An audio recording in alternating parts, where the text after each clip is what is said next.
Chapter 44:19. Hearing this, Muchan didn't know whether he was joking or not. He stared at him coldly and defensively. Howard also stared at the man with a cold face. His childish voice was cold as he asked, "Who are you? What are you doing here?" Pan Ning smiled and stopped teasing them. Instead, he poured a glass of wine and took a sip. "Don't worry, I'm not a bad person. I just saw that the three of you didn't have an adult by your side, so I came to take a look out of curiosity." He looked at Howard and said, "You guys sneaked out, right? Don't you know that this is very dangerous? Where are your parents? Or where do you live? I can get someone to help you send a letter and let them take you back." His children were already 4 or 5 years old. If they saw their children sneaking out by themselves, they would probably go crazy. These children's parents were also very careless. "I'm in the Phoenix Dynasty. Can you help us send a letter?" Yuer's eyes lit up and she asked with a smile. "Phoenix Dynasty?" Pan Ning was slightly surprised and couldn't help but look at the three of them. "As far as I know, there is no such thing as a Phoenix Dynasty on this mainland. You guys didn't remember wrongly, right?" Howard had long known that they were probably not on the same mainland as his parents. After all, there were no cultivators on this mainland. Only mortals were there, so naturally, it was impossible for them to know where the Phoenix Dynasty was. "Waiter, the bill!" Howard shouted. After the waiter came to settle the bill, he carried his siblings down from the chair and held each of them in one hand as they went downstairs. "Goodbye, Uncle." You turned back with a smile and waved at him. Looking at the little girl's likable appearance, Pan Ning smiled and waved back. After watching them leave, he returned to the table and continued to drink with his friends. Howard accompanied Mu Chun and Muyu to walk around the city and bought a lot of things. While walking and stopping, Howard couldn't help but look behind him. He kept feeling that someone was following them. "Big brother, what's wrong?" Mu Chun asked, puzzled. He had already turned back several times along the way. "Seems like someone is following us." Howard said, his cold little face tensed up. Hearing this, you also couldn't help but look behind them. However, other than the people on the street, she didn't see anyone strange or suspicious. "It's getting late. Let's go back to the inn to rest." As Howard spoke, he didn't dare to let them stay outside for too long because he was worried about their safety. He immediately led them to the inn. After they left, the few people who followed them all the way spat on the ground and cursed. "That little bastard is smart." There were a few times when they wanted to make a move, but they didn't have the opportunity to do so. It was as if they knew that they were watching from the shadows. "Big brother." They seemed to be heading towards the inn. "What should we do?" Another person asked. He didn't expect the 3 children to be so vigilant. "Come here, I'll tell you. Let's do this," the man in the lead said in a low voice. After he finished speaking, he led his people and left quickly in 2 groups. Howard held the 2 little ones' hands and walked all the way to the inn. However, suddenly, a group of beggars surged out of nowhere and actually squeezed towards them, separating the 3 of them in a few moments. "Yua, China, big brother, go away, don't push me." Chapter 44:20. Big brother, big brother, big brother. Yua was carried from behind, and a hand covered her mouth. Then she ran towards the alley. Yua struggled with all her strength, but was unable to struggle free, until she smelled a strange smell. Then a gunny sack wrapped around her and tied her up. She inexplicably knew what that strange smell was. She also heard the people outside say that she was drugged, so she did not dare to speak. She just covered her small mouth and her eyes were red. She wanted to cry, but did not dare to. She did not know why she was drugged and did not faint as the people who caught her said, but she knew that if they knew that she did not faint, they would not know how to deal with her. She was very scared, but she thought of what her big brother said. She could not be afraid. When she encountered danger, she had to think of a way to save herself. So, she closed her eyes and recalled what her big brother said to them. After the man who took you ran to a courtyard, he put her on the ground and laughed. "How is it? Big brother, my idea is good, right? Look, this little girl is already in our hands. Big brother, I'll contact the people right away and sell her tonight." Another man said and grinned. Thinking of the shining silver, even his footsteps suddenly became light. On the other side, Howard looked at the beggars who were squeezing over. He was so angry that his little face was covered with frost. Seeing his sister being taken away, his eyes were bloodshot, and he shouted angrily, "Go away!" That voice contained a breath of spiritual power. That shout immediately made those beggars scream and squat down with their hands on their heads.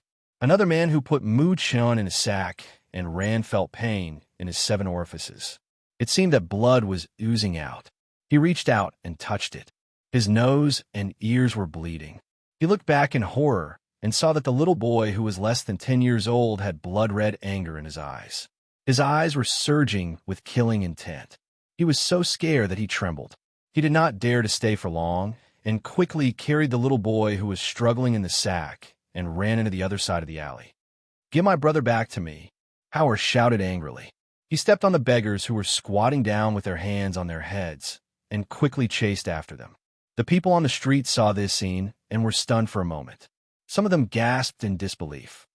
That is snatching a child on the street? Quick, hurry up and report it to the authorities. How hateful. A woman angrily pushed the man beside her and urged him to report it to the authorities. Some people frowned and didn't want to meddle in other people's business. After all, no one knew if there was someone behind this. What if they were retaliated against? Some people looked at the beggars who were squatting on the ground and holding their heads. They looked up one after another, but all of them were bleeding from their eyes and noses. It was a horrifying sight. The commotion here quickly attracted the attention of the soldiers. After the soldiers questioned the surrounding people, they quickly joined in the pursuit. On the other side, Howard looked at the 2 alleys and clenched his fists tightly. He chased all the way here, but he didn't know that the enemy was familiar with the nearby alleys. As he chased, that person carried his younger brother and ran off somewhere. "Chen, where are you?" Unable to see the figures of her younger brother and sister, the tears that she had been holding back for a long time finally fell uncontrollably. Chapter 44:21. The sky gradually darkened. Howard was still searching. As for those soldiers, for some reason, they retreated after searching for a while. In a remote courtyard, Mu-chin's hands and feet were tied, and his mouth was stuffed with a ball of cloth, so he could not speak. Yura lay quietly in the open gunny sack next to him, not daring to move. She knew that her brother was also caught, and that these bad people wanted to catch them and sell them. "Big brother, these 2 children have been caught, and the soldiers outside have also retreated. Should we send them out of the city now?" A man asked, looking at their big brother. "Have you contacted the people over there?" The man looked at them and asked. "Yes, they're already waiting at the usual place. But I don't know if we should send the children out of the cellar this time, or wait for a few days before sending the others out. Let's get rid of these 2 brats first. Their appearances are too eye-catching. If we leave them here for too long, I'm afraid that something unexpected will happen. Go and prepare immediately. We'll send them away now." "Okay." They quickly arranged and secretly sent them out of the city under the cover of the night. On the other side, Pan Ning, who was slightly drunk with a few friends, was waving goodbye to them when a low-key but luxurious carriage slowly came and stopped in front of him. Just as he was about to get into the carriage, he caught a glimpse of a small figure walking in the night. He raised his eyebrows and looked. Wasn't it one of the 3 children who ate in the restaurant during the day? He suddenly spoke, frowning slightly. The smile on his face disappeared as he looked at the child. The 2 little guys he had been protecting were gone. With how much he cherished them, he would not let them out of his sight. "Go and bring him here." He sat in the carriage, but did not enter it. Instead, he sat outside. "Yes." In the shadows, a shadow guard quickly came forward and stood in front of Hao-er. Before he could speak, he saw the child, who had his head lowered, suddenly raise it. His eyes were filled with viciousness, and he was startled for a moment. "My master wants you to go over." As the secret guard spoke, he saw the child's guarded expression and added, "He's over there. You met him in the afternoon." Howard followed his hand and saw the elegant man leaning against the carriage, waving at him. After hesitating for a moment, Howard walked over. "Did something happen? Were your younger siblings?" Pan Ning asked directly. Upon hearing this, Howard gritted his teeth and said, "Gone." Hearing this, Pan Ning frowned and said to the shadow guard, "Go and check the whereabouts of the two children." Yes. With that, he left in a flash. Seeing this, looked at him and asked, "Who are you? Can you help me find them?" Pan Ning smiled and said, "My name is Pan Ning from the imperial capital, the eldest young master of the Pan family. However, you wouldn't know even if I told you." He waved his hand and patted the seat beside him, saying, "Come up and sit for a while. Tell me, how did you manage to make them disappear?" Howard paused for a moment, walked forward and asked again, "Can you find them?" Pan Ning smiled and said, "With my connections, of course, there's no problem. Of course, as long as they are still in the city." Chapter 44:22. After listening to him, Pan Ning shook his head and sighed. "I've already warned you. You three children are too eye-catching outside. It's easy to be targeted." As he spoke, he looked at the children's cold faces and said, "With your looks, not only will human traffickers target you, even those with dirty intentions will target you. Therefore, you can imagine how dangerous it is for the three of you to be outside." How? Pursed his lips and didn't speak. He only wanted to know where his brother and sister were now. Seeing him sitting there with his head lowered and lips pursed with self-blame, Pan Ning smiled. "Don't worry. We lost them in the evening. We'll find them now." Pan Ning's subordinates were very efficient. In less than an hour, the secret guard had found out who had captured them. He whispered into Pan Ning's ear about the people behind these people and saw Pan Ning's face turn cold. However, before he could speak, he saw the child sitting next to him suddenly leap into the night. He couldn't help but be shocked by the way he moved. This child actually has such skills. He muttered. When he came back to his senses, he saw that Howard had already entered the alley. His face changed, and he said, "Quickly follow him. This child probably heard what you said just now." He quickly got out of the carriage and rushed into the night with the secret guard. That's right. How? Heard what the secret guard said to Pan Ning. He was a cultivator and sat next to Pan Ning. No matter how low the secret guard's voice was, he could still hear it. After learning the location from the secret guard, he quickly went to the alley. He had passed by the alley courtyard that the shadow guard had mentioned several times today, but he didn't know that his younger brother and sister were locked up inside. Thinking of this, his eyes shot out a fierce light like that of a wolf cub. Daring to capture his younger brother and sister, he would definitely not let those people off. When he found the courtyard, he could faintly hear the sound of drinking and having fun inside. He directly lifted his foot and kicked open the courtyard door and walked inside. Who dares to behave atrociously here? The people drinking inside heard the sound and came out to take a look. When they saw that it was the boy from the day, they couldn't help but sneer. "Yo, boy, you're quite capable. You actually found this place.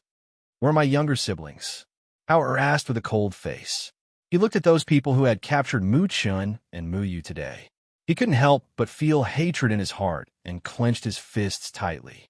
Seeing that he was alone, they didn't try to hide anything and laughed out loud. "Those two little things, we sold them so easily. See, we got the money." As they spoke, they patted the money pouches on their waists. Upon hearing this, Howard's eyes turned red. "Sold? How dare you betray my brother and sister? Where did you sell them?" "Ha ha ha ha. If we don't tell you, what can you do to us? Little brat, hurry up and scram. Otherwise, humph." The leader snorted coldly. If it wasn't for the fact that this brat was too old, he wouldn't have left him here. "Damn it. All of you deserve to die." Howard's voice turned cold. He loosened his clenched fists and moved his hand. The dagger tied to his leg was in his hand. In the next moment, he leaned forward and attacked the leader. None of the men saw how he made his move. When they came back to their senses, they saw that the leader was already kneeling on the ground with a sharp dagger against his neck. Chapter 44:23. Don't kill me. With the sharp blade against his neck, he could only feel his skin being cut and blood seeping out. The pain caused him to cry out in alarm. His body stiffened, and he didn't dare to move, fearing that the sharp blade against his neck would cut his throat. "Speak. Where did you sell them?" Howard shouted again, with a murderous look in his eyes. I sold them. I already transported them to the imperial capital overnight." Just as he finished speaking, How slashed the dagger in his hand. At the same time, blood splattered out, and that person fell down with a scream. Ah! When the other people saw this scene, they were so shocked that their eyes widened. They rolled and crawled in several directions, trying to escape. However, how could Hauer, whose murderous intent had been aroused, allow them to escape? Looking at the people fleeing in different directions, he stabbed the dagger into the ground with a cold face. In the next moment, with a move of his hand, a long sword glowing with light appeared in front of him. As he gathered the sword in his hands, it split into two, then into four, and attacked in four directions. Die! The cold voice carried a terrifying, murderous intent. The flying sword flew out with a whoosh and attacked the four people at a speed that was too fast for the ears to cover. Whoosh! Ah! The sharp sound of the long sword sliced through the air. With a swoosh, it pierced into the hearts of those people from behind. Sharp and mournful screams came out from their mouths, resounding in the night and spreading out. When Pan Ning and the Shadow Guard arrived at the courtyard, they were immediately stunned by the scene in the courtyard. The courtyard was covered in blood. One person had already died, and the other people who were preparing to flee were also killed by the flying sword. What shocked them even more was that after killing those people, the flying swords disappeared one by one, leaving only one of them. As for the remaining one, it was the one that had killed the man who was running towards them. The originally sharp and intimidating flying sword was now heading towards them after passing through the man's body. The powerful aura on the blade of the sword had completely stunned them, causing them to be unable to move under the killing intent. They could only stare with wide eyes at the sharp sword that had stopped between their eyebrows. Pan Ning, who had never lost his composure like this, had his mind completely blank at this moment. The only thing in front of him was the sword blade that seemed to have a life of its own. At this moment, he could clearly feel a terrifying pressure. This kind of pressure caused cold sweat to seep out from his forehead, making him unable to move his body. Immortal. These two words inexplicably appeared in his mind. Only the legendary immortals could control swords. Only the legendary immortals had this ability. However, what he did not expect was that this immortal was actually a child less than 10 years old. Hauer, who was furious when he heard that his sister-in-law had been sold, pursed his lips when he saw the two of them being shocked by the pressure. He turned his hand and shouted, "Come back." The long sword returned to his side with a whoosh and was then stored in the space. Seeing the long sword disappear into thin air, Pan Ning's heart thumped loudly. He suppressed the shock in his heart and hurriedly asked, Have you found the whereabouts of your brother and sister? Are they here?" Hauer looked at him with a cold expression on his little face. "You'd better not spread what you saw just now." Chapter 44:24. Even the bodyguard, who had undergone strict training, was stunned at this time. When he heard his master's words and saw the child's cold gaze, his heart trembled and he immediately straightened his back. "Little master, don't worry. I will keep this a secret." This child, after seeing him kill those people and ride the sword, he no longer dared to treat him as an ordinary child. Even if he had no common sense, he knew that this child was definitely not ordinary. Hauer retracted his gaze and looked at Pan Ning. "My brother and sister were sold by them and are being sent to the capital." Pan Ning heard this and knew what he meant. "If they're going to the capital, I know which way they will take. Let's go after them now." Hauer nodded. When he turned around, his footsteps paused, and he looked at the courtyard. "There are children inside. You stay here and rescue those children and settle them down. Also, clean up this place." Pan Ning looked at the bodyguard and instructed. "Yes." The bodyguard responded. After watching them leave, he quickly went inside to search and rescue the children locked in the cellar. It was late at night. At the same time, on the mountain road out of the city, a horse carriage was galloping. The driver was a man and a slightly plump middle-aged man. Inside the carriage, Mu Chun and Mu Yu were tied up. Perhaps they thought that it was just two children, so they did not take any precautions. After all, the two children looked less than 3 years old. What could they do at such a young age? At this time, in the carriage, the two children who were originally closed quietly opened their eyes. Those people used drugs on them, but those drugs did not seem to have any effect on their bodies. However, they pretended to be asleep until now. "Brother, let's quietly escape," Ewer whispered in his ear. Muchan nodded and the two of them looked around, thinking of an idea. After a while, Muchan whispered in her ear. Muyu listened carefully and nodded. "Ooh, mother, mother." Muyu suddenly started to cry.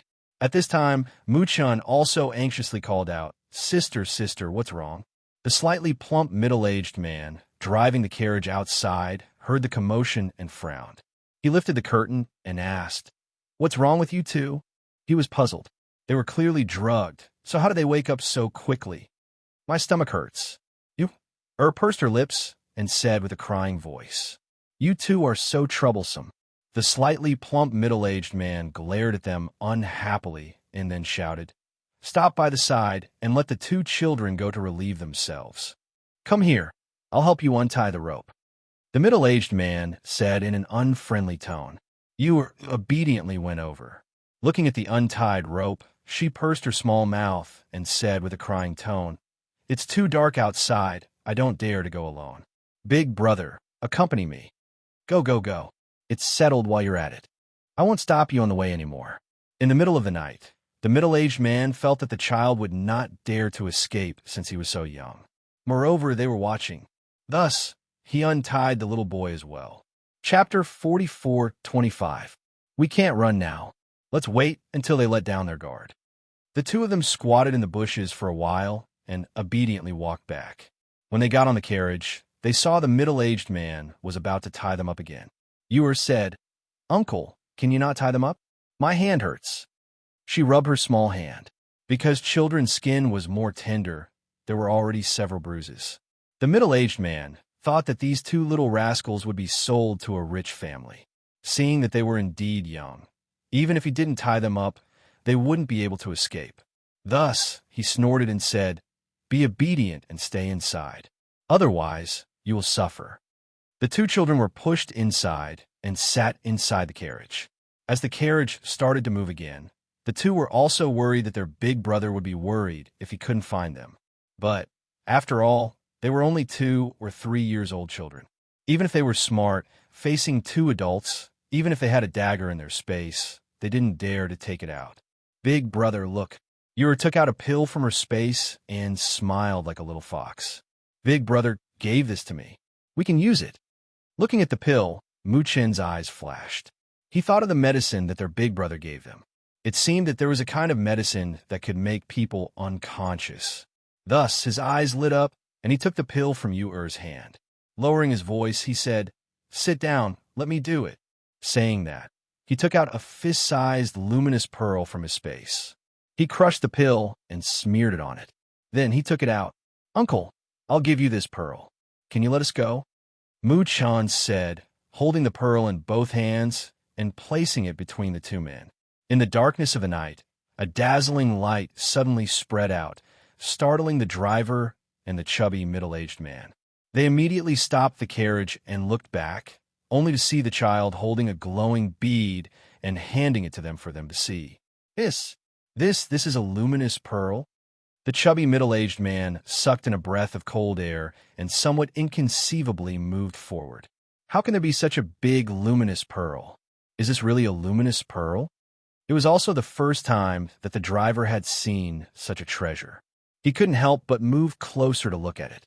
The more he looked at it, the more he felt that the bead was shining like a bright moon. It was unbelievably beautiful. "This is the first time I've seen such a treasure. How much is it worth?" The man's eyes were filled with greed. He wanted to reach out to touch it, but the middle-aged man slapped his hand away. "This is a priceless treasure. Don't touch it."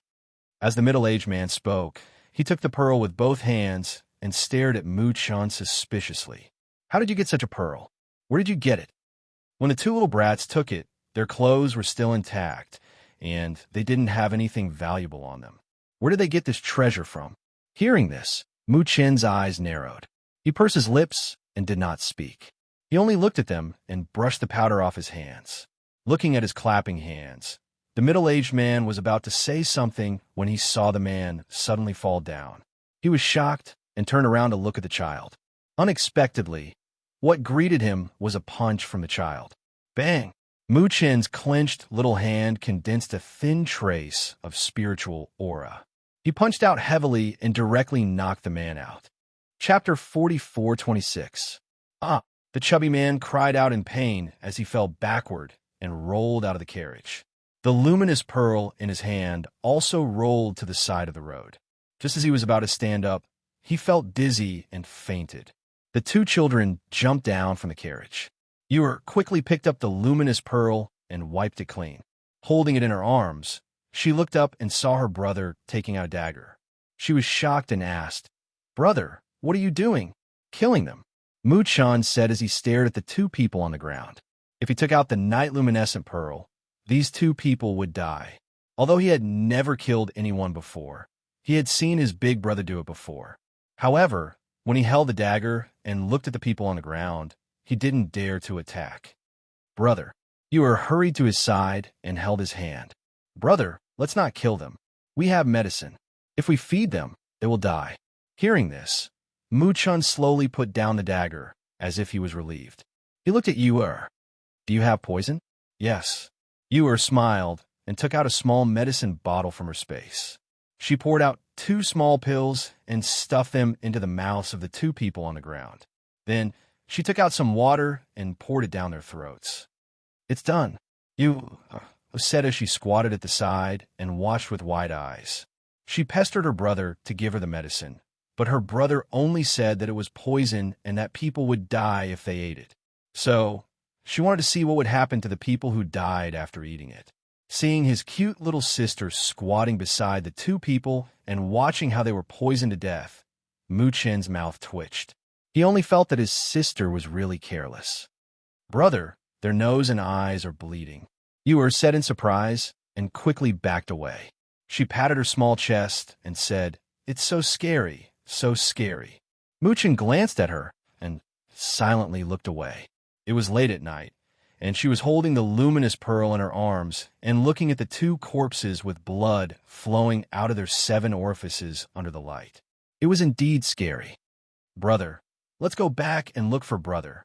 Big brother couldn't find us, so he must be anxious and crying," Ewer said while holding Yi Mingzhu with one hand and holding his hand with the other hand. "Well, let's go back and find big brother." Mu Chen nodded. He also knew that when they disappeared, big brother must be crying. At that moment, he held his sister's hand and walked back the way they came. They had the night luminescent pearls to illuminate the path, and the faint moonlight from the full moon in the sky. They also had 2 companions, so they didn't feel afraid along the way. Or perhaps, the 2 of them were too young and didn't know what fear was. As they walked, they chatted. "Brother, when can we become powerful? If we become powerful, those bad guys won't dare to capture us. If we work hard, we will become very powerful," Mu Chan said. "Then when we grow up, will we become very powerful?" Ewer's soft voice resounded in the dim light of night. "Yes. Then when can we find our way home? Will father and mother come to find us? Father and mother don't know we're here. What should we do? We will definitely go home. Father and mother must be looking for us." Chapter 44:27.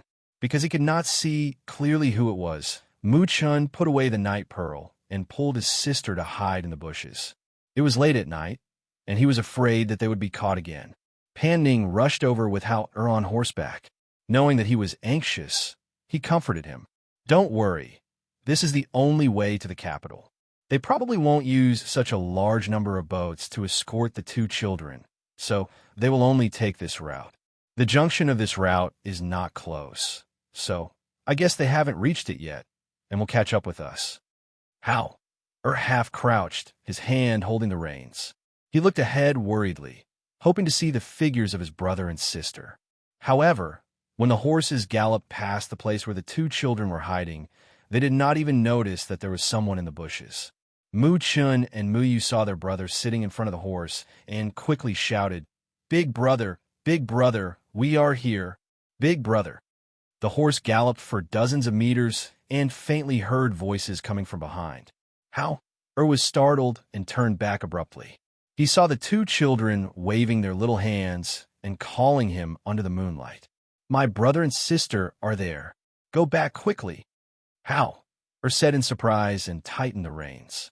Pan Ning also heard the sound behind him and immediately turned his horse towards them. When he arrived in front of them, the horse stopped and the child sitting in front of him had already jumped down. Chen, how are you? Are you hurt? Howard asked nervously and looked them up and down. Big brother, we are not hurt. The two children said in unison. Howard saw that the two were dirty but looked at him with bright eyes. He couldn't help but hug them tightly in his arms. I'm sorry, it's all my fault. I didn't protect you well. Mu-chan clumsily patted his back and said, Big brother, we are fine. Don't worry. Yes, we are fine. Big brother, don't worry. You are also copied her brother and patted his back. Pan Ning looked at the three children and finally felt relieved. He exhaled softly and looked at the two little ones with surprise in his eyes. How did such a small child escape? Moreover, in the face of such a situation, she was still able to calm down and comfort their brother. She was really sensible. How did you escape? What about the people who captured you? Pan Ning dismounted and asked. The two little ones glanced at him. When they saw him, Mu-chan didn't say anything. Yu smiled and greeted Uncle. Looking at the little girl's sweet smile, Pan Ning also smiled. Yes.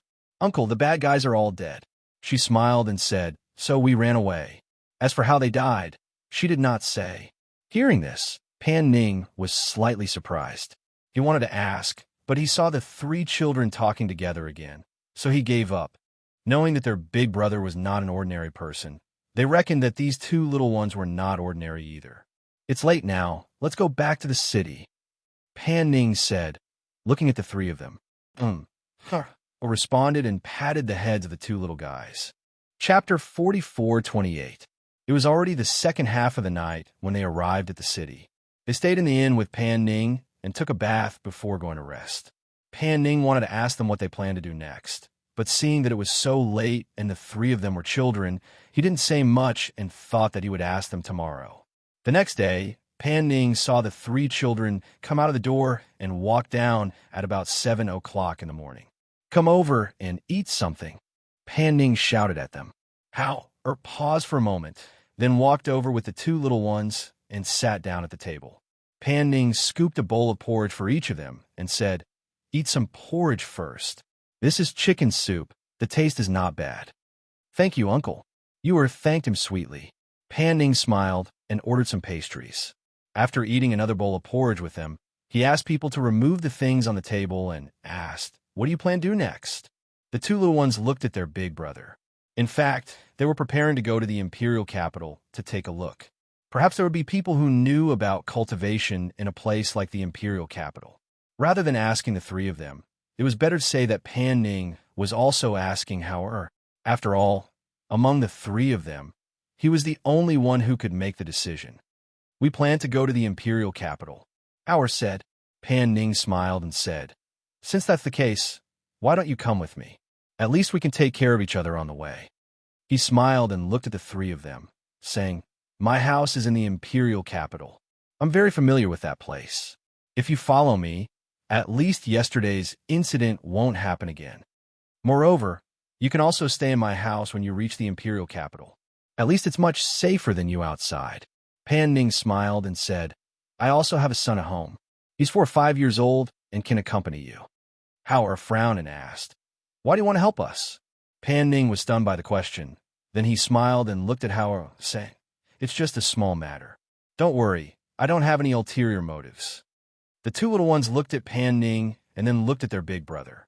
Although they didn't say anything, one of them looked around and the other looked down. No one knew what he was thinking. All right, we'll go with you. In the end, Howard agreed. Hearing this, Pan Ning smiled and said, I still have some things to deal with today. Tomorrow. We'll set off tomorrow. You can have a good rest. If there's anything you want to buy, I'll let the guard accompany you. Yes. Howard responded and brought his younger brother and sister to the room upstairs. Pan Ning also left the room not long after. In the room, Mu-chan looked at him and asked, Brother, are we really going with him? Yes, it will be better to follow him. Howard said. With a thought, he took out the communication jade and tried to contact his mother. However, the communication jade didn't work at all. Take out yours and try. How air gestured. Thus, Mu Chun and Mu Yu also took out their communication jade tablets to try, but there was still no response. It might have been cut off. Chapter 44:29. On the other side, Xin Yuan Mose and Feng Jiu arrived at the palace where the sovereign black tortoise was. The two of them sat in the palace, drinking tea as they waited for sovereign black tortoise to arrive. Hearing that Xin Yuan Mose and Feng Jiu were here, sovereign black tortoise did not have time to be surprised. He hurried over with his wife and child. Before he entered the palace, laughter rang out. "Aha! I heard that Sovereign Green Dragon and Ghost Doctor are here. What a surprise." He strode in and cupped his hands in greeting, saying, "This is the first time the two of you have come here. You should stay here for a few more days so that this lord can properly act as a host." Xin Yuan Mose and Feng Jiu stood up and bowed. At the same time, they looked at Madame Black Tortoise and the child in her arms. "Ha ha ha! You met my wife before. This is my son. I heard that you're here, so I asked my wife to bring my son along," Sovereign Black Tortoise said with a smile. "Greetings, Sovereign Green Dragon and Ghost Doctor." The beautiful woman held the child and bowed slightly. "Madam, you don't have to be so polite," Feng Jiu said as his gaze fell on the child in her arms. This was Hao Er's younger brother. Come, come, come. Sit." Sovereign Black Tortoise invited them to sit. He smiled and said, "I heard that the two of you finally got rid of the Demon Lord. Even the Black Lotus of Destruction disappeared from the world. Congratulations." Xin Yuan Mose and Feng Jiu couldn't help but look at each other when they heard the congratulatory words. Both of them smiled bitterly. Seeing their strange expressions, Sovereign Black Tortoise was slightly surprised. He asked, "What's wrong? From the looks of it, you two don't seem to be very happy." Xin Yuan Mose sighed softly and said, "Today, we're here to explain something to Sovereign Black Tortoise." Seeing his serious expression, the Black Tortoise Sovereign's heart skipped a beat. He asked, "May I know what the Azure Dragon Sovereign is talking about?" Not long ago, not long after we returned home, the Devil Cultivators came out to wreak havoc. In the end, even the Devil Lord appeared and fought with us. I think the Black Tortoise Monarch already knew about it," Xin Yuan Mose said in a low voice, his gaze landing on him. The Black Tortoise Overlord nodded. "I've known about this for a long time. The commotion that day was so great that all parties were alarmed. However, no one knew exactly what happened during that battle. I was seriously injured in that battle. There were countless casualties. Although the Demon Lord died in the end, and the Black Lotus of Destruction disappeared with him, there is one thing that the outside world does not know," Xin Yuan Mose said slowly. Thinking of the scene that day, his heart was heavy. The Black Tortoise Monarch and his wife looked at each other and did not say anything. However, from their expressions, they could faintly tell that this was not a good thing. In order to take revenge on us, the Devil Lord used his heart's blood to activate the Blood Curse Ancient Array and sent the three children away through the Blood Curse Ancient Array. At the same time, he cut off our connection with them. Until now, we still do not know where they are." Feng Jiu continued Xin Yuan Mose's words. He looked at the Black Tortoise Monarch and his wife and said, "Not only are our children missing, even Hao is missing with them." "What?" The Black Tortoise Monarch and his wife exclaimed in shock. They stood up abruptly. "You mean Hao's whereabouts are unknown?" "Yes," Feng Jiu replied and looked down. Chapter 44:30. Although the child had not been close to them since he came back, he was still their flesh and blood. He was a child that they had carried for 10 months. Now he was missing. Why is my child's life so bitter? She hugged the child in her arms and sobbed softly. She thought of the suffering he had experienced when he was young. It had only gotten better in the past few years, but now he was missing again.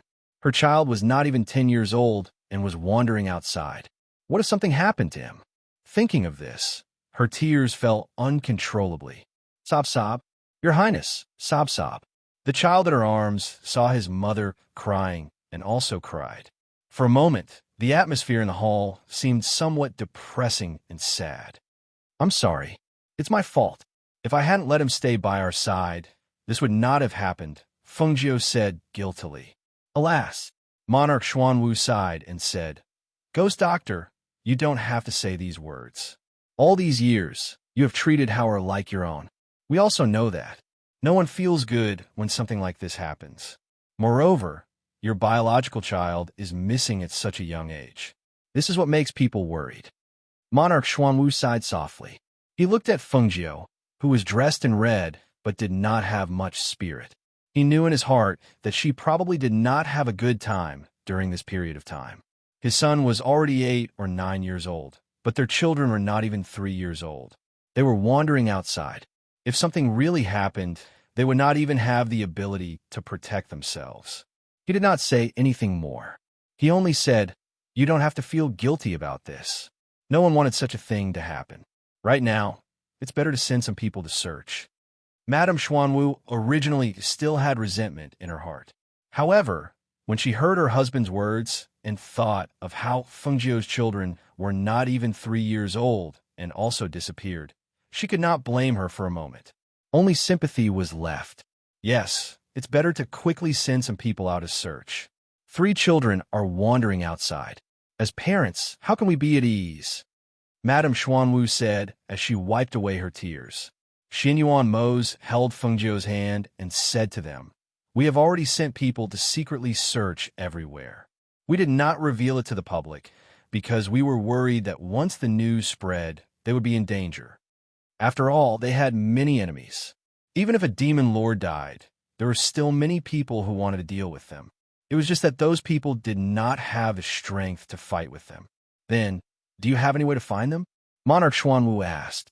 Xinyuan Mose shook his head and said in a deep voice, The demon lord is very vicious. Upon hearing this, Monarch Xuanwu was stunned and asked, How do you know that their contract beasts have not woken up? Xinyuan Mose glanced at Fengjiu, who was narrowing his eyes, and then said to Monarch Xuanwu, The contract beast in my daughter's body is an ancient 9-tailed spiritual fox. It has the ability to change space. If it wakes up, it will bring them back. Since there is no movement at the moment, we can deduce that their contract beasts have not woken up. Chapter 44:31. Hearing his words, the black tortoise monarch nodded. I see. In that case, I will also send some people to secretly inquire about their whereabouts. If there is any news about them, I will inform you immediately. Thank you. Xinyuan Mose cupped his hands in salute. Since you are here, stay here for a few more days. As he spoke, he remembered that he only saw the 2 of them and did not see anyone following them. He was slightly surprised and asked, Only the 2 of you came together this time? Your subordinates didn't come? No, we arranged for them to search for them. They did not follow us. As Xinyuan Mose spoke, he glanced at Fengjiu beside him and said, This time, only the 2 of us came out. Seeing this, the black tortoise monarch nodded and said, Then I will ask someone to prepare a place for you to rest. You have come all the way here. Rest here first. Xinyuan Mose and Fengjiu stood up and said, No, this time we mainly came to tell you about Howard's situation. We will not stay for long. Seeing that they insisted on leaving, the black tortoise monarch did not force them. He said, All right, I will send you off. As he spoke, he made a gesture of invitation and walked out with them. He personally sent them off before returning. Seeing his wife standing at the entrance of a hall with the child in her arms, he walked over and asked, Why are you not going back? Husband, do you think our son will come back? She could not help but ask with worry in her eyes. Alas, who knows? Now we don't even know where he is. How do we know whether he will come back or not? The black tortoise monarch sighed softly, and his mood was a little heavy. If he had stayed here obediently and not run to the Peach Blossom Cove, he probably would not have met Fengjiu and the others, and such a thing would not have happened. She could not help but complain, say, If he doesn't come back, then seeing that she was complaining, the black tortoise monarch shook his head and sighed. Madam, if it wasn't for Fengjiu who saved our child and taught him carefully, he wouldn't be who he is today. Although our son is only 8 or 9 years old, he has learned different things since he was young. Don't worry. Even if he's wandering outside, he'll definitely be safe and sound. Their children aren't even 3 years old yet. If they're with Howard, it'll be fine. If not, I'm afraid. Hearing this, Madame Xuanwu said, I know, so I didn't blame them just now. After all, no one wants to see such a thing happen. As she spoke, she gently patted her son in her arms and said, The child is going to sleep. I'll take him to rest first. Looking at his wife leaving with the child in her arms, Monarch Black Tortoise sighed inwardly. In fact, as parents, they also knew that compared to their eldest son, they favored their youngest son more. Firstly, it was because their eldest son had grown up by Fengjiu's side since he was young and was closer to them. In addition, he had a cold personality. Even if he came back to live by their side for a few years, he was still indifferent to them. Naturally, they favored their youngest son more. Now that something had happened to their eldest son, as parents, they did not feel good. They were also worried and could only hope that he could return safely. Chapter 44:32. All right, let's stay here for the night. Fengjiu rubbed her forehead. Suddenly, her hand paused, as if she had thought of something.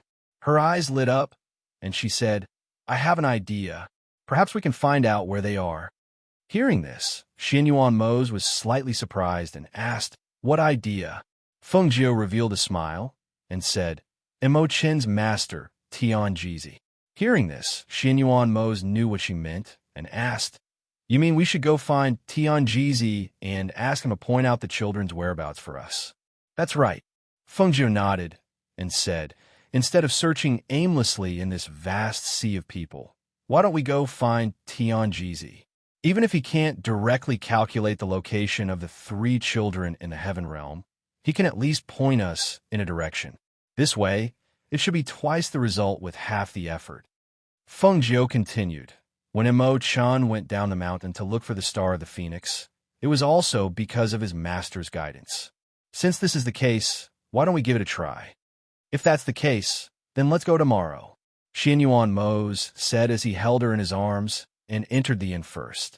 They went to the first floor and sat down by the window, and he said, But today you have to eat something good. You haven't eaten much recently, and you don't look very energetic. Yes, I will, Fengjiu said.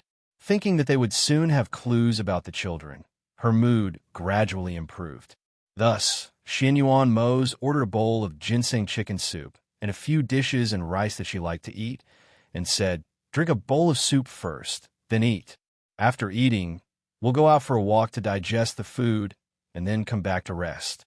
Okay, Fengjiu answered, and drank a bowl of soup first, then began to eat. The two of them finished their meal in the inn and paid for their room and meal.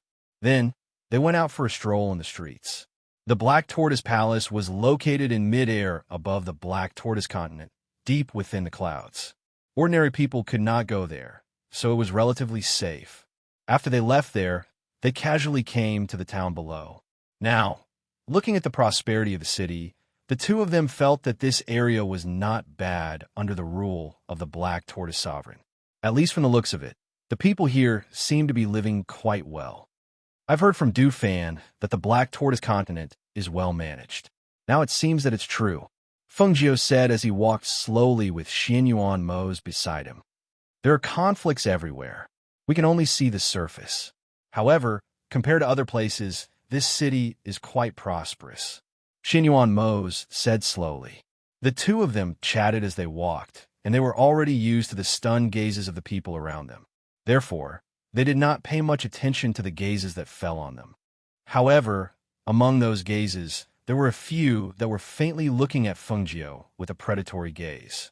As soon as that gaze landed on her, it wasn't just her, but Xianyuan Mose also sensed it right away. With the strength of the two of them, the gazes of those people could not hide from their keen senses. Fengjiu did not pay attention to them, but Xianyuan Mose glanced at them indifferently. Those gazes were from a few men in brocade clothes on the second floor of a nearby restaurant. He only glanced at them coldly, then retracted his gaze. However, those men who were staring at Fengjiu suddenly screamed and held their heads with both hands. Chapter 44:33. Oh no, it's a divine sense attack. A middle-aged man's expression changed, and he hurriedly helped up a man in embroidered robes who had fallen to the ground. Young master, quickly help the young master back. The The second floor of the restaurant was in a mess. Everyone gathered around and whispered. They only knew that the young masters of several families in the city were carried back together, but they did not know what had happened. Feng Jiu did not even look at the scene in the restaurant. She walked with Xianyuan Mose, and the two of them strolled around the city. In the evening, the two of them were ready to go to the inn, but at this time, they were surrounded by hundreds of people. Elder, it's these two people. Yes, family head, it's them. It's this man who used his divine sense to hurt the young master. Several clans surrounded Xianyuan Mose and Feng Jiu.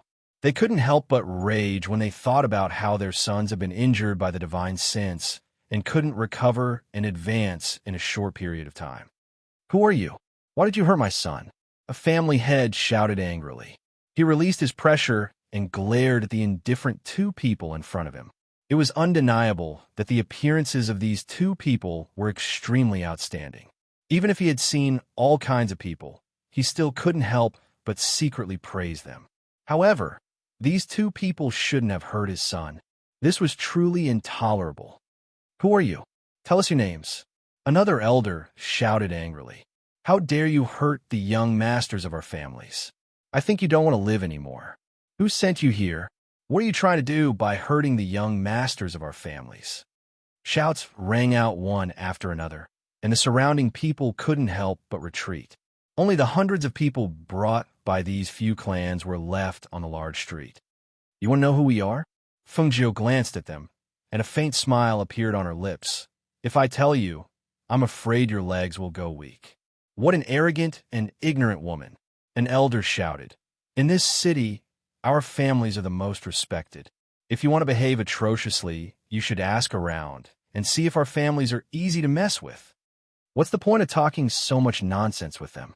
This woman has a demonic face that can bring calamity to a country and its people. She will be a scourge if we keep her alive. Why don't we just kill her?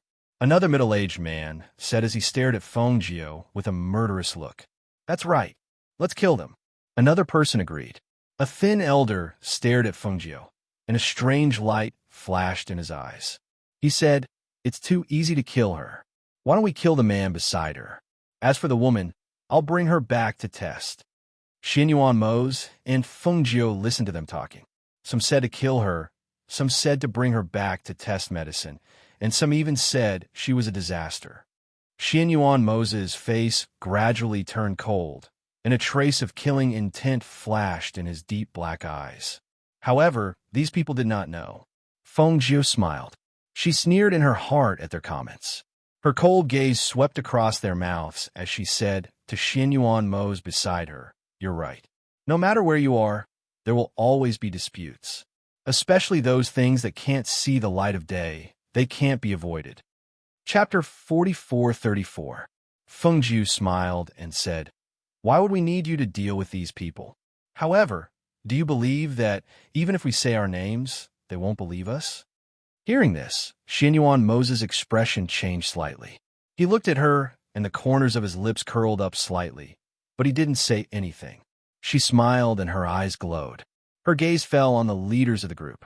She imitated them and raised her chin arrogantly. She asked, Do you know who we are? Hearing this, those people were slightly startled. They couldn't help but look at each other.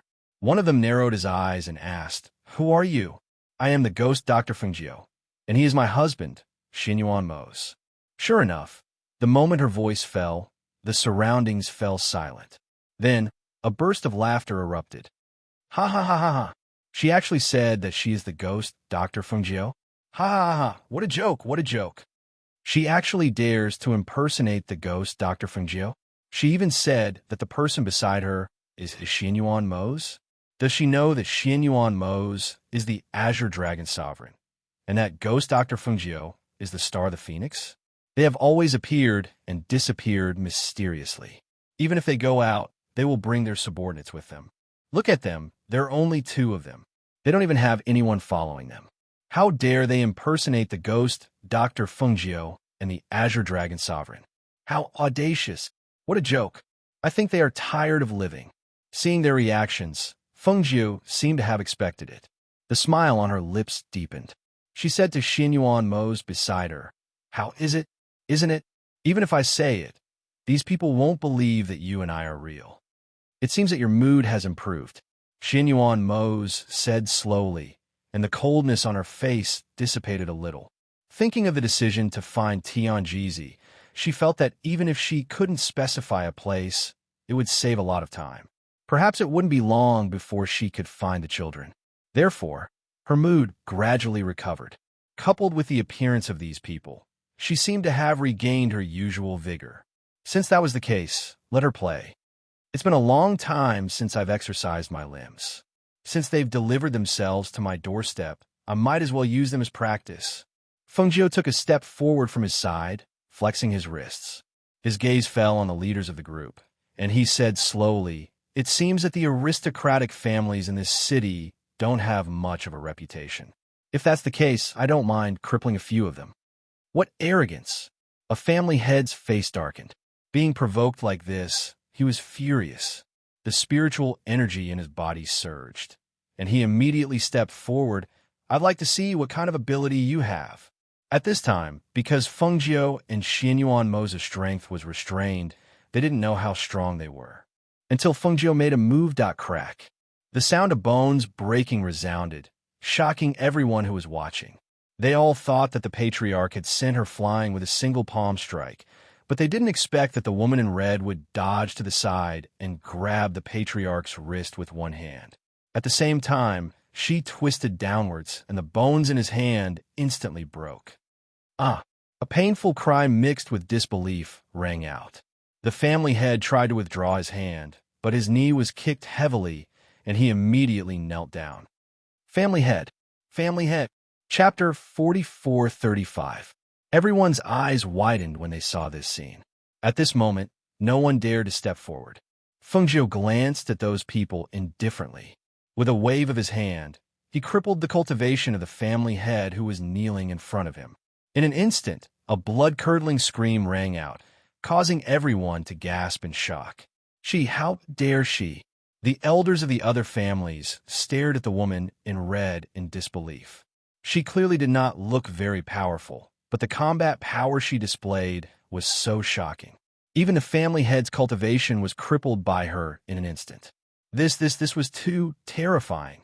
When the leaders of the other clans saw this, they wanted to retreat. However, as soon as they moved, the indifferent voice rang out.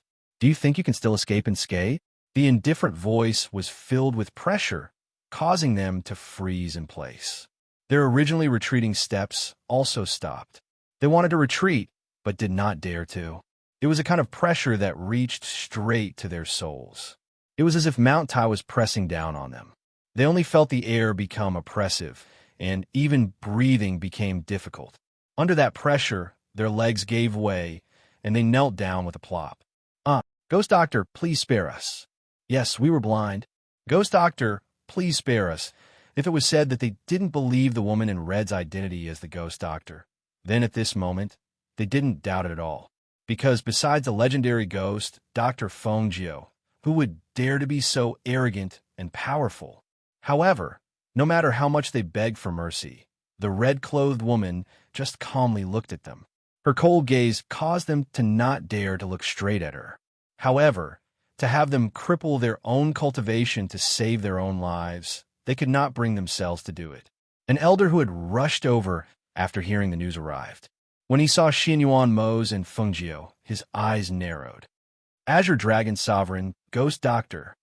He immediately stepped forward and bowed. "Greetings, greetings, Azure Dragon Sovereign, Ghost Doctor." Cold sweat seeped out of his forehead, and his face turned pale. "And who are you?" Fengjiu glanced indifferently, and his gaze landed on the elder. Replying to the Ghost Doctor, This old man is a member of the Wu clan. Because I knew that my subordinates had caused trouble, I specially came to take a look. I didn't think that I would have offended the Ghost Doctor. I ask for your forgiveness." The old man hurriedly said, half bowing, not daring to stand up straight. Hearing this, Fengjiu smirked. "If that's the case, then cripple their cultivations. I will not pursue this matter." Hearing this, the elder hurriedly replied, Yes. Thank you, Ghost Doctor, for your mercy." He immediately turned to look at the leaders of the various families and shouted, "Ghost Doctor, you blind idiots! Today, Ghost Doctor, you'd better get the hell over here." However, none of them dared to step forward. At this moment, they were all kneeling on the ground. They did not even have the strength to stand up. Their faces were ashen, and their lips trembled. They could not even beg for mercy. The old man grunted coldly when he saw this, and then his figure flashed and personally crippled the cultivations of the few people in the lead. When he turned around with the intention of apologizing to the Azure Dragon Sovereign and the Ghost Doctor, the two of them had already vanished without a trace. Chapter 4436. A few days later, Xianyuan Mose and Fengjiu finally arrived at the peak of Tianshan Mountain. When he came here again, it was still the same snow-white scenery. He walked slowly towards the place in his memory. He saw that on the mountain peak, the white-haired old man in white seemed to have merged into one with the world of ice and snow. If one didn't look carefully, one wouldn't be able to tell that there was a person sitting there. Xianyuan Mose and Fengjiu stopped 1 meter in front of him. As he was sitting cross-legged with his eyes closed, they did not disturb him. They just stood there quietly and waited. Time passed little by little. A gentle breeze blew by, and traces of coolness entered their bodies. After an unknown amount of time, fine snowflakes floated down from the mountain peak. The snowflakes were like goose feathers. Their heads and clothes were gradually stained with snow. However, the two of them continued to stand there. They didn't move or speak. They only looked at the sky filled with white snow. No one knew what they were thinking. The old man who was sitting with his back facing them did not seem to know that the two of them were sitting quietly behind him. After a long time, he sighed softly. "I am an outsider. I can't help you with anything. You should leave." Hearing this, the two of them were slightly moved. Xianyuan Mose did not speak. Instead, it was Fengjiu who asked, "Senior, do you know why we are here?" As the saying goes, one does not visit a temple without a cause. Although I am an outsider, I can see the big picture of the world clearly. I can vaguely guess the purpose of your trip. As he spoke, he stood up and gently brushed away the snowflakes on his body. He looked at the two people in front of him and asked, "You've been standing here for so long, looking at this vast expanse of whiteness. What do you think?" Fengjiu's gaze fell on his face. He said slowly, "It is lonely at the top." Xianyuan Mose still did not speak. He just looked at the snowflakes floating in the sky. "Yes, it's lonely at the top. Right now, the two of you are the lords of heaven and earth. You are incomparably noble and have the strength to cover the sky with one hand. However, I want to ask the two of you, can the two of you stop the snow from falling?" He stroked his beard and looked at the falling snow in the sky as he asked the two of them with a smile. Xianyuan Mose and Fengjiu were silent. They lowered their eyes and watched as the snowflakes fell to the ground and melted with the snow on the ground. This is the heavenly Tao, the mandate of heaven. Even if your cultivation has reached the peak, there are many things that you can't change with your strength. Stroking his beard, he looked at the sky and said, "There are 9 heavens, but we are not above the 9 heavens. No matter how strong you are, you cannot defy the heavens." Hearing his words, Xianyuan Mose and Fengjiu's hearts skipped a beat. They were a little confused. Fengjiu paused for a moment. She didn't ask what he meant. She also did not ask about the purpose of this visit. She faintly felt that there was a deeper meaning to Tianji Zi's words. However, she did not want to know at this time. Therefore, she opened her mouth and asked, "Senior, has Mo Chen returned?" Hearing this, Tianji Zi smiled and said, "He has returned. Is he well? Can we see him?" Fengjiu asked. Tianji Zi shook his head. "The entanglement between him and the two of you is already over. There is no point in seeing him. Moreover, even if you want to see him now, you can't." Chapter 4437. Hearing this, Fengjiu said apologetically, "It's all because of us that he ended up like this." Tianji Zi shook his head again and smiled. "No, it's the will of the heavens that should be like this. It's his destiny to experience this death tribulation. What's more, this life and death tribulation is also a great secret to him. Not everyone can cultivate the initial stage of a mortal body. This is also his blessing. Senior. Xianyuan Mose opened his mouth and looked at Tianji. Senior, you can pry into the secrets of the heavens. Please give us some pointers. Where is our child now? Is he in danger? Where can we find him and bring him back? Tianji smiled and shook his head again. I just said that there are some things that you can't stop. This is the will of the heavens.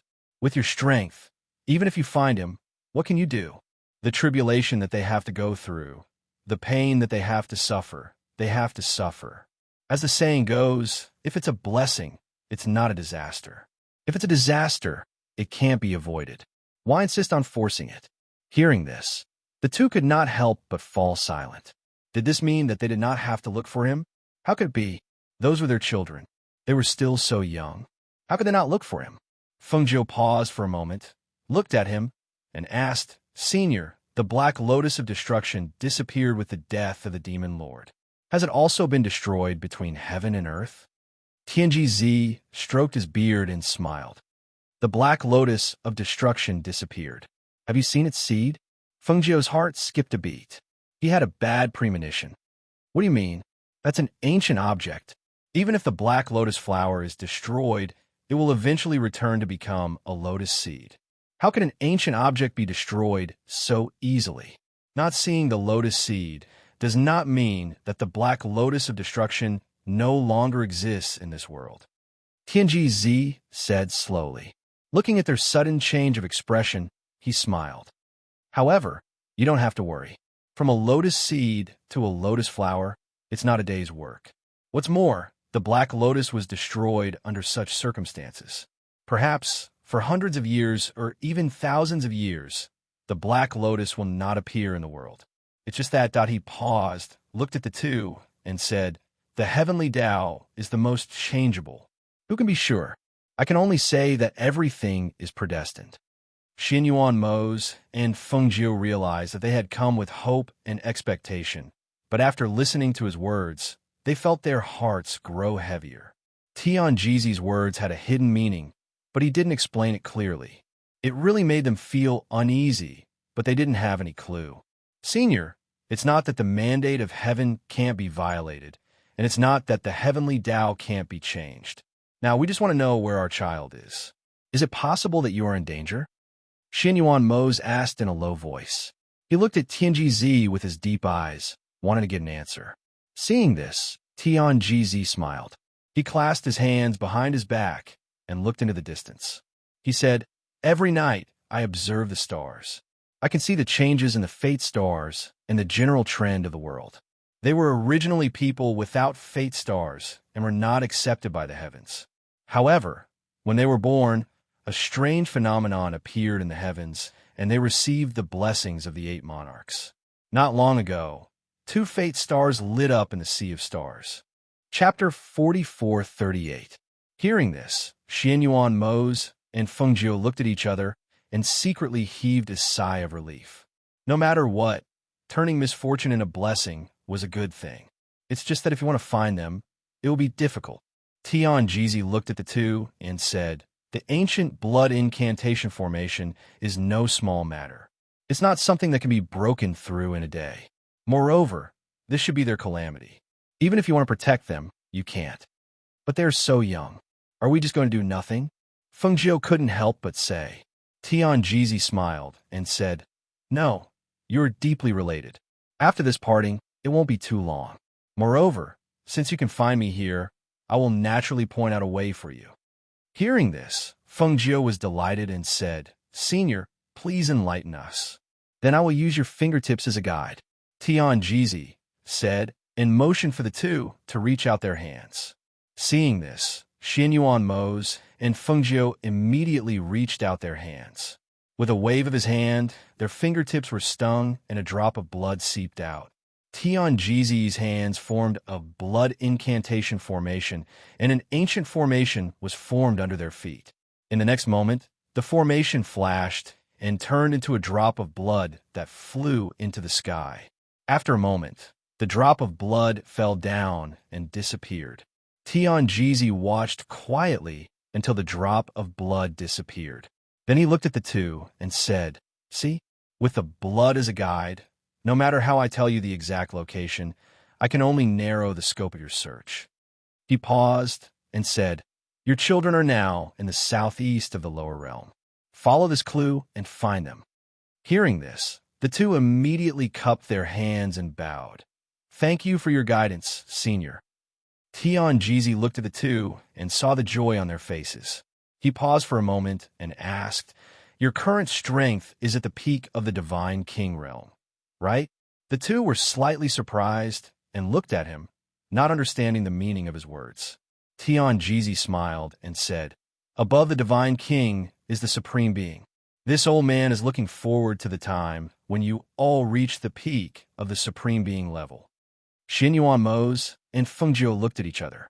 They felt that his words today had a deeper meaning, and this deeper meaning was worth exploring. Thus, Xinyuan Mose looked at him and said bluntly, "Senior's words today seem to have a hidden meaning. Why don't you say it clearly?" Tianjizi shook his head. "It's not time yet. Heaven's secrets cannot be revealed." Seeing this, they didn't ask any further. Instead, they cupped their hands and said, "Since that's the case, then we'll take our leave first. When we find a few children and return in the future, we'll bring them here to thank Senior." "Go." Tianjizi looked at the two of them and said, "Remember, let nature take its course. Everything has its own destiny. Goodbye." The two of them cupped their hand again and said. Then they gathered their energy and flew into the air. In the blink of an eye, they disappeared into the sky. Watching them leave, Tianjizi stroked his beard and murmured, "The phoenix star has appeared, and the deviant soul has entered the world. Breaking the 8 extremes of the heavenly way, you will become the master of the world." "Fengjiu, you won't stop here." At this time, after Xianyuan Mose and Fengjiu left, they went straight back to the Feng residence. They planned to inform their family members and plan a place to search. After all, after the incident, they had not personally returned to the Feng residence to explain. Their family members must be very worried. Chapter 4439. "Grandfather," Fengjiu called out and walked towards him. "It's the two of you? Why didn't you say anything when you came back?" Feng Sanyuan calmed down. Seeing that it was the two of them, he asked anxiously, "Is there news of the 3 children?" Xinyuan Mose and Fengjiu looked at each other and said, "We came here this time to tell you about the situation. We have some clues, but we haven't found them yet." "Where did you come from?" Feng Sanyuan asked, his gaze falling on them. "Father, they just came back. Let them rest first." Feng Xiao walked over from behind and said to Xinyuan Mose and Fengjiu, "Your grandfather is also worried about the children, but since you're here, let's rest first. I see that you're travel-worn. You must be exhausted." The children's whereabouts were unknown. In terms of worry, it was likely that the two of them were the most worried. Look, it had only been a few days, but they looked a lot more haggard. Hearing this, Feng Sanyuan also came back to his senses. Seeing that the two of them were indeed travel-worn, and their expressions were somewhat tired, he hurriedly said, Right. If you're tired, then rest first." Fengjiu smiled slightly and said, "We're fine. Actually, we went to Tianjizi to ask him for guidance. Although we haven't found the children yet, we more or less have some clues." To prevent them from worrying, Fengjiu said, "According to Tianjizi, even if the children are wandering outside, they will be able to turn misfortune into blessing. Grandfather and father, don't worry too much. We will go and look for them. If we find them, we will bring them back." She briefly explained the matter to them, and they arranged for her to rest first. Returning to the familiar courtyard, when only the two of them were left, Fengjiu looked at Xianyuan Mose and said, "Say, what do you think Tianjizi meant by those words?" Xianyuan Mose shook his head and said in a deep voice, "I can't guess what he meant, but since he didn't say it, let's pretend that we don't know. For now, let's find our children first. As for other things, we will know in the future." She reached out and hugged his waist, leaned her head on his shoulder, and said softly, "I hope it's as he said, the children will be able to turn misfortune into blessing. They will." Xinyuan Mose hugged her and looked at the sky. On the other side, Hao Chun and Yu followed Pan Ning to the imperial capital. looking at the bustling imperial capital, as well as the officers and soldiers guarding the city gate. The three children leaned on the window of the carriage to look, and their eyes, Pan Ning looked at the three of them and said with a smile, "I'll take you to the mansion first. You must be tired from the journey. Rest well today. If you want to go out and play tomorrow, I'll have someone accompany you." "Is there a lot of people in your family?" Howard asked. He looked at him and said, "If we go like this, will we cause trouble for you?" Chapter 44:40. The two little ones were a little confused, so they looked at their elder brother. Howard didn't say anything after hearing what he said. He thought that since he was unfamiliar with this place, he might as well stay at his family's place for the time being. If their family was all right, then he would stay for the time being. If he left in the future, he could take out one or two things from his space to thank them. If they didn't live well, if their family was too complicated, then he would take his younger brother and sister out to find a place to live and, at the same time, inquire about information and practice. But before that, the things in the space couldn't be shown to others. After all, every one of his mother's things were very precious. Especially to mortals, they were not ordinary things. Pan Ning didn't know that at such a young age, after hearing his words, his mind had already spun a few rounds. Seeing that he was sitting quietly and didn't speak, he also smiled and lifted the curtain to look at the bustling street outside. Returning to a familiar place, his mood also soared. That brat of his family, he didn't know whether he was mischievous again after he left for so many days. On the way, Pan Ning introduced the place and area to the three of them, as well as some rules in the city. After that, he looked at the three children and said, "At the foot of the imperial city, there is one thing you must remember." The three of them looked at him, waiting for his next words. Most of the people living in the imperial city are high officials and nobles. Moreover, at the foot of the imperial city, the patrols and guards are strict. If someone dies, they will be strictly investigated and dealt with. You must remember this point. When he said this, he looked at the three children. No one knew better than him how different these three seemingly harmless children were. Not to mention the elder one, just the twins who were not even 3 years old, were able to escape from the hands of the human traffickers, and even knew how to silence them. One could tell how different they were. Not to mention Howard, who killed more than 10 people at the drop of a hat. Although he was young, his strength was enough to shock even him. He was afraid that with his young age, if he were to live in the imperial capital, it would be troublesome if he were to get into a quarrel or fight with someone in the future and take someone's life without saying a word. "Uncle Ning, are you saying that we can't casually kill people?" You were asked with a smile. Her soft voice had a sweet smile, pure and lovely. "Yes." Pan Ning nodded. "No matter what happens, remember not to kill anyone. If someone dies, the consequences will be very serious. And Yer understands. We are good children. We won't casually kill people." She smiled. Her pair of beautiful eyes curved as she softly said. Pan Ning's mouth twitched when he heard this. He didn't know whether to laugh or cry. These three children were not ordinary children.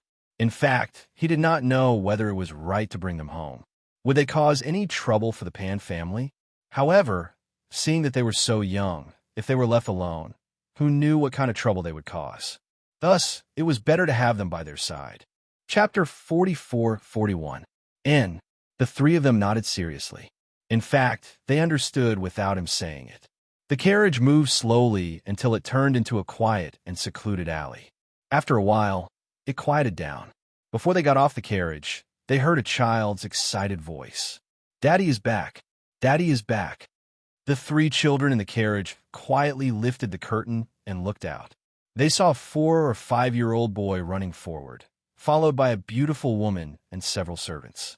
Pan Ning got off the carriage first and saw his son rushing over. So he picked him up. "Son, come, let Daddy see if you've gained weight again." He smiled and picked up his son, pinching his chubby little face. He smiled and looked at the woman behind him, softly saying, "Madam, I'm back." "Husband." The beautiful woman smiled and came to his side, hurriedly calling, "Ching-er, come down. Your father is tired from the journey. How can you let him carry you again?" "Oh." The child responded and came down from his father's arms. With one hand held by his mother and the other hand holding his father, he excitedly said, "Daddy, Daddy, let's go in quickly. I want to see the gift that Daddy bought for me." Wait a moment. Pan Ning smiled and touched his son's head. Then he looked at the still carriage, walked forward, lifted the curtain, and smiled. "Come down quickly." The beautiful woman held her son's hand and looked at the carriage in surprise. She saw a little boy walk out first and jump off the carriage by himself. Then he turned around and carried a little girl who looked less than 3 years old out of the carriage. Immediately after, a little boy who looked exactly the same as the little girl also got off the carriage by himself. Seeing the 3 children standing beside her husband, she couldn't help but be startled. She didn't know what to think, but her face turned pale and her body swayed slightly. "Husband, they are?" the woman asked, looking at Pan Ning with her beautiful eyes. Pan Ning saw her expression and knew that she was thinking too much. He smiled and came to her side. He held her waist and supported her, saying, "Madam, don't think too much. This is not the place to talk. Let's go in and talk." Pan Ning's son didn't understand his mother's strange behavior. He was curiously looking at the 3 people in front of him with his eyes wide open. His gaze moved from to the 2 children who were younger than him but looked exactly the same. His face was full of curiosity. "Let's go. Let me introduce you to the people in the mansion." Pan Ning looked at the 3 children and led them in. The servants in the mansion had already gone to inform the Pan family. Soon, the old master of the Pan family and the others knew that Pan Ning had returned with 3 children. Therefore, they all came to the front hall. "Big brother, why are you home today? Is father here too?" Pan Ning smiled and asked when he saw his elder brother walking out. It was a man who was a few years older than Pan Ning. He had a noble air with a bit of fierceness, which was a little different from Pan Ning's elegant gentleman. At this time, he stood with his hands behind his back. His gaze swept past Pan Ning and fell on and the other 2. He was slightly surprised, but he didn't show it on his face.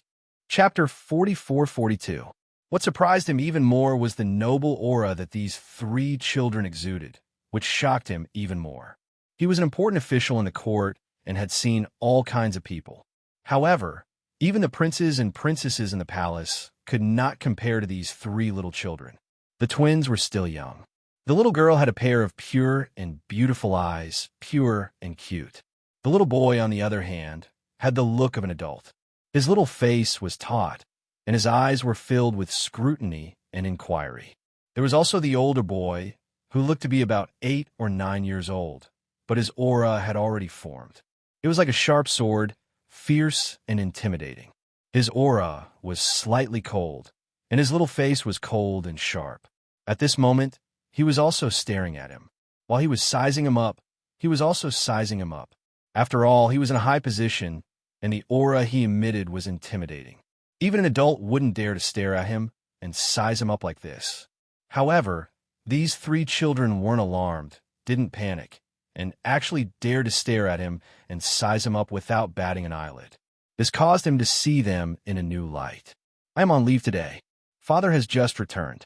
He knows that you're home and will probably come over," he said as he withdrew his gaze from the 3 children. "That's good. I brought these 3 children back. I can tell them and let them get to know each other.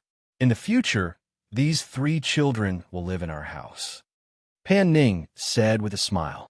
He said to the madam beside him, "Bring the children in first. Let the servants prepare some pastries for them to eat first." "Okay," the beautiful madam replied softly. After bowing slightly, she held her son's hand. Looking at the 3 children, she said gently, "Come in with me. Go to the front hall and rest." Seeing that the children were taken away, Pan Hong asked, "What's going on?" "It's a long story." "Oh, grandfather is here." Pan Ning saw the familiar figure slowly walking over. He could not help but smile and quickly went forward to support him. "Grandfather, you are well informed. You know as soon as I enter the house." Pan Ning glanced at him and said, "I heard that you brought 3 children back. That's why I wanted to come and see what's going on." He paused for a moment before continuing, "Don't tell me you've done something to betray Chiu-yi." Hearing this, Pan Ning was stunned, then laughed out loud. Grandfather, it's not like you don't know what kind of person I am. Besides, Chio-E and I are deeply in love. How could I do that kind of thing? This matter is really not what you think. He smiled and shook his head. He didn't expect his family to misunderstand. However, he didn't say anything else. He only said, I met these 3 children when I came back. They were separated from their family and couldn't remember where their home was, so I brought them back and temporarily let them stay in our house. This excuse isn't very clever. It's full of loopholes. The Pan family's eldest young master, Pan Hong, glanced at him indifferently, obviously not believing his words. The old man also glanced at him and didn't say anything. That glance clearly showed that he didn't want him to come up with any excuses to brush them off. Pan Ning smiled embarrassedly. At this moment, he saw his father coming.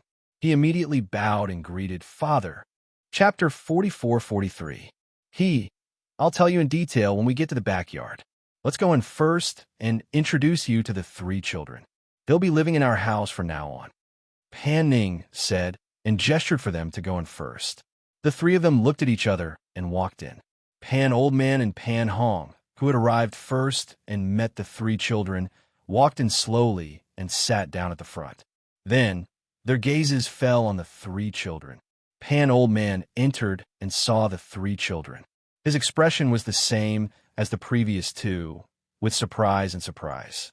It seemed that he didn't expect that the 3 children brought back by his youngest son would be like this.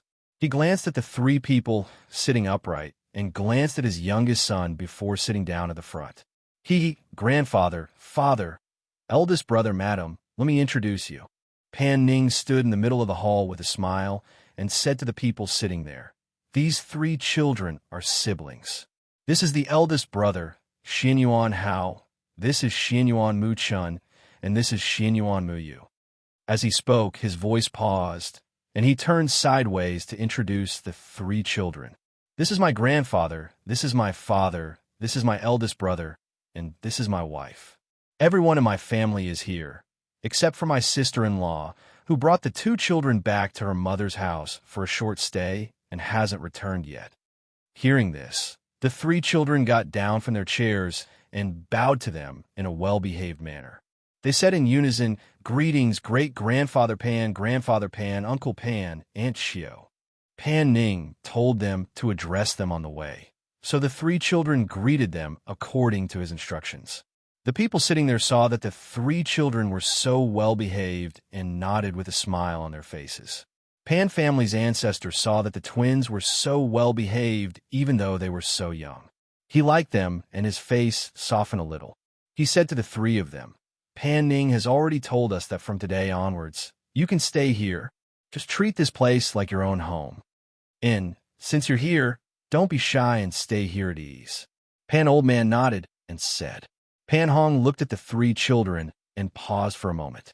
He said, if you lack anything or need anything, just tell Pan Ning and he will arrange it for you.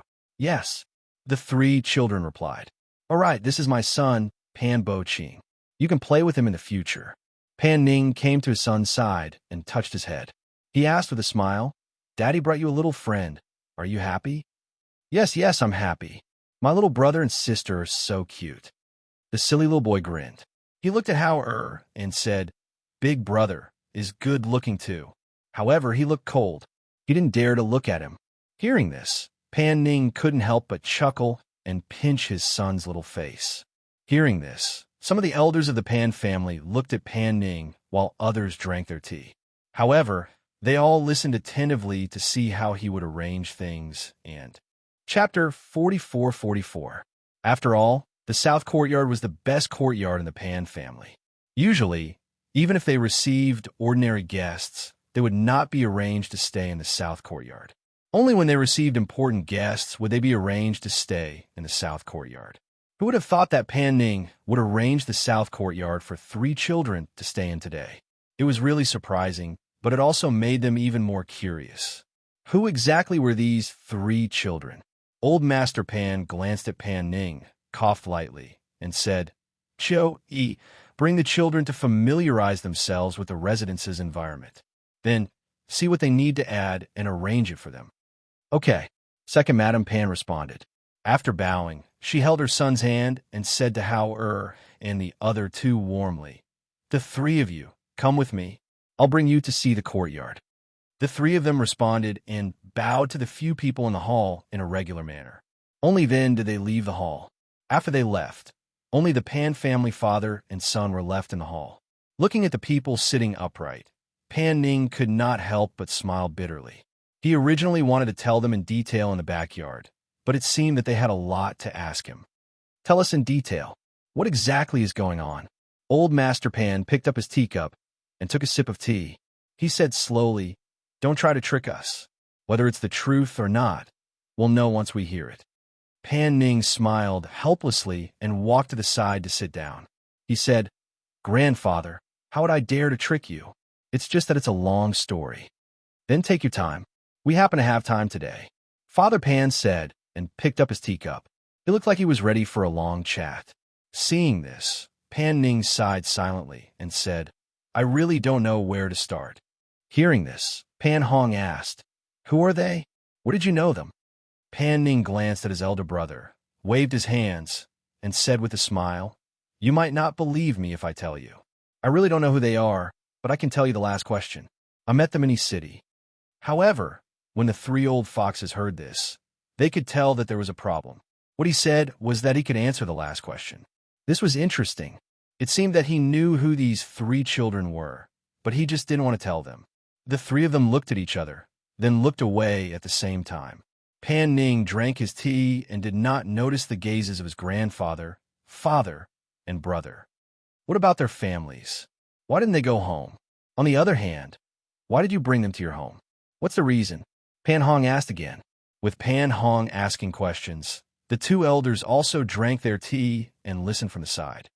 They're looking for it too, but they're injured and hurt their heads. They can't remember where their house is. As Pan Ning spoke, he put down the teacup and looked at the three of them, saying, "These three children don't have any elders accompanying them to protect them. As you can see, the three of them don't look like children from ordinary families. Wherever they go, they will attract the attention of everyone." Chapter 44-45. Hearing his words, the three of them fell silent.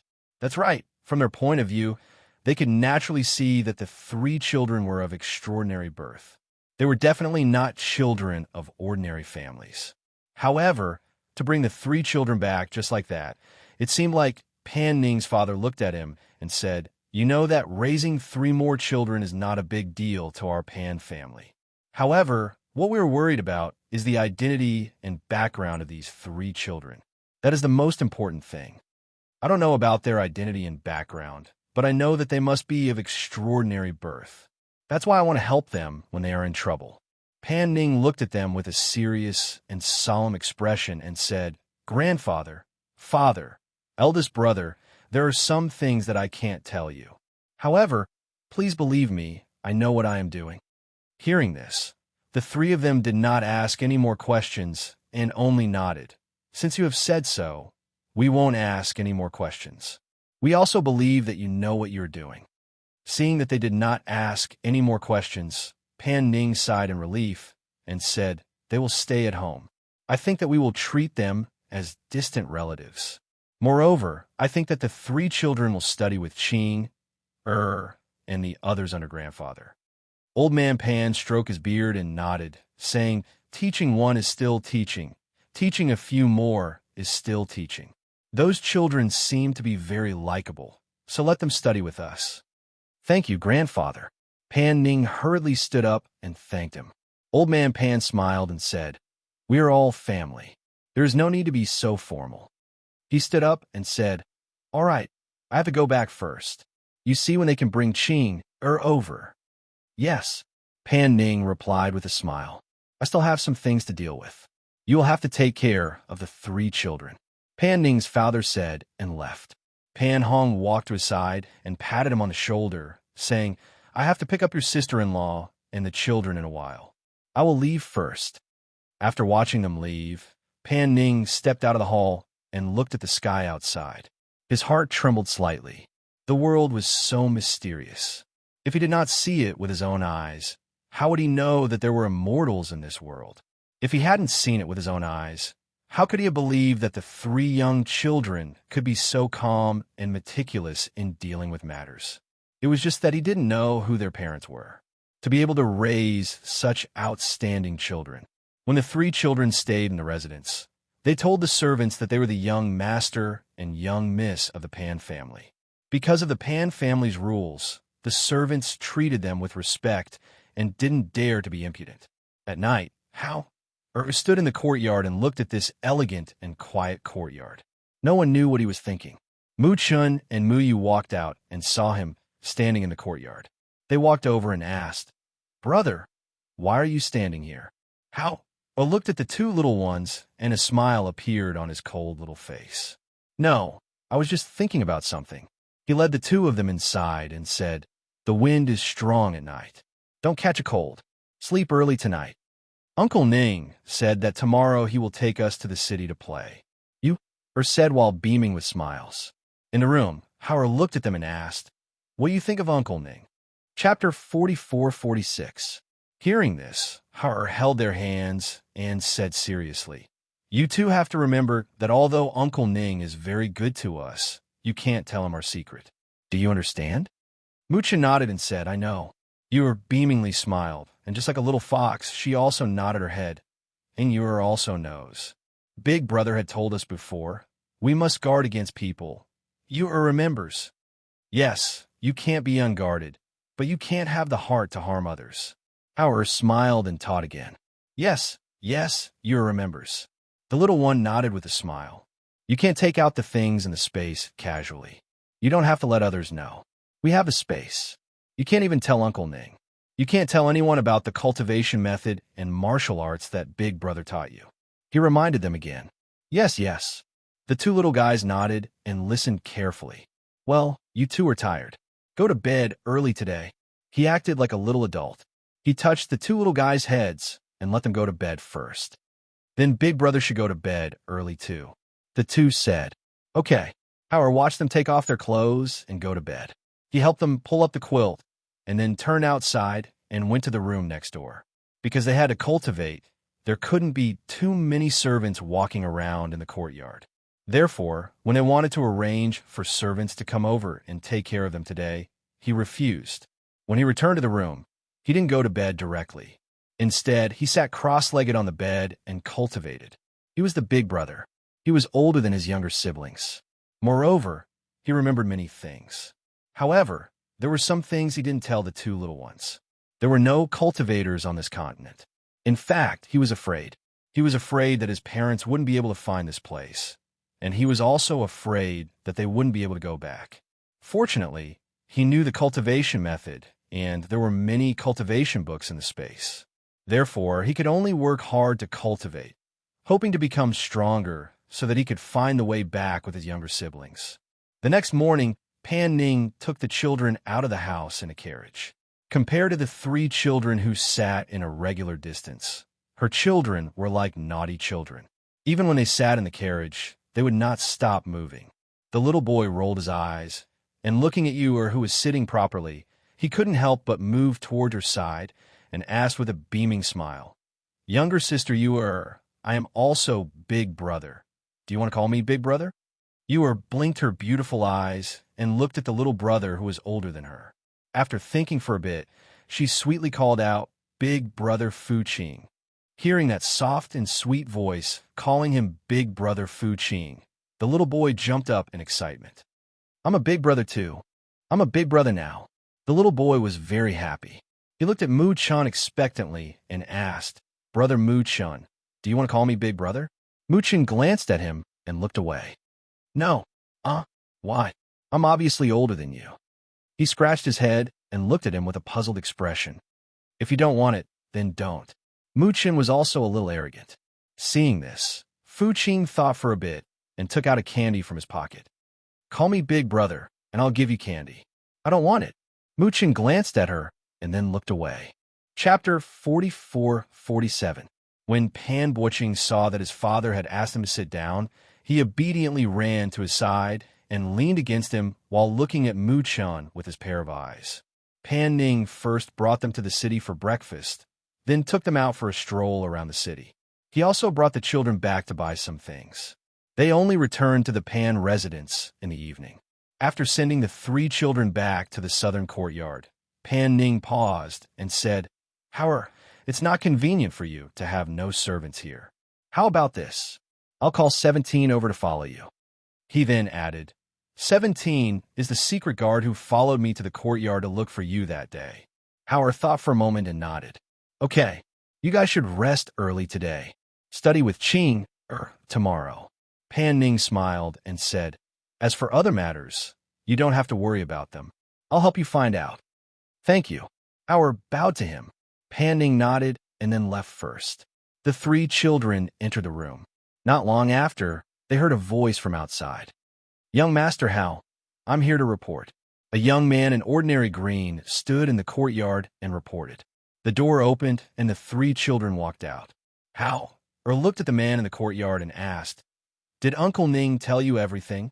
"Yes, young Master Hao. From today onwards, 17 will serve the 2 young masters and young mistress and listen to their orders," he said respectfully. Hao glanced at him and didn't say much. He just told him the rules. "If you stay here, you have to abide by my rules. Without our permission, no one is allowed to enter the courtyard. In addition, you can wait outside the courtyard. If there's anything, we'll call for you." "Yes," he replied respectfully. "You may leave," Howard said. Thus, after bowing, 17 left the room. At night, the 3 children did not go to bed early. Instead, under Howard's guidance, they sat cross-legged on the bed to cultivate. 17, who was guarding outside the courtyard, looked at the room with the lights on. His eyes flashed, and he could not help but think of what the second young master had told him in the evening. Second young master had instructed him to stay by their side and take care of them. He had also instructed him to do more and speak less. In the southern courtyard, no matter what the 3 children did or said, he had to keep an eye on them. However, he was not to speak of it to outsiders. Even if the masters of the Pan family asked, he was not to say much. Thinking of the second young master's instructions, he also knew that these 3 children had an extraordinary background. Naturally, he did not dare to be careless. In the room, Howard, who was cultivating with the 2 little ones, slowly opened his eyes in the middle of the night.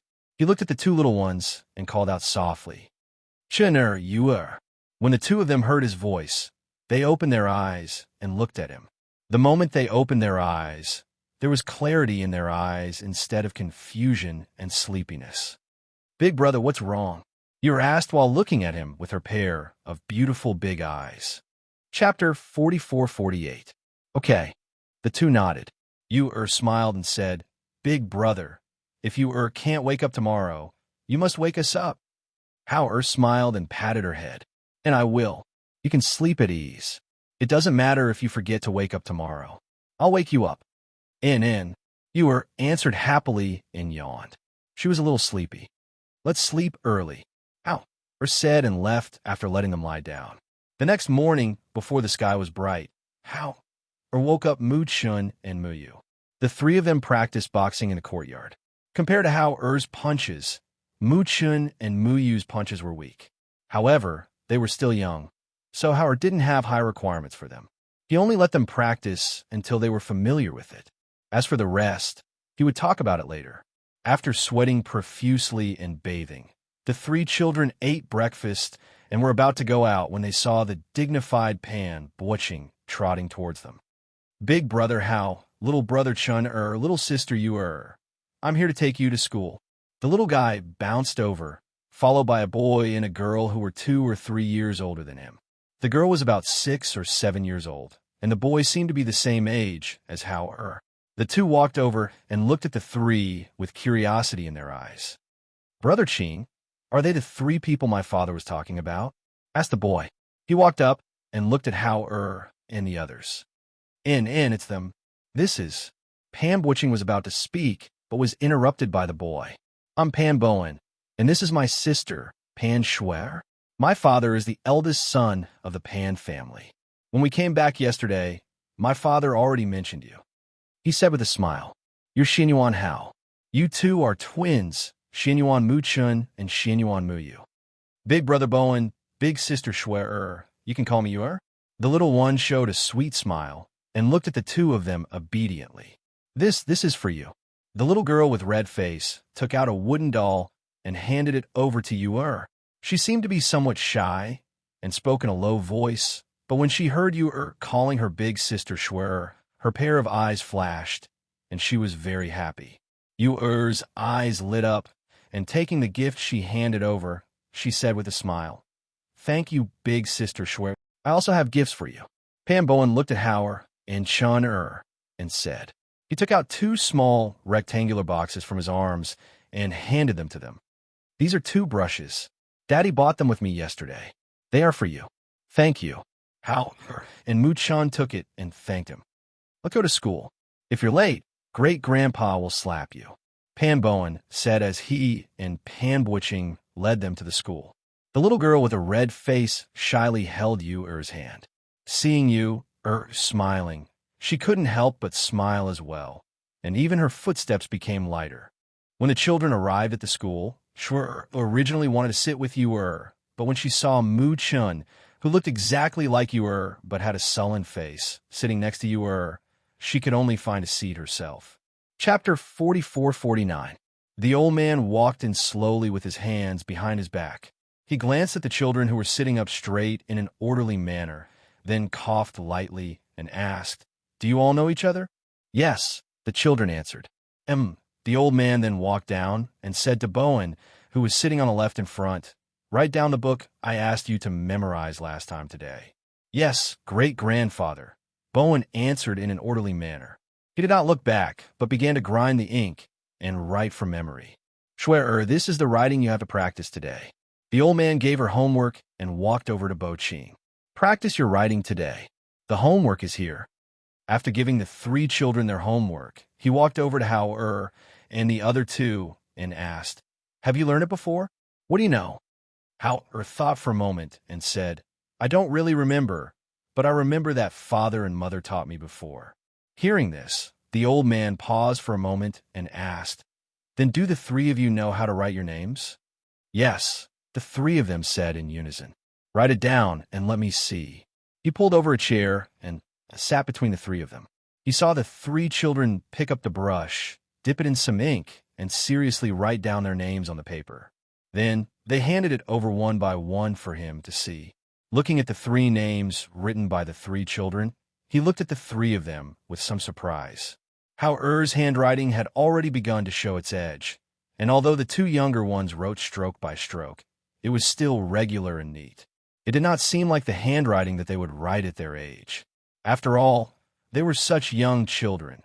However, when he thought of the unique temperament of these three children, he felt that it was not surprising. Your writing is not bad. Today, I'll test you first and see what you know." He looked at the three children, thought for a moment, and tested them one by one. However, what he did not expect was that this school exam was full of surprises. The three children knew more than he expected, especially Hauer, who could memorize a book he had never read. His photographic memory really shocked him. Of course, Old Man Pan would never have guessed that it was because Hauer was an immortal. His spiritual power was not something a mortal could compare to. Moreover, he had been intelligent since he was young, so he could learn twice the result with half the effort.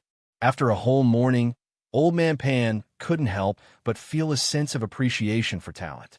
He discovered that not only Hauer, but even the two children who weren't even 3 years old had extremely good memories. They understood with just a hint, and their comprehension abilities were even more astonishing. "That's all for today. You can go back. Do your homework well. I'll check on you one by one tomorrow." The old man told them to go back first. The next few days passed as usual. However, Hauer learned things extremely quickly. Even Bo could not catch up to his speed. Moreover, not only did he learn to read and write, but he also learned to paint. On this day, after the old man left school, he walked slowly to the front and met Pan Hong. After Pan Hong bowed, he asked, "Why haven't I seen Pan Ning recently? What has he been busy with these days?" Chapter 44-50. Hearing this, the old man frowned. "What's he doing there?" "I don't know." Pan Hong paused, then asked, "Grandfather, how are Hauer and the others doing?" Grandfather Pan glanced at him. They're naturally intelligent and have a photographic memory. They can be called demonic geniuses. Pan Hong's eyes flashed. All 3 children are like that? Yes. The old man nodded and sighed. An ordinary family wouldn't be able to raise such an outstanding child. I really don't know who they are. I'm getting more and more curious. Pan Hong smiled and said, perhaps we will find out one day. To be honest, he was also curious about the origins of the 3 children. However, they were brought back by his brother. Even if he was curious, he didn't think of investigating in secret. After all, he believed that his brother had a sense of propriety. When it was time to let them know, they would know. Yes, I heard from your father yesterday that His Majesty seems to want to send you on a long trip. Grandfather Pan asked. There was talk of it, but it hasn't been confirmed yet. If you have to go on a long trip, you have to arrange for people to follow you. Safety is the most important thing. He patted him on the shoulder and said, I'll go back and rest first. If you encounter something you can't solve, discuss it with your family. Grandfather, don't worry. I will, Pan Hong said, and watched him leave before heading to the backyard. The days passed unknowingly. In the blink of an eye, Hao, and the others had been in the Pan family for more than 3 months. Compared to Mu Chun and Mu Yu, Hao-Er's cultivation improved faster. However, in this place, the spiritual energy was scarce. Although there were pills to improve strength in the space, he didn't dare to use them casually. Early in the morning, the Pan family was sitting in a circle eating breakfast. It was peaceful and quiet. However, they were caught off guard by a sudden piece of news. Not good, not good. Old master, something happened to first young master. The steward hurried in to report. Behind him, 2 secret guards covered in blood carried the bloodied Pan family's first young master, Pan Hong. Grandfather Pan, who was eating breakfast, stood up abruptly when he heard the housekeeper's report. The bowl in his hand fell to the ground. His heart pounded. What happened? What happened? However, as soon as he finished speaking, he saw his eldest grandson being carried by the secret guard. He felt his blood rush to his head and his entire body swayed. He almost lost his balance. Husband, father. The expressions of Pan Hong's wife and child changed abruptly, and they hurriedly ran forward. However, when they saw the wounds on his body and the blood all over his body, tears fell from their eyes. How could this be? How could this be? Husband, Hong-Er. Pan Fu helped old Master Pan to the front. When he saw Pan Hong covered in injuries, he couldn't help but suck in a breath of cold air. Quickly get a doctor. Quick! Pan Ning woke up late today and didn't have breakfast with them, but after hearing the news of his big brother's accident, he quickly rushed over. As for Hao-Er, Mu Chun, and Mu Yu, who were in the southern courtyard, they were used to eating by themselves, so they didn't know what had happened earlier. The servants of the Pan residence also didn't tell them about the eldest young master's accident. After all, in everyone's eyes, they were just 3 children. Chapter 44:51. Seeing the doctor shaking his head as he walked out, Old Man Pan's entire body swayed, and his vision turned black. He fainted. Father! Old Man Pan was shocked and quickly supported him while shouting, Doctor! Quickly take a look at my grandfather. Pan Ning quickly walked out and pulled the doctor who had just walked out of the room. The doctor sighed in his heart and returned to check Old Man Pan's pulse. He then took out some medicine and placed it under Old Man Pan's nose for him to smell. He then pressed on Old Man Pan's Renjong point and said, Old Master is fine. He just fainted from the shock. He's getting on in years, so you should send him back to rest first. Is there really no hope for Hong? Doctor, you must save him. You must save him. Old Man Pan woke up and held the doctor's hand as he pleaded. Sigh. Eldest young master's lungs have been injured, and he has lost too much blood. Not only that, but the tendons in his legs have also been severed. This person is trying to kill him. With such serious injuries, this old man is really powerless. The doctor sighed and withdrew his hand. He cupped his hands towards them and turned to walk out. Hearing the doctor's words, the Pan family's faces turned pale with grief and sorrow. Pan Hong's wife covered her mouth and sobbed beside the bed. How could this be? How could this be? Old Man Pan sat down and muttered in disbelief. Pan Ning clenched his fists and refused to give up. I'll go to the city to find other doctors. Father, immediately go to the palace to explain the situation to the emperor and ask for an imperial doctor to treat Big Brother. Yes, yes. I'll go to the palace to ask for an imperial doctor immediately. Old Man Pan heard Pan Ning's words and recovered from the shock. He quickly stood up and walked out. I'll go to the palace to ask for an imperial doctor immediately. Madam, please send grandfather back to the courtyard to rest. Pan Ning looked at his wife and said, No, I want to stay here. I'm not leaving. Old Man Pan said, unwilling to leave. He was worried that if he left, he wouldn't be able to see his grandson for the last time. I'll stay here and take care of him. If all of you go out, someone will have to look after him. Pan Ning's wife said softly, All right, then I'll leave the manor to you. I'll go out now.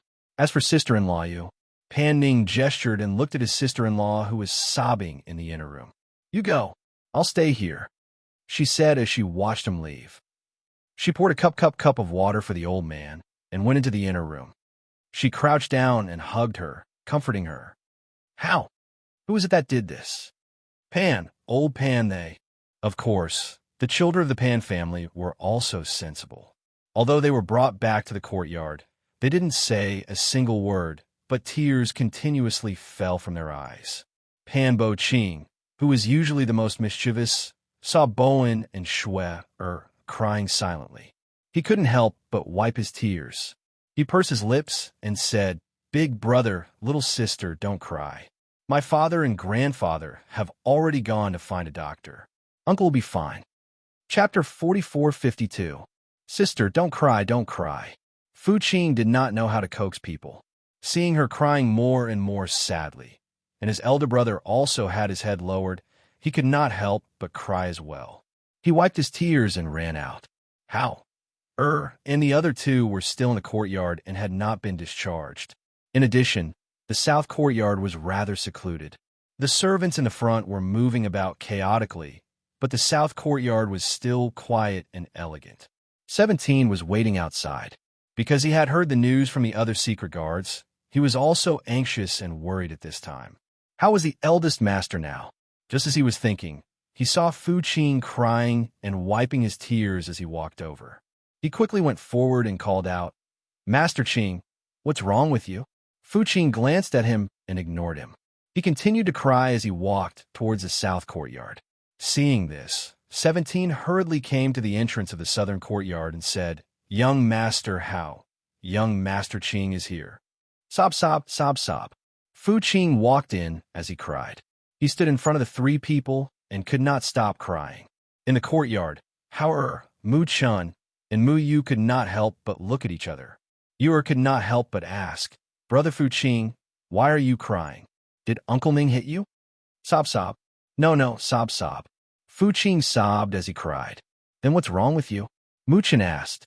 He really could not bear to see this boy, who was a head taller than him, crying nonstop. Sob, sob. My uncle is going to sob, sob. He's going to die. Sob, sob, sob. He said intermittently, sob, sob. I told Big Brother and little sister Shui that Uncle will be fine, but Uncle has a lot of blood on his body, and he won't wake up. The servants and the residents are all saying that Uncle is going to die. Sob, sob, sob. I don't want Uncle to die. I don't want Uncle to die. Sob, sob. Hearing this, Mu Chun and Mu Yu were stunned. Uncle Hong, who had a cold face but would send them things, was going to die. Hao frowned as his cold little face darkened. He looked at 17, who was standing at the side, and asked, What happened? Eldest young master was ambushed on his way back. The bodyguards accompanying him were all killed. The secret guards tried their best to save him, but I heard that his injuries were very serious. The doctor said that he might not live past tonight. 17 quickly told him what he knew. Hearing this, Hao was silent and didn't say anything. No one knew what he was thinking. Boo-hoo. Big Brother and Shui, little sister Shui, kept crying. I'm scared too. Boo-hoo. Fu Qing sobbed softly. Big Brother Bo Qing, don't cry. Uncle Hong will be fine. Yu tiptoed and lightly patted his head. Chun Yu. Hao looked at the two of them. Go and accompany Bowen and Schwer? Where's Big Brother? Muchin looked at him and asked. Hauer thought about it and said, I'll go take a look at Uncle Hong. Okay. Muchin nodded and said to Bo Ching, don't cry. Boys shouldn't cry. 17, bring them over. Hauer looked at 17 and ordered. Yes. 17 responded and left with the 3 little ones. Chapter 44:53.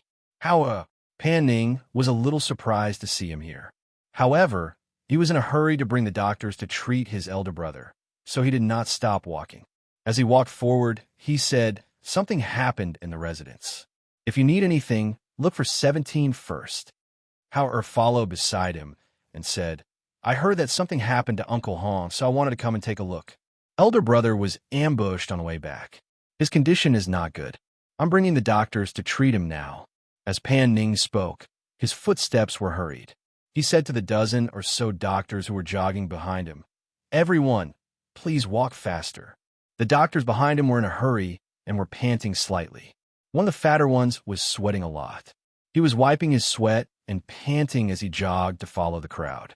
When they arrived at the courtyard before they could catch their breath, they were invited in for a diagnosis. However, after entering, they all came out shaking their heads. There are too many injuries and they have hurt his lungs. Forgive us for not being able to do anything. As they spoke, they did not dare to ask for a consultation fee and left on their own. The dozen or so doctors came quickly and left quickly. Pan Ning did not even have the strength to stop them as he watched them leave. He looked at his elder brother on the bed and stood there in a daze. His eyes could not help but redden. Outside, Hauer listened to the doctor's words and was silent for a while. Just as he was about to walk in, he saw Pan Ning's father hurrying over with 2 old men. He retreated to the side and watched them enter before following in. I brought 2 imperial doctors. Quick, please save my eldest son. Pan Ning's father hurriedly said and pulled the 2 imperial doctors forward. Let us catch our breath first. The 2 old men who were pulled and hurriedly were out of breath. After they steadied themselves, they took a few deep breaths before looking at the person on the bed. They were no strangers to Pan Hong. However, when they saw Pan Hong lying on the bed with a pale face and an extremely weak breath, the 2 imperial doctors looked at each other and sighed in their hearts. With just one look, they knew that young Master Pan was most likely doomed. Even so, the 2 of them did not say much. They just went forward and seriously checked his pulse. The members of the Pan family watched from behind with their hearts in their mouths. Due to their nervousness, their palms were sweating. More than 10 of the best physicians in the city had come, and all of them had said that there was no hope. Now, they could only place their hopes on these 2 imperial physicians. If even they couldn't do anything about it, then it was really... Hauer saw that the old master was so nervous that his body was trembling. The others were also worried. They looked at the 2 imperial physicians with nervous and hopeful gazes. He pursed his lips and looked away. In his memory, his mother had taught him some simple medical skills. In addition, he could feel that Pan Hong's aura was extremely weak from the moment he came in. His face was also faintly covered with a layer of death aura. A mortal's aura was so weak that he could die at any time. If there was no divine medicine, it could be said that he was dead for sure. He had life-saving medicinal pills in his space. However, if a person who had been sentenced to death survived because of his medicinal pills, he thought that there would be a lot of trouble in the future. Moreover, if they knew that he had a life-saving pill, it was hard to guarantee that they wouldn't become greedy. Chapter 44:54. No one in the room made a sound because of the imperial physician's diagnosis. The 2 imperial physicians shook their heads and said, there are a total of 27 wounds on eldest young master's body. The most serious one was a sword stab to the heart. He's just hanging on with one breath. He won't be able to make it through tonight. You'd better prepare for his funeral. They sighed and shook their heads. Just as they were about to walk out, one of the imperial physician's legs was hugged by eldest madam, who had fallen to the side. No, my husband won't die. I beg you to save him. He won't die. He won't abandon us. I beg you, please save him. Eldest madam cried and begged, refusing to let them go. In her opinion, if they left as well, then no one would be able to save her husband. Her pleas were filled with grief and sorrow. Even the two imperial physicians could not help but feel sorrowful at this moment. Pan Hong was in the prime of his life and was highly regarded by the emperor. Now that he was in this state, it really made people sigh. "Eldest madam, please restrain your grief," they said helplessly as they watched the woman cry herself to death. In the end, she fainted. Sister-in-law, sister-in-law. Pan Ning and his wife quickly went forward to support her. The imperial physician looked at her and said, "She's too sad. Send her back to rest. We'll take our leave first." The two of them said and walked out. They still had to report Pan Hong's condition to the emperor. Old Master Pan's body swayed, and his face was as white as paper. Just as he was about to fall, Howard supported him. Father Pan sat in a chair in a daze. He seemed to have aged 10 years in an instant. "Madam, send sister-in-law back and take good care of her." Pan Ning forced himself to stay awake and let his wife send her back first. When he saw his wife and servants supporting his sister-in-law leave, he took a deep breath and looked at his elder brother on the bed with grief in his eyes. Old Master, however, supported him as he trembled to the bedside. Looking at his dying grandson, he couldn't help but cry. He said in a choked voice, "Why can't I be the one lying here instead of dying before my grandson?" Unable to bear the impact of this grief, the old man, who had been holding on for a long time, finally collapsed. His body twitched and his mouth was slightly crooked. Saliva flowed out from the corner of his mouth, shocking the father and son of the Pan family. "Grandfather! Father!" Father Pan and Pan Ning quickly stepped forward to support him, fearing that something would happen to him. Father Pan hurriedly said, "Quickly send your grandfather back and let the doctor take a good look at him. Your eldest brother is already like this. We can't let anyone fall in our house." How? Watched as the room turned into a mess after the old master collapsed. He retracted his gaze, and with a flick of his hand, he stuffed a pill between his fingers into the mouth of the dying Pan Hong. He moved so quickly that no one noticed that he had stuffed a pill into Pan Hong's mouth. After Old Master Pan was sent back to the courtyard, the room became quiet again. Old Master Pan turned around and walked to the bedside with heavy steps. Looking at his son who was on the verge of death, he couldn't help but cover his face and cry softly. Chapter 4455. When Father Pan heard his words and thought of Pan Hong's injuries, he wiped away his tears and said, "The doctors all said that he won't live. They only treated his wounds simply. Even if he can't live, I have to let him go with dignity." Howard helped by the side. He asked someone to bring a basin of water and help to clean the wounds again. When he saw Pan Ning's father taking out medicine to treat Pan Hong's wounds, he hurriedly handed over the medicine he had prepared. "Grandpa Pan, use this medicine of mine. It's very good for external injuries." "How?" said as he handed the medicine bottle to him. Father Pan glanced at him and nodded. He didn't say anything else as he carefully applied medicine on Pan Hong's wounds and bandaged them up. "How?" Frowned slightly as he looked at the broken tendons on his feet. He could take out healing pills for him to consume, and he could also take out medicine to treat his external injuries. However, there was nothing he could do to help with his broken hamstring. If his mother was here, he thought that there would be a way. Unfortunately, he didn't know where his parents were. "Father!" Pan Ning walked in and saw his father sitting by the bed with a sorrowful face and Howard was standing at the side. His footsteps paused for a moment before he walked in. "Father, let me guard Big Brother here." He was really worried that he wouldn't be able to withstand the impact and collapse. "No, I want to guard here." Pan Ning's father shook his head, unwilling to leave. Seeing this, Pan Ning sighed softly and said to Howard, "You go back first." Howard responded. He glanced at Pan Hong on the bed before turning around and walking out. Howard didn't return to the courtyard directly. Instead, he went to Bowen and the others.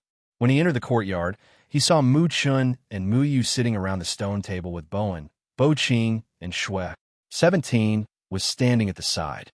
Big Brother. Ewer saw him and hurriedly ran to his side. She looked up at him worriedly and asked, Big Brother, how is Uncle Hong? Is he better?" Howard looked at his sister beside him and couldn't help but reveal a doting smile. He reached out and patted her little head. "Don't worry, Uncle Hong will be fine. He's just too tired and slept for a while. Hearing this, the eyes of Yu shone, and she happily smiled. That's good. Like this big brother Bowen and big sister Schwer won't be without a father. Hearing Hao O's words, 17 sighed in her heart. They were still young and did not understand how serious the injury was. His brother, who was also a secret guard, told him that even the imperial physician had come and said that the eldest young master was beyond saving.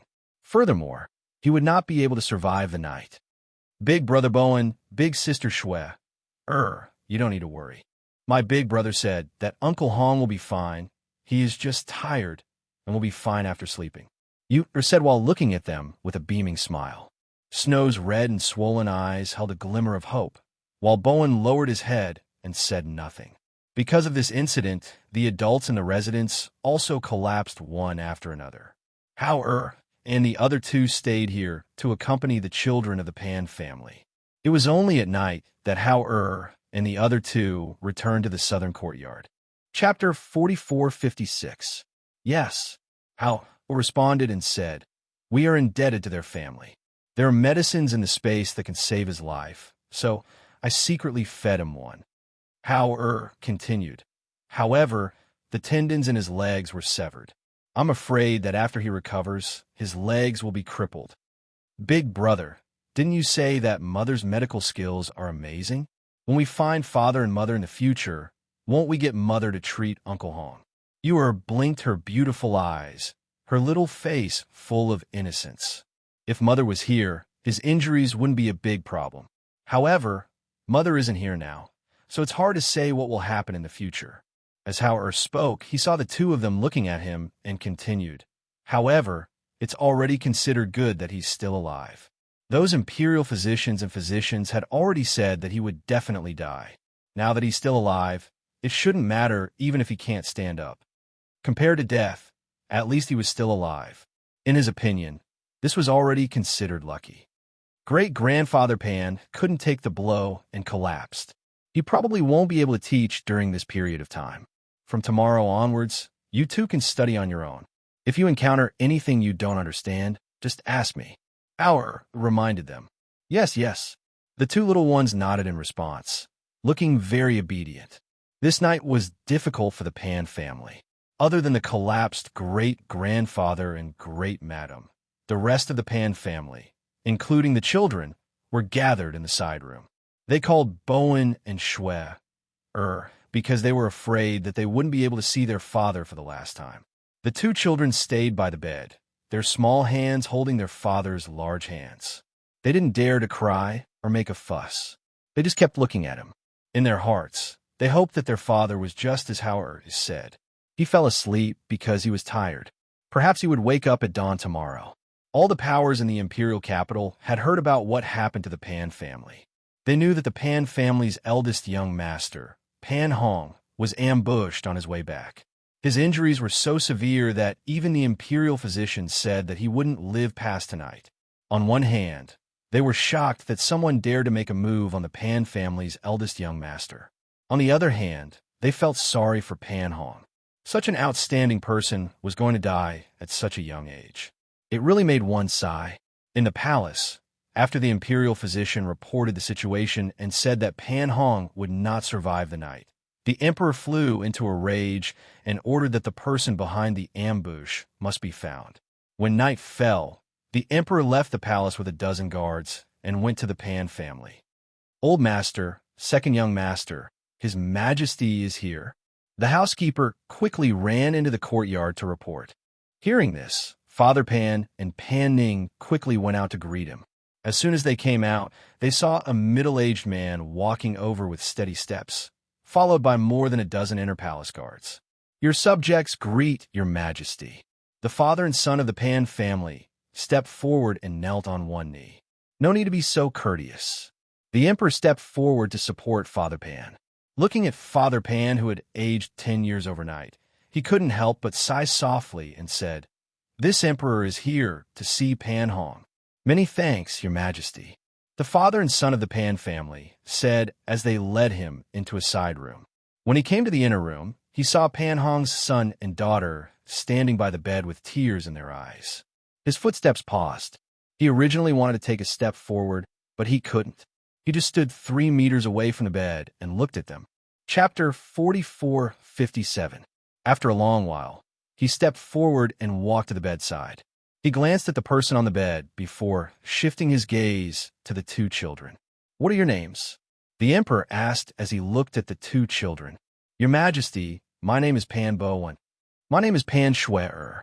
Schwer replied timidly when she saw her brother speak. Hearing this, the emperor nodded. He patted the 2 children's heads and said, "I will catch the person who harmed your father." He thought that when he returned, he would have to think carefully about how to compensate the Pan family and the 2 children. After all, Pan Hong had been ordered by him to go on a long journey. The fact that he had been killed on this trip was probably related to what he had done. He didn't stay in the Pan family for long. After comforting the Pan family, he left quietly. After all, with his status, it wasn't easy for him to take the risk to come out at night. After sending off the emperor, the Pan father and son continued to keep watch in the side room. However, in the middle of the night, the 2 children fell asleep by the side of the bed. After Pan Ning ordered someone to send the children back to rest, he suddenly noticed that his pale-faced brother's breathing seemed to have gradually stabilized. He was stunned and his heart tightened. He was afraid that it was just his imagination. He quickly walked to the outer room and held his father's hand. Father, big brother is." Before he could finish, Pan Ning's father, who had been sitting in a daze, suddenly stood up and interrupted him. Did your big brother die?" he asked in a trembling voice as tears welled up in his eyes. No, father, come and see. Big brother's breathing seems to have stabilized. Come and see." Pan Ning excitedly pulled him to the side of the bed. Pan Ning's father went forward to take a look. He couldn't help but be stunned. He was so emotional that he couldn't speak. This doctor. Quick, get a doctor." That night, the lights in the courtyard were lit all the way until the next day. When First Madam woke up at dawn, she looked at the sky outside and sat in a daze. Her expression was sorrowful. In the next moment, she covered her face and cried bitterly. When Second Madam came in and saw her crying, she hurriedly went forward. Sister-in-law, what happened to you?" I didn't even get to see him for the last time." Whoa. She covered her face and cried bitterly. Her cries were so sorrowful that it made one's heart ache. When Second Madam heard this, she hurriedly said, "Sister-in-law, don't cry. Eldest uncle is fine. Eldest uncle is still alive." "What?" First Madam, who had been covering her face and crying bitterly, stopped crying when she heard this. She stood up agitatedly, grabbed her hand, and asked in a trembling voice, What did you say? Is my husband still alive?" Second Madam hurriedly told her about what happened last night. As soon as Second Madam finished speaking, she cried and laughed as she hurriedly put on her coat and ran out. At this time, several doctors were taking Pan Hong's pulse in the room. When they felt the strong, beating pulse, they all widened their eyes in shock as if they had seen a ghost. Their faces were full of disbelief as they muttered, "This is a miracle! This is a miracle! How did he survive with such injuries? This is simply unbelievable." When Pan Ning and Pan Father heard this, their faces were filled with excitement. Pan Ning asked with uncertainty, "Doctor, is my big brother really okay? Did he really survive?" Chapter 44:58. That's right. I've never seen anyone who could survive with such injuries. It's impossible to survive with such injuries. When we left yesterday, he was clearly hanging on to his last breath. But now his pulse is beating vigorously, and his whole body has recovered. It's really incredible, really incredible. If I hadn't seen it with my own eyes, I wouldn't have believed it. Another doctor added.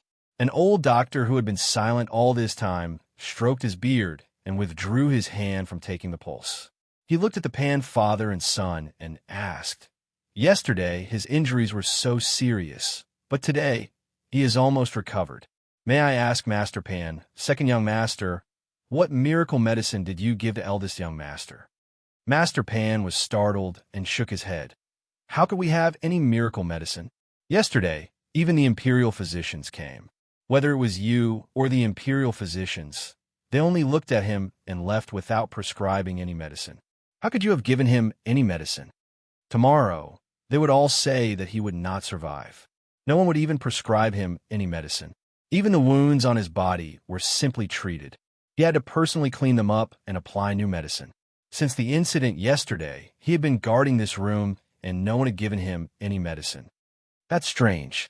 Eldest young master's injuries were almost healed overnight. This doesn't seem to be self-healing. But if there's any medicine that can cure eldest young master's injuries, this old man has never heard of it in all my years as a doctor. If there is, it can only be the legendary elixir of the gods. He seemed to be muttering to himself. Unexpectedly, when Pan Ning heard this, his heart trembled. His eyes narrowed as if he had thought of something. He closed his eyes and took a deep breath. When he looked up again, he sighed and said, "Yesterday, my father and I were guarding this room. If there was any miracle medicine, we wouldn't have started preparing for my brother's funeral." Hearing this, the other doctors nodded. They also knew about this. Last night, the Pan family had already started preparing for the funeral. But in the second half of the night, Pan Hong's condition gradually improved. If there is, then it's because of His Majesty's good fortune and the chi of the true dragon that my brother escaped death. When he said this, Pan Ning's face was filled with gratitude and awe. He even bowed respectfully in the direction of the imperial palace. Hearing this, the doctors were startled and carefully asked, "Could it be that the emperor came last night?" That's right. Other than the people from the Pan family, His Majesty also came to visit my brother last night. Not long after His Majesty left, my brother's aura gradually stabilized. I think this must be due to His Majesty's protection. Pan Ning said excitedly. The doctors looked at each other.